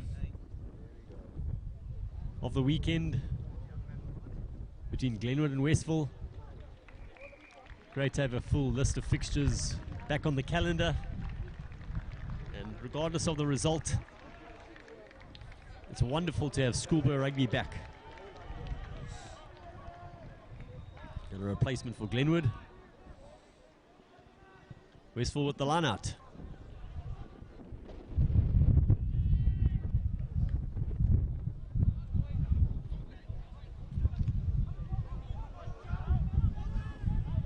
Something Glenwood really have done well is this rush defense. It's putting it, oh, Bryce Culvert. Great run by the captain. Still on his feet. Quick ball.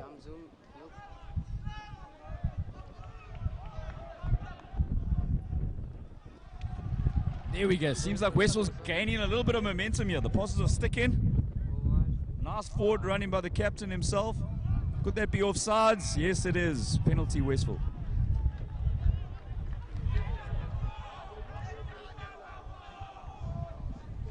I'm sure they're going to go for touch and set up possibly a maul.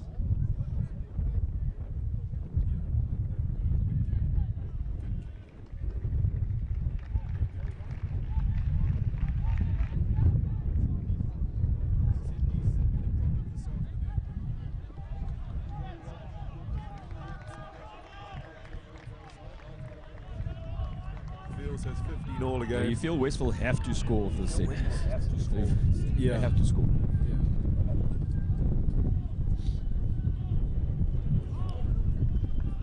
Good line out from Westville.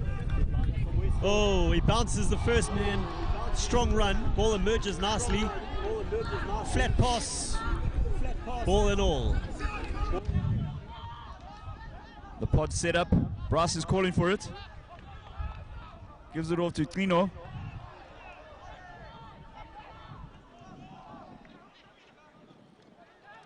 Ethan Hooker, great play by Ethan. Just short of the line.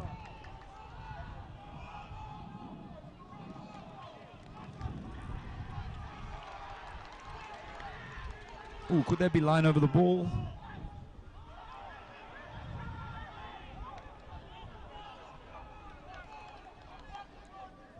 Still possession Westville. They're still going down the blind side.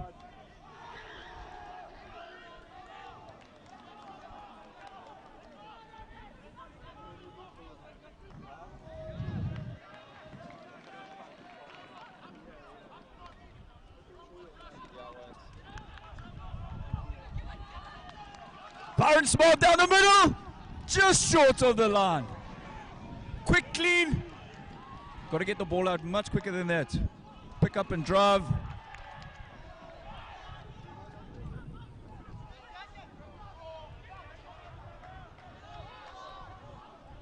Should be told to release there. The ball's available.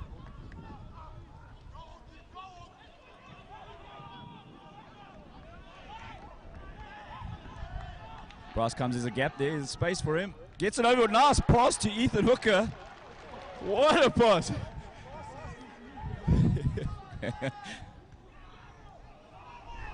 Solid defense here by Glenwood, but you just get the feeling that something's going to happen. Fantastic defense, Glenwood, really. Nice and patient, making Westville work for every meter. It's fantastic to see. It's a fantastic end to the game. I mean, we've been calling for this for the 70 minutes, but... Amazing intensity. Westville meters out. Held up. Ball held up over the line. Westville get the scrum. Still, this is a perfect attacking opportunity for Westville here. Scrum on the left-hand side, 15 on 15.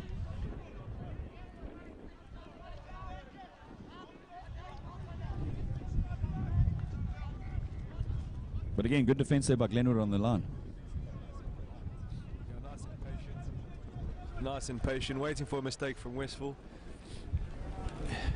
But they had the advantage, so they were always going to be expressive. Have another crack here. I don't know, something tells me Ethan Hooker is going to eventually find that gap. Yeah, I mean, the turn of foot from the centre is fantastic. Nice and tall, looking for the gaps. But what an offload from Bryce.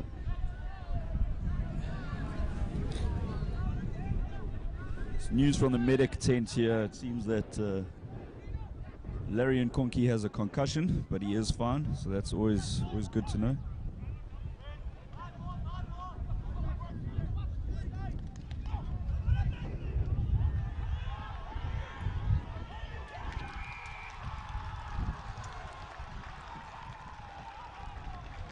Laren Mulborough, the fly half, putting his body on the line with the tackle and cutting down Westville's 8th man, giving an opportunity for one of his teammates to get over the top and attempt to steal the ball. And the ball gets kicked over the back, and that's the game. 13-3 to Glenwood. Westville with many opportunities here at the end. Took some bravery from the Glenwood fly half to put his body on the line. The penalty awarded, and then Glenwood's captain Marcel Dupria deciding to just to tap and kick the ball back over the top. And that's that for the day. Glenwood winning the second 15 encounter 17-10 and the first 13-3. Your final impressions of the game and where Westville can go from here for the rest of the season?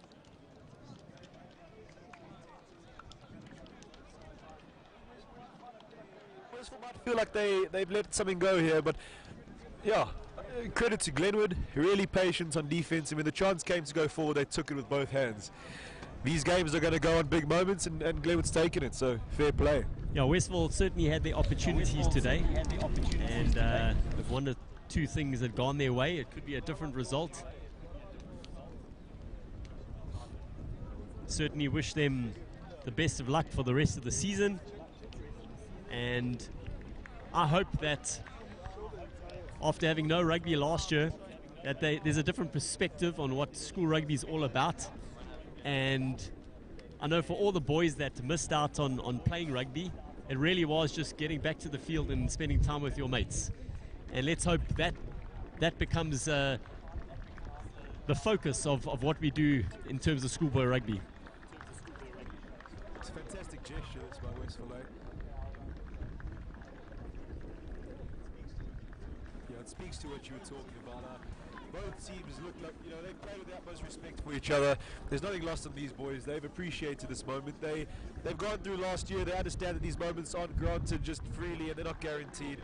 So they've really appreciated the moment. And again, well done to both sides. Yeah, I think Glenwood the patience, especially the patience on defense. Their back line looks good to go forward. Yeah, they should be excited for the season. I think they've got a lot to learn from this game. I think this is their first game of the season, so they're always going to be a bit sort of, I don't want to say undercooked, but a bit, yeah, the jitters, the nerves to get going, but it can only set them up for a good season going forward.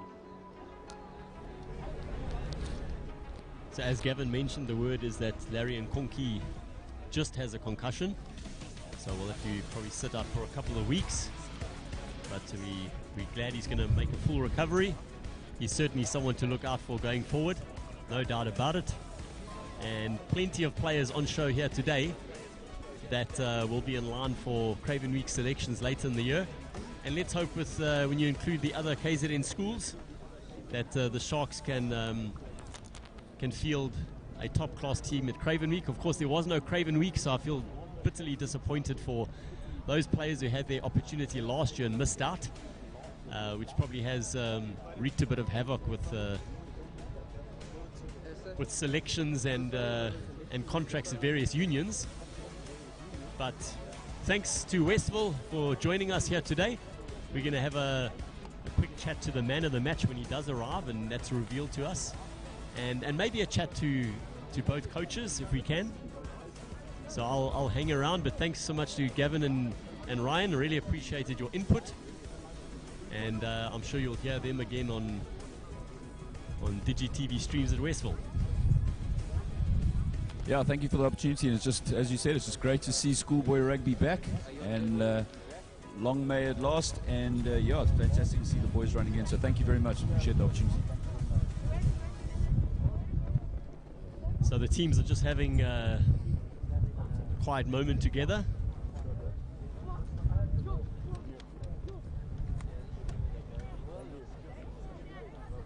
As I wait for the man of the match, we do have a couple of a prize for the man of the match.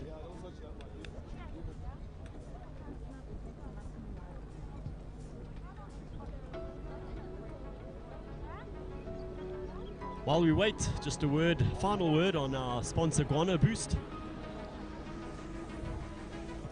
Organic liquid fertilizer made from Namibian seabird guano. It's an amazing product that'll literally make everything grow. Okay, so we have been told that the man of the match is Gerrit Okitsa, the Glenwood number 8, and hopefully he will make his way to me at some point for an interview.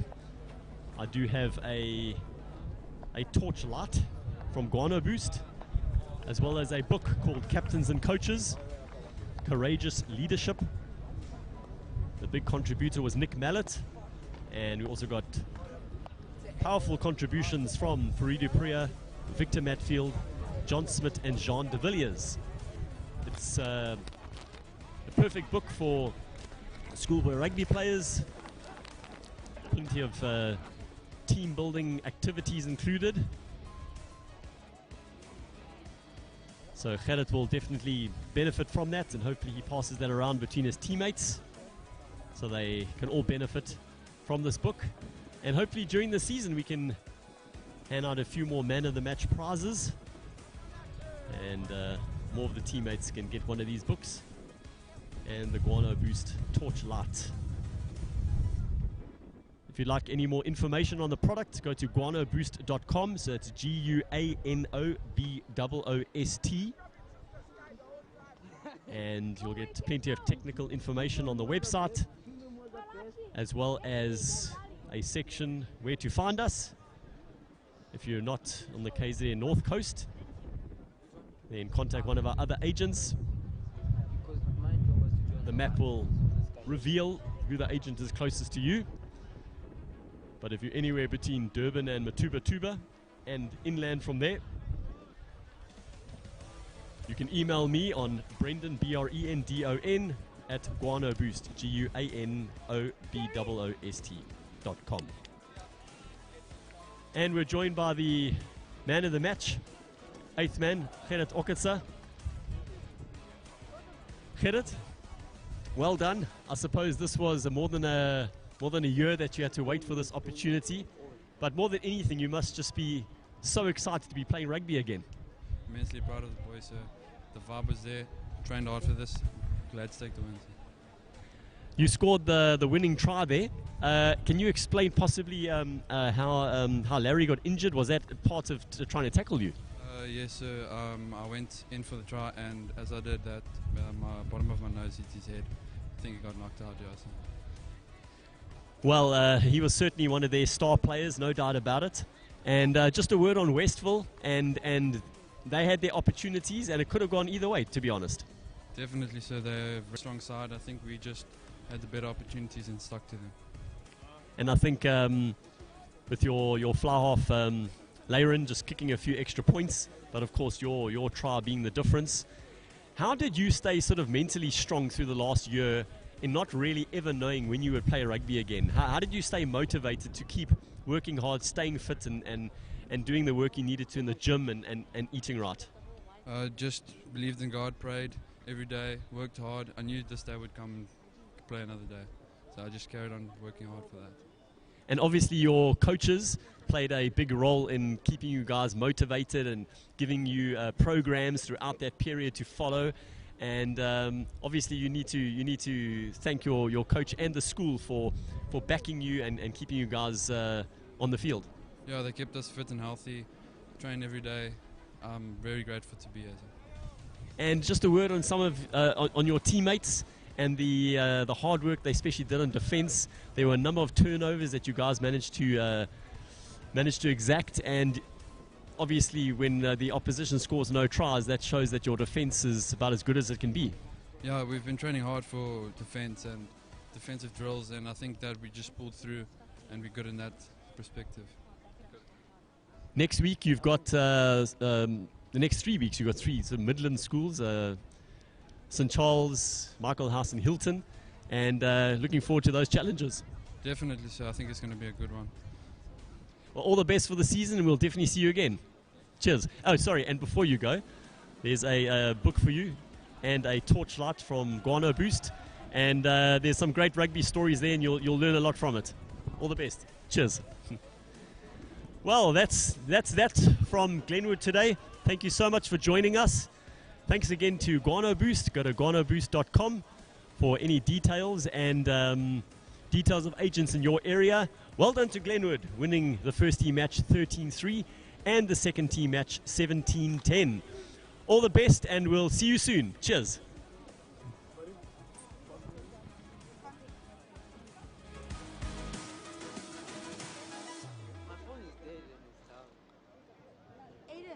Aiden, pass your phone. I want to take one photo of my last one.